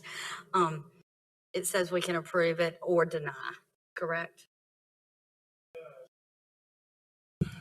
It does, but if you don't have good reasons, it gives the petitioner grounds to appeal. Can I, Yeah, help me out, please. I guess maybe I'm reading this differently. It says that we can give the developer conditions or the agent's developer conditions. It says if the conditions of the subdivision are accepted by the applicant, they should become binding on the development of the subdivision. If the conditions of approval are accepted by the owner or owner's agent, the subdivision shall be approved. Otherwise, the subdivision shall be denied. Exactly. So conditions that you're discussing, that you've mentioned, the wetlands, the lot size, those are all conditions that staff has written up. I'm just trying to clarify. So those are all conditions that staff has written up that go with this approval. So you can write these again, or we can look at what they've already written up is the conditions of this approval shall be the wetlands like you mentioned, the lot size like you mentioned. If we say, hey, this is what And you all have to do. requirements by the staff of community development. If he says, hey, we agree to do this, then we have to approve it based on number 5 on this. That's what I read. I think I'm reading that correctly, but you're the attorney, so. Yeah. You have conditioned the concerns you have. They are conditions in the subdivision approval. And it's like Alderman Thompson just said, those conditions have to be met. The lots have to be size that it is. You know, the wetlands have to be delineated. All of that those 4 items have their conditions that you are putting on this subdivision approval. So you don't put duplicate conditions on it, basically. You're saying that you're not going to approve it, that you're going to deny it because he hasn't met those conditions, but he's not been given a chance to meet those conditions. I understand that. Thank you for that clarification. And thank you, Alderman Thompson. I was just reading, and Catherine clarified it, you know, on our agenda, it says requesting a 55 lot subdivision. Now we've clarified it's 49 lots. So at this time, Mayor, do you want me to remove my motion to deny it? Would that be helpful at this point? Since obviously we've got more clarification? Or maybe that's a Mr. Powell question. Before we have choices, we can either vote on your motion, because it had a second by Alderman Kenny Cruz, or you can withdraw your motion, he can withdraw the second, and there can be a new motion presented by the board, or maybe we can continue the meeting, we can do whatever procedural rights we have in consultation with Mr. Powell, make sure we do all the procedural things correctly. So we can either vote on it, or you can withdraw it, and we could substitute with something else. Madam That's Mayor, correct. at this, go ahead, Powell. Mr. Powell, do you want to say something before I speak? No, I said that was correct, what the mayor's saying. Okay. Madam Mayor, at this time, I will withdraw my denial of 2B on the agenda. So the motion is withdrawn. Is your second withdrawn as well, Alderman Cruz? Okay. All right. That leaves us with, we've had 15 minutes of presentations by the residents of Kernersville and Kernersville area and citizens of this area who've come to present. We're on agenda item 2B. We've had questions, discussions. So are there further questions, further discussions, or is there a motion? I'll make a motion to approve based on staff's recommendations with conditions to be met by the developer / owner. As well as, I just want to state the fact that our stormwater management has approved this as well.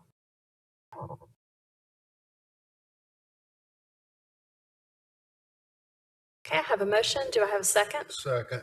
I have a second by Alderman Penix. Keith, do you have the motion in the second? If Alderman Thompson could restate his motion. Motion to approve based on staff's recommendations of conditions put on the owner / developer.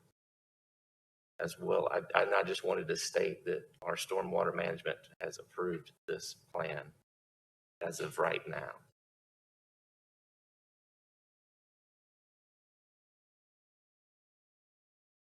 And all other conditions that the staff find are reasonable and necessary under the ordinance. Yes, and add what Ed said. That would be great.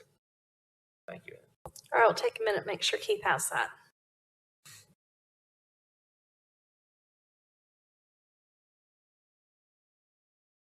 So with Mr. Powell's addendum at the end, it would be Alderman Thompson made a motion to approve with conditions as recommended by staff with stormwater management approval and all other conditions that staff may. How do you want to say that at the end? Staff may require pursuant to the ordinance. Okay.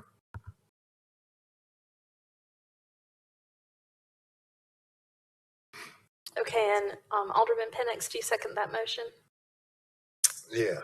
Okay, so we have a motion and a second. So just for point of discussion, the ordinance that you pulled related to the subdivision, it's on the screen, but the type is very, very small from this distance.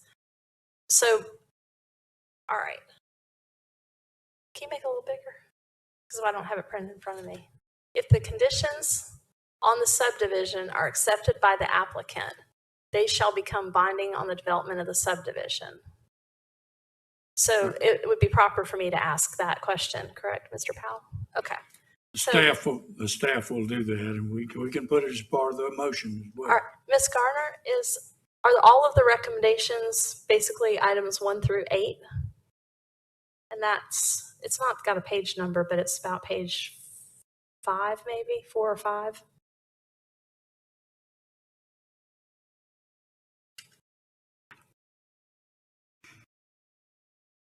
Yes, the recommendation with items 1 through 8, those are the conditions that we would require by the time of final plat approval. Okay. Contained in Mr. Greco, if you'd come to the Unified Development Ordinance, page 502. Okay, so I'm asking you, do you agree with the conditions placed on this by staff, including but not limited to these 8 recommendations? 1, all new utilities shall be underground. Yes, sir. Yes? No? Yes. So you'll agree to number 1, all new utilities shall be underground. Yes. All right, number 2, the common area shall be maintained by homeowners association. Yes. All right, Ms. Garner, clarification. With this, NCDOT shall determine additional rights-of-way widenings or other improvements to existing NCDOT streets. Could some of these be required of the developer by NCDOT? Or is it? But it would be NCDOT's, it's not our call since they're not our streets. But NCDOT could require it of the developer. Okay, so you would comply with anything that NCDOT requires as to additional rights-of-way widenings or other improvements to existing NCDOT streets? Yes. Okay, so I'm thinking that includes Deborah Lane and County Line Road? That would be part of our driveway permit application. DOT would take a much broader view of that specific entrance. Okay. And they could suggest or require any number of things. And we, at that point, would either have to accept and do what they ask or walk away. And they would not give us a driveway permit. We don't have an option. Okay, and you agree to that? Yes. Okay. He's correct. Okay. All right. Number 4, at the time of final platting, as Alderman Thompson mentioned, the proposed platted lot shall meet the minimum lot width of 95 feet, and the lot width shall be labeled at the lot line or at the 95-foot lot line for angled lot lines. And then the condition, according to our standard ordinances, for angled lots, the 95-foot lot width becomes the front setback if greater than 30 feet from the front boundary. And do you agree to that? Yes. Okay. And number 5, at the time of construction plan submittal, a new survey or clarification shall be provided on the exact acreage. Yes. Okay. Number 6, at the time of final platting, verification shall be provided that the proposed individual lots have been approved through the Forsyth County Health Department procedures for a septic system. Yes. Number 7, civil construction plan submittal must include a request for no practical alternatives determination, request for buffer authorization in accordance with state and Kernersville regulations for all impacts in the Jordan Lake riparian buffer. Yes. And 8, the construction shall follow the preliminary subdivision plan titled Trail Ridge Subdivision, dated first revision July 28, 2021, and prepared by Hiram Arziano, PE, as shown in Appendix A, modified based on the conditions above. Yes. Okay. Was there anything else? I believe that's it. Okay, so basically the staff report conditions and recommendations, you're okay with all of them? Yes. Okay, thank you. You may sit down. All right, we have a motion, we have a second. The petitioner has agreed to the conditions. All in favor? All right, I've got 4 in favor. All opposed? 1 opposed. Keith, do you have the vote? Yes, thank you. Thank you. All right, any comments before we move on? All right, Mr. Swisher, the hour is late. What would you like us to consider doing? Madam Mayor and Board, if it will suit the board, because most of the rest of the items are probably not of any public interest, so to speak. I would like the board to move item F, discussion regarding funding for the new Parks and Recreation building, up to be heard next, and then we'll jump back in with item C and go through that. Okay, do I have a motion to do that? Motion by Alderman Boyer. Do I have a second? Second. Second by Alderman Thompson. All those in favor? It's unanimous. And if Catherine, if you will, click on the Recreation Center floor options. We've talked about the different floor options. If you'll scroll down, Catherine, You know, the options were 1 story or 1 level, 1 story, 1 level, or 2 story. The initial design, as I explained last month, was for that one, 2 story. With the 2nd story being mainly the walking track, some extra offices, and additional classroom space, multi-use space, and so forth. The reason we have brought it back to the board, as I explained last month, Catherine, if you'll scroll on down, there's what it looks like. That's not changed any. And it will look the same, whether it is 2 story or 1 story. From the outside, it will look exactly the same. That is the front of the building that will face basically the interior of the park that is there. That will be facing the baseball fields. The building will be located, as I said last month, at the corner there of Beeson Road and Shields Road. As you turn off Shields Road on the Beeson Road, there's a sign that says Ivy Redmond Park. That's about where the building will be. So Catherine, if you'll scroll on down, how we got to where we are, if you'll make that a little bit larger, I can't really see it from here. I mean, I can pull it up, but the board can see it. How we got to where we are, the cost of the building, as you'll see, the 2 story building came in at $16,759,359. The 1 story building came in at $14,747,566. We had budgeted roughly, initially when we looked at it, we had budgeted about 12.4 million. So it looks like, you know, it's over about 4.6 million, 4.7 million. Went back and ran some numbers. That's not exactly the case. CPL in their initial budget estimate, they did not take into account any of the costs for the contractor because they did not know who the contractor would be. They did not know what those costs would be. So when all of those costs are added in, everything's taken into account.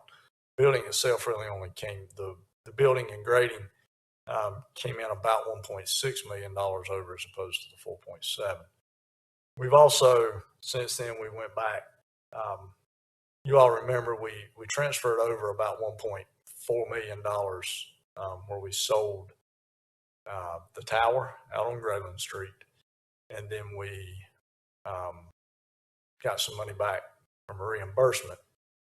So we transferred over about 1.4 million, but we set some of that aside to pay some of the architectural fees. That didn't occur, so that money's still there. So we've got more money to put toward it than what we initially thought. So when it's all said and done, everything shakes out, we've got about somewhere around about $13.6 million to put toward that.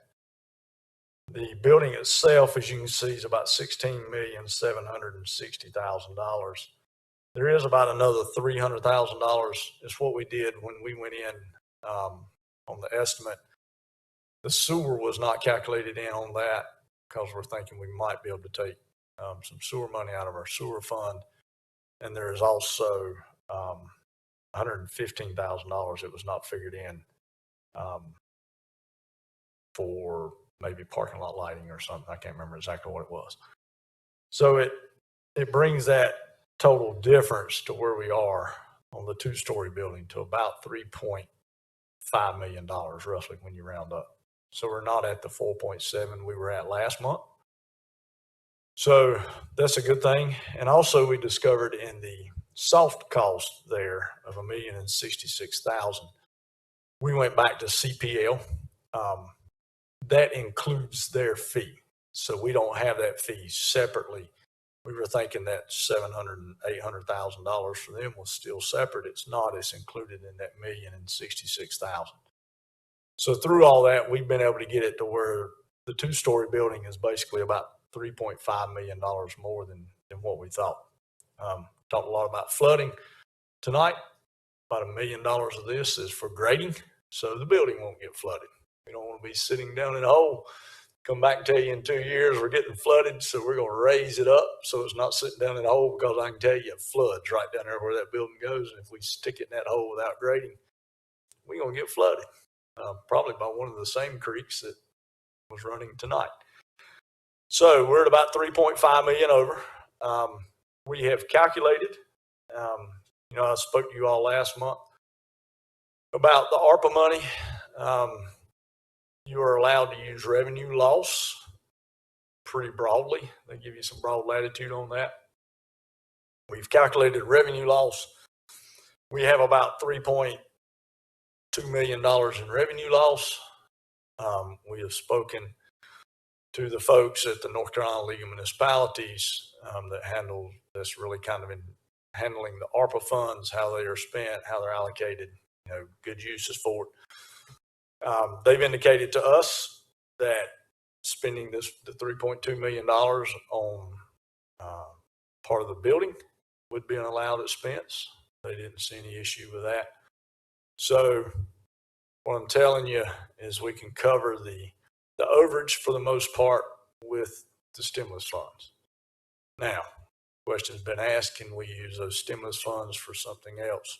Yes, you can use them, again, pretty broadly.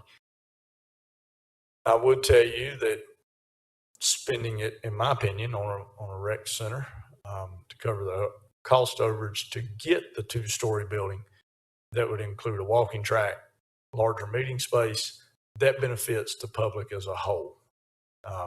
If you go in and you start spending that $3.2 million, I don't know a better project you can spend it on to where it impacts the whole community. Everything else, I think, might impact one segment, one side of town, another side of town. This will impact everybody in the whole town.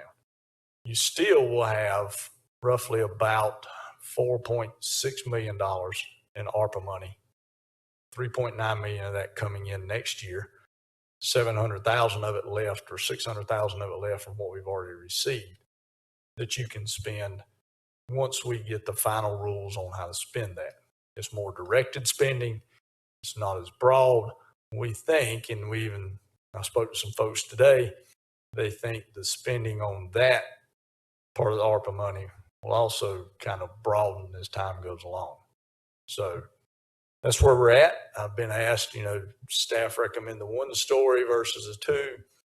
We've always felt the two-story was the way to go. We also felt that $4.7 million, it's hard to say, could have been a no-go. The one-story can work. If that's what the board chooses, we can make the one-story work. We prefer the two. I think Ernie would tell you he prefers the two. That's where we're at. We feel confident that, the two-story will be the best option for the citizens, for the community, for those folks coming in that will use that facility for whatever recreation activity they may be using it for. I think the two-story is the best bet. If you built the one-story now, it's very possible you'll be out of office space in a year or two, depending on the number of personnel we have to hire and whatnot. That may not be a year, but definitely probably 2 or 3 years. You can very well be out of office space. Be glad to answer any questions the board may have. Again, we can go back through. I've got some other items in the presentation I sent to you, so I really won't cover it. But it deals with, the payment, the financing, which if you use the stimulus money, I don't know that I would recommend. You can borrow the extra $200,000 or $300,000 and it'd be, about $20,000. So got the financing options in there. I had mentioned to the board at one time that it would be possible maybe that we put the $3.2 million into a reserve fund, draw down from it every year to make payment on whatever, if we borrowed the full, 3.2 million or whatever. Can't do that with it. It does not allow you to use the revenue replacement funds to make payments on principal or interest payments. So we couldn't do that. You would basically have to spend that 3.2 million and then borrow the difference that you need, which would be at this point very little, probably $300,000 would be all. So instead of borrowing 11.3 million, we would borrow 11.6, and the $300,000 would run you about $25,000 a year, or you could take the $300,000 out of fund balance and put it with that and not borrow any extra than what you've already got allocated. So The other part that is on there, the information that's included in the agenda is the information from the community meetings. You can see a walking track ranked pretty high.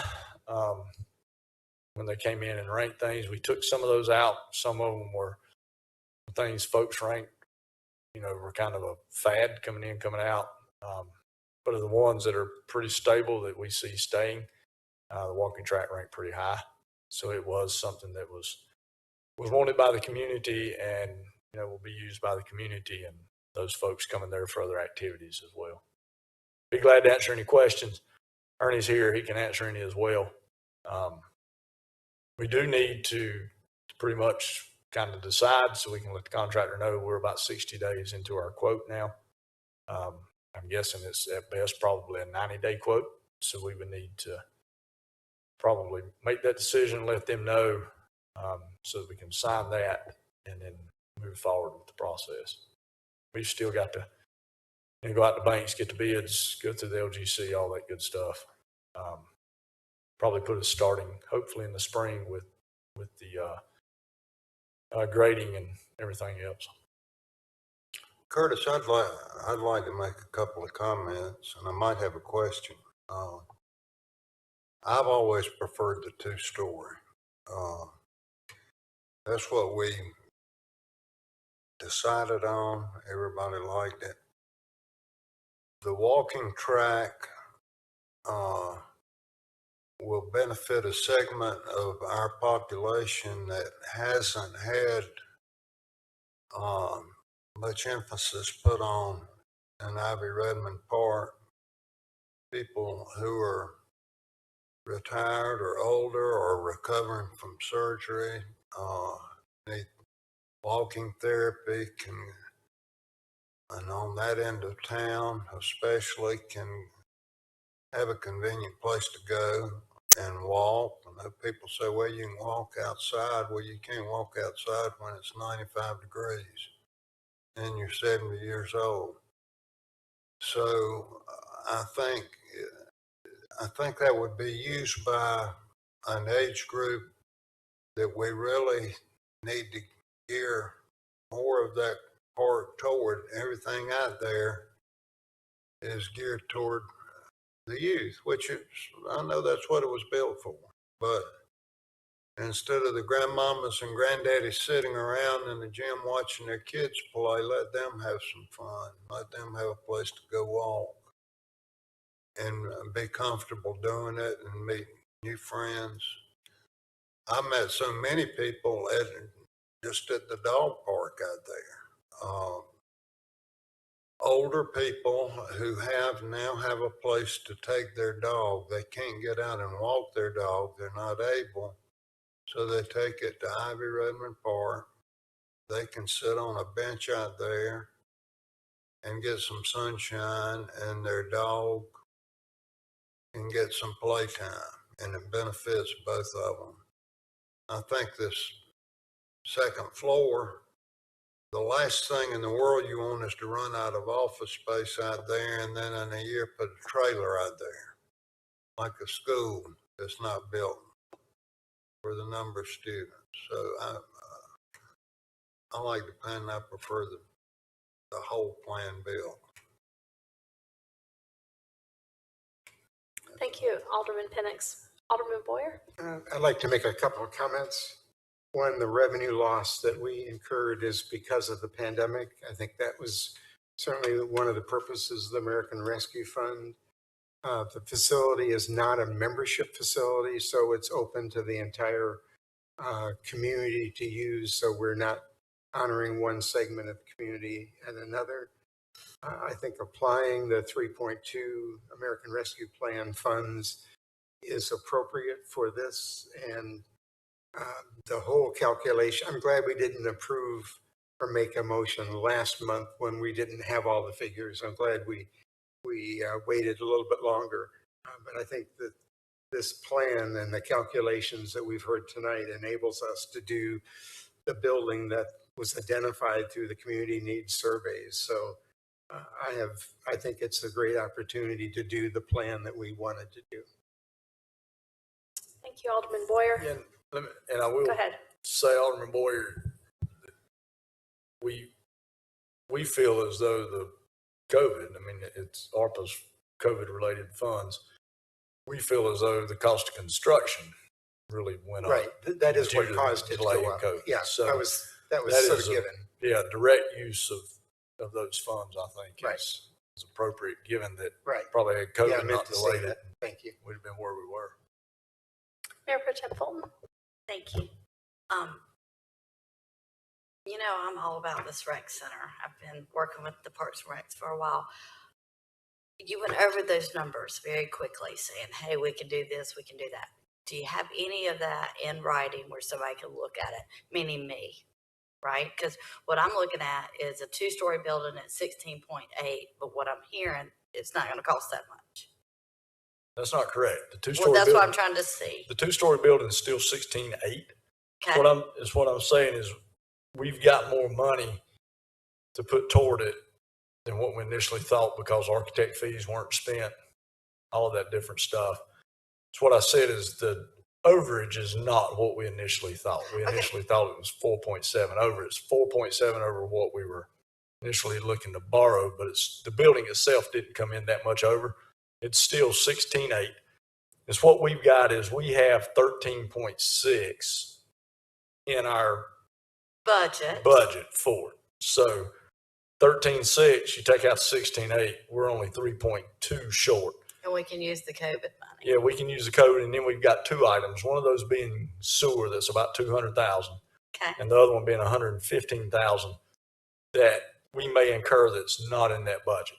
So instead of being 3.2, we're about 3.5 short. Okay, so 200,000 for sewer, and what'd you say the other one was? The 115,000, I think, is for some parking lot lighting. Is that correct, Ernie?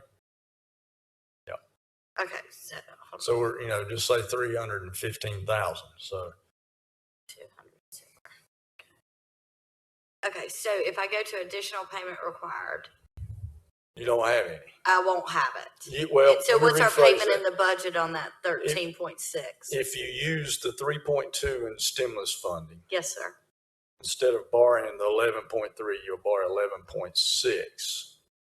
So your additional payment will be on $300,000, which is about $35,000.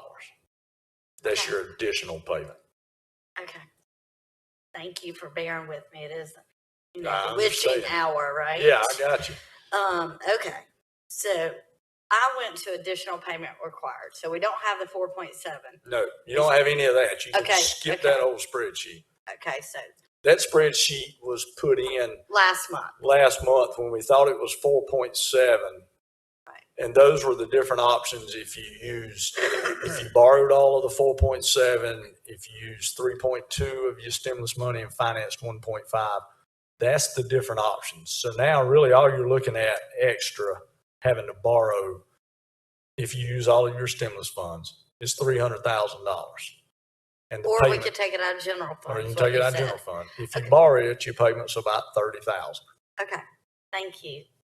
I'm a visual learner, so I Yeah, gotta see it. I understand. There's a lot of Okay. numbers, and there was a lot of numbers So there. if I'm looking at the same slide you're looking at, and I'm in the 2-story column. Yes, okay, ma'am. So is everything pretty much accurate in that 2-story column? We asked that exact question tonight. Thank you. Ernie and I did. We asked her, does this $16,759,359 get everything? Mm-hmm. Her answer was yes. It's what I don't know if it gets the sewer and the lights, but everything else. Okay, that's it gets. perfect. That's Yeah. what I needed to hear. It gets it. It gets CPL's cost. It gets the general contractor's cost. And you have to understand there's about $800,000 in contingency money in this cost. That's contingency money and price escalation money. Sure. That if we come in where we're supposed to, we won't need that. But if You're we gonna don't, need it. just we'll so need you it. know. Yeah. But We'll wish, but she, you're gonna use it. She told us tonight that that's got everything. The only thing I'm saying is we may have 300 that it doesn't have. And if that's in there, we won't need the extra 300. Okay. All right, so column 2 is accurate. We're just, might have a question on parking lot and sewer around the 315 mark. Yes, ma'am. And that's using 3.2 for COVID Correct. monies. That's correct. Okay, I just want it to be clear and plain Yeah, and simple for I people to understand. understand. It's 12:30 a.m. I have no problem voting on it. I think Parks and Rec deserves a new building. Thank y'all for being here. You're normally not here. They must really think too. They've hung out until 12:30 to see this. Yes. So, again, thank you for all the hard work, Ernie, all the hard work. I know the community, Heather, Katie, everybody. Those were my questions. Thank you. Okay, thank you. Alderman Cruz? I think the people have wanted it, and we've talked about it. We want to do it. If we're going to build the building, we need to complete it as we do it, not have to do something and have to come back in a few years and pay twice as much money to get what we really wanted to start with. So I'm all for it also. Thank you. Alderman Thompson? I think we find ourselves in, excuse me, in a very fortunate position, especially receiving COVID funds that are going to allow us, it appears, to build the two-story section of the building. I think from a construction standpoint, it's a no-brainer to go ahead and do the full building like we're planning with the two-story section. We're not going to get that space back. Yes, you can plan for it, but you're not going to go back and get it for the same cost we're getting now, and the same financing most likely. So I'm all for it, and I think it's great. It's nice to see a light at the end of the tunnel. So thanks, Ernie and staff. I saw somebody sleeping back there, I think. Just kidding. Thank you. Thank you. I support the two-story building as we originally had planned. I agree with Alderman Pinnock's analysis of this opens a park amenity to anybody. So, and I agree with many of the comments that everyone else has made. I think that when I went to the meeting about the rec center, Ernie had a newspaper clipping from the 80s from the first efforts to plan for a community rec center for the town of Kernersville. So I'm very proud that we have a good plan. Very glad that Curtis, you ran the numbers, and that we planned for it, even with some of the cell tower and those kinds of things that we did earlier to plan for financing this, or to paying for it. So appreciate everybody's efforts involved in this, and the many citizens who got involved. I'd like to make one other comment. Sure, go ahead. And I need a motion too. I wanted to thank Ernie too, and everybody that has worked for years on this, and I can remember, and he'll remember, we've been talking about this for decades. I mean, dreaming about it, and to know that at 12:30 at night, at a midnight meeting, we're approving this, and the whole world can see us on camera. It's because we have cameras. That's right. But it's a very proud moment. Thank you, Mayor. I would like to follow up on what Joe said. I remember something that probably very few of you in the room, exception of Joe, and probably anybody on the Parks and Rec staff remember. I remember as a kid going to the old Parks and Rec building on South Park Drive, when you could actually go in there and play basketball. And I would jump the creek and walk up there from my house, and that was about 40 years ago. And I'm thinking, golly, 40 years. Kenny remembers it too. But Kenny probably didn't go there and play basketball. But I went there and played basketball, and I thought, this place is a dump. But it's the only place I got to go to play basketball when it's raining outside, if you could get them to let you in the building to play basketball. So yeah, I agree with Joe and all of you. I mean, this is something that has been in the making for a long time, and I would like to commend Ernie and his staff. They've pushed it. I mean, they've pushed it, and they've not let it die. They've been persistent, and that's good. And they've understood obviously the parameters that we've had to work within as a town. but they've hung in there, and I'd like to give them kudos for that. They've hung in there and made the best out of what they've got, and now we'll get them something good and better for everybody to work in and play in. So with that, if the motion would be, I mean, it sounds like it's a 2-story building, to do the 2-story building and to use $3.2 million of the ARPA money, and then finance the difference if it comes up when we borrow the money for the building. If that could be the motion, that would, I think, get us right. I would like to make that motion. I'll second. And I'll refer to the town manager's words on the motion. The motion would be in the town manager's words on building a new rec center at Ivy Redmond Park with a financing description that Curtis just gave us. Got a motion by Alderman Penix, a second by Alderman Thompson, and the first hand in the air is Mayor Pro Tem Bolden. All those in favor? It's unanimous. I've got one question. Does this mean Doran's going to leave Ernie alone about his building? I wouldn't bet on that. Doran's going to have to fix his building. We got a ceiling tile getting ready to fall in. He's always falls back on the money. I don't know how that happens, but we do have a little leak. Which one? Doran's building, how old is it with a leak? No, I'm talking about in here. We got a leak. I was And like, this how old building's- is that building? This building's about 31 years old, I think. Okay. Yeah. Yeah, I see that leak. If I get a leak in that roof down there, we all better leak. And Everybody's roof's leaking. just, while we're having fun, just real quick, what was the total amount of COVID money we did receive? 3.7? No, 3.2. It is 3.2. Yes. Okay. What we received in the first round, 3.8 or 9, but our revenue loss was 3.2. But what we calculated. we received 3.8. 3.8, 3.9 Okay. right in there. Yep. So that's enough for a new roof somewhere, right? Probably Maybe. can't use it if you can find a way to use it for that, which we're looking. Okay. Yeah. We're hoping. I'm thinking about and- Salvation Army building. Yeah, we're hoping and we're searching for ways to do that.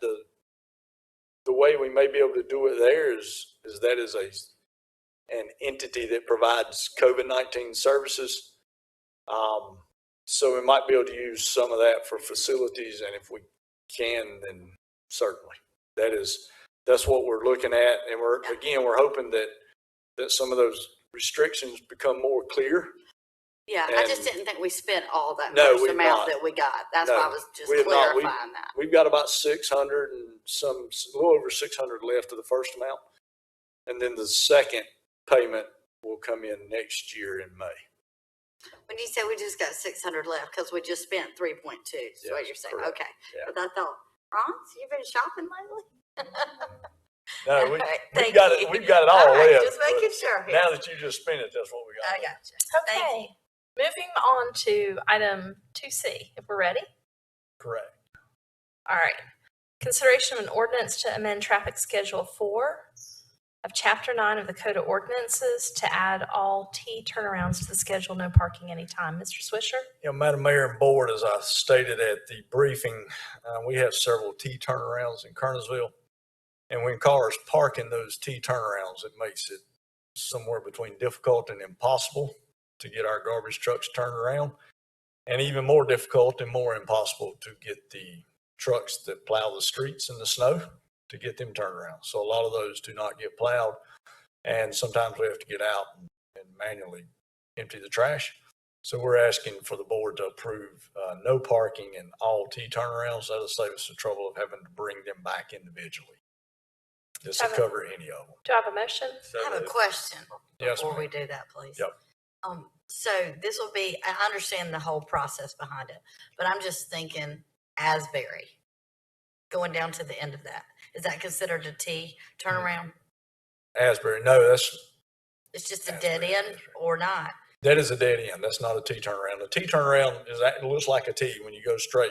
That road actually, Asbury is stubbed out to connect at some point in the future.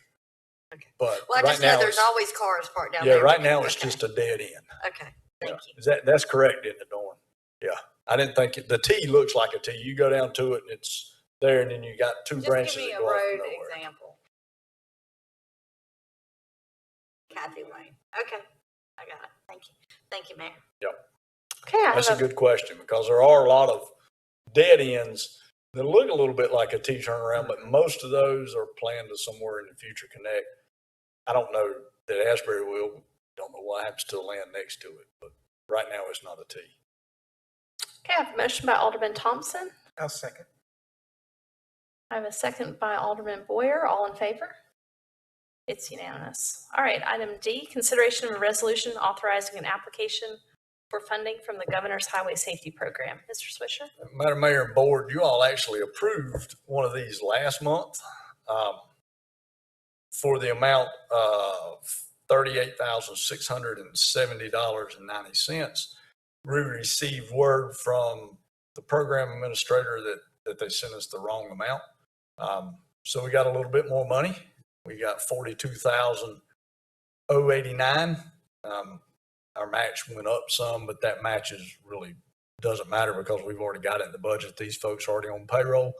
This money just comes in and helps us with that payroll. So this is, we're in probably year 15 or 20. Is that right, Chief?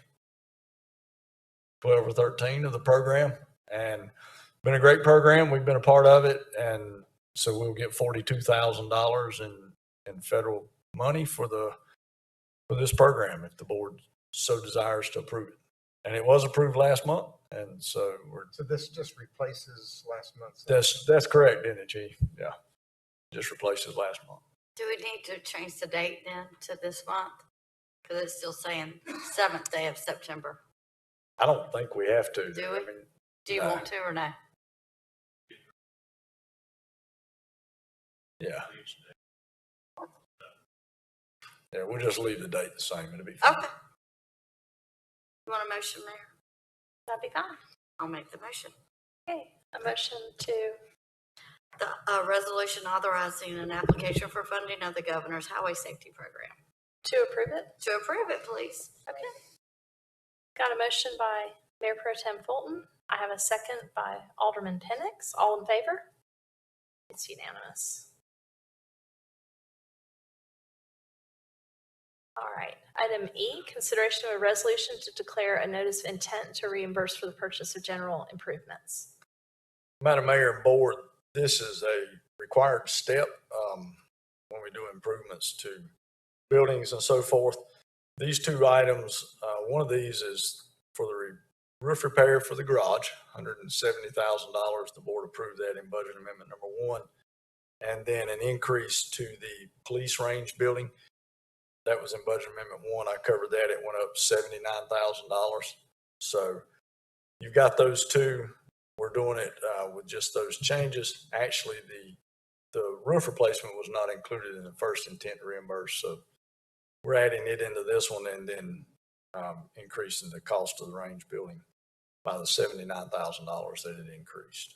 And again, that was financed, so the full $79,000 is not realized. It's whatever the payment is for 7 years, I believe. Okay, any questions? Do I have a motion? Motion approved. I have a motion by Alderman Thompson. Do I have a second? Second. I have a second by Alderman Penix. All those in favor? It's unanimous.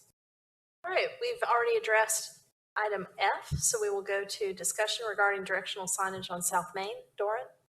I'll cover Mr. it. Don't Swisher? answer any questions. This was, Okay. I think, requested, Mayor Pro Tem Fulton requested us to look into this about getting some signage that kind of lets you know if you go straight on, going on North Main, you go straight, come into town. If you go left, you go up Cherry Street. The board voted not to do the overhead signage. Then it was suggested to look into the brown historic type signage that says downtown and whatnot. DOT agreed to put up one of the brown historic downtown signs, but in their infinite wisdom, they came and told us that we'll put one up on South Main Street, but we're going to take the one away on Interstate 40 that tells people to get off at this exit to go downtown. Oh. So if they take that one away, it's not going to do you any good to have the one on South Main Street. Don't know why. They don't have anything to do with one another. It's not like you're overcrowding the one on Interstate or Salem Parkway with the one on South Main, but that's what they told Dorn last week. We don't have an answer as to why they did that. If the board would like, we will check into that a little further and see if there's a way to keep both of those signs. Dorn, they never did give a reason other than they just don't do two of them, correct? I can see not doing two of them in the same place, but I mean, if you don't have the one on Salem Parkway, the one on South Main is not going to do you any good because you're going to get off at Highway 66 to go downtown. So,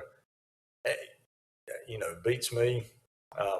At 1:45, we could probably talk all day about some of their policies and not get anywhere, but right now that's what they said.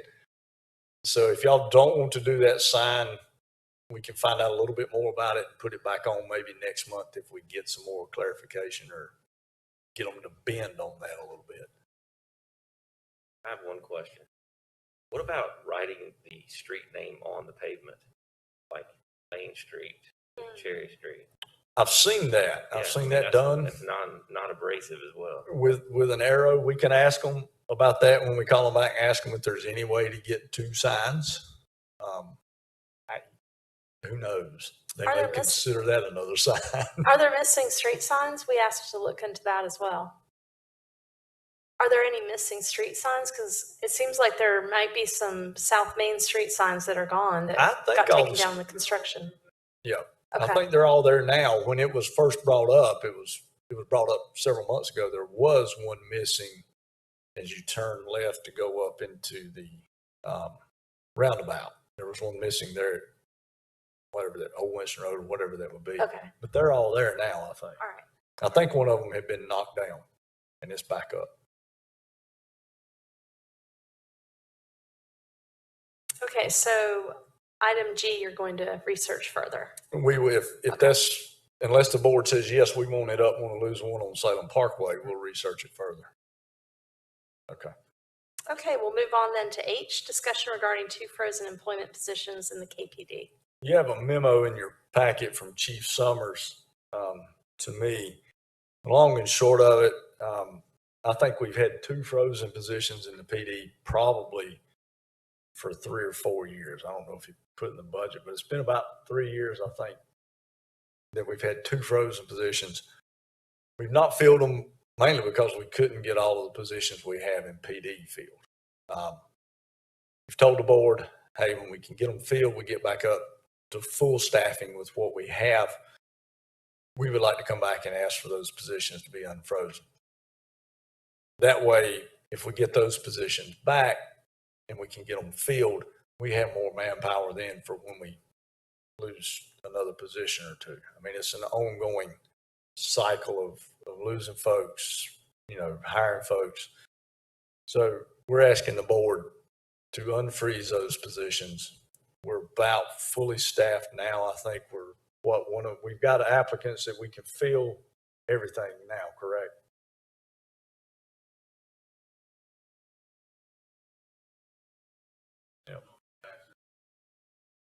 Yep. First time we've been there in a long time. So we're asking the board, we're kind of looking ahead, asking the board to go ahead and unfreeze these two positions. Let us start working to fill these. We wouldn't fill them anyway. If you unfreeze them, they would not be filled until January. So you're looking at a cost to freeze both of them or to unfreeze them and fill them both for 6 months, probably somewhere in the range of about $40,000. Those positions start at about $40,000 a year, so that's about 80. Got about 10 or 15 in benefits when you take it all into account. Take half of that, you're somewhere around about 40,000. PD probably can cover that with what he has left in his budget. what he can't cover, we can come in and do a budget amendment, but we think we can cover most of it. But if you'll unfreeze them, we can start working toward it and maybe finally get to full staff or get within one person of being fully staffed. Chief's done a great job of moving folks around from one division to another. You know, we had the Main Street, South Main division. We moved that. We had some other folks, so we move them around, shuffle them around.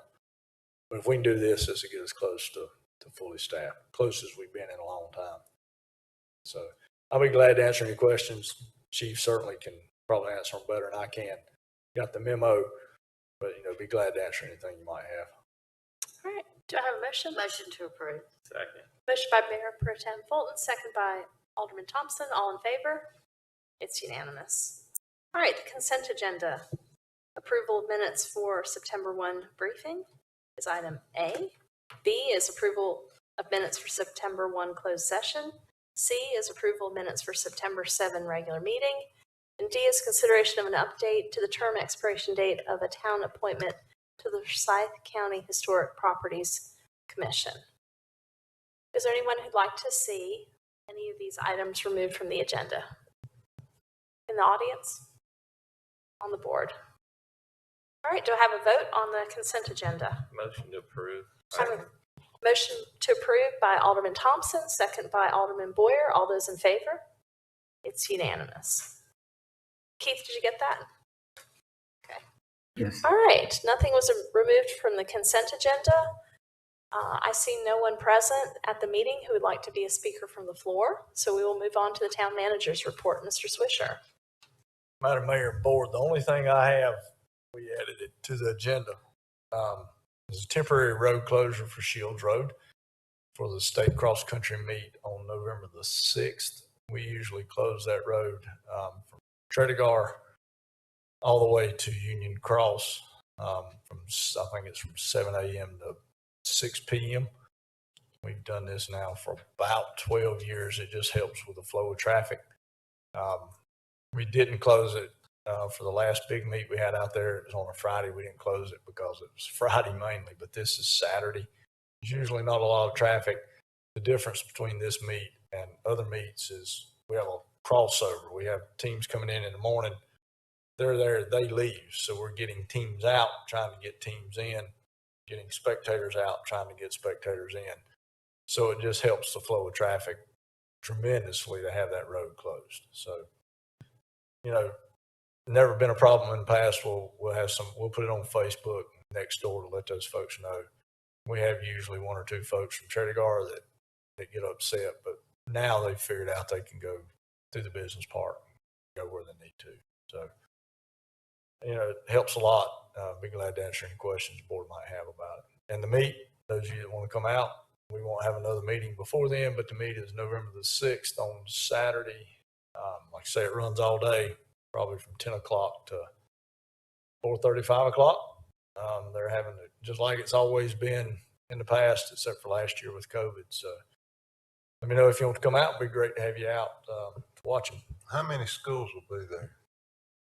It'll be somewhere between, they'll have about 25, probably close to 200 teams in total. So could be 200 different schools, but a lot of them have a boys and a girls team. So you'll have 200 teams just about throughout the day. So roughly about 1,700 kids. The last one, Friday Night Lights, he had 91 or 93 schools and about 2,800 kids and about 3,000 spectators. That's a great thing for Kernersville. A lot of those people spend the night.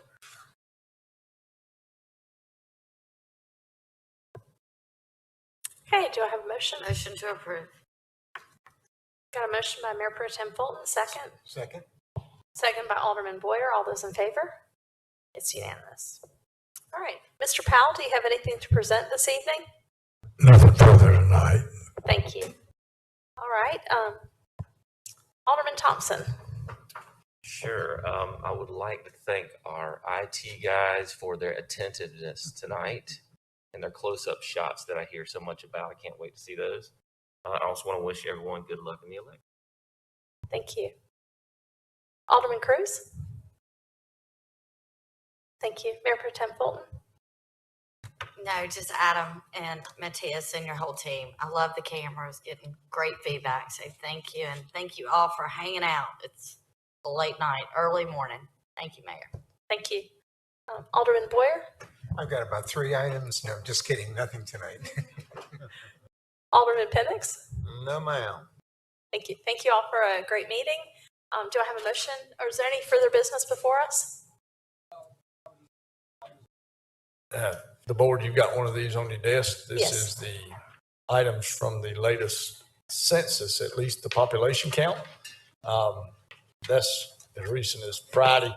Some of the other things under there are from 2019. They've not updated it yet with the 2020 census numbers, not all of it. But so just wanted you to have that. We got most of that in and verified it on, Friday of last week. So should be pretty accurate, the best we can with what we've got. Okay, thank you. Is there any further business before the board this evening? Motion to adjourn. I have a motion to adjourn by Alderman Thompson. Do I have a second? Second. Second by Alderman Penix. All those in favor? It's unanimous. This meeting is now adjourned. Thank you.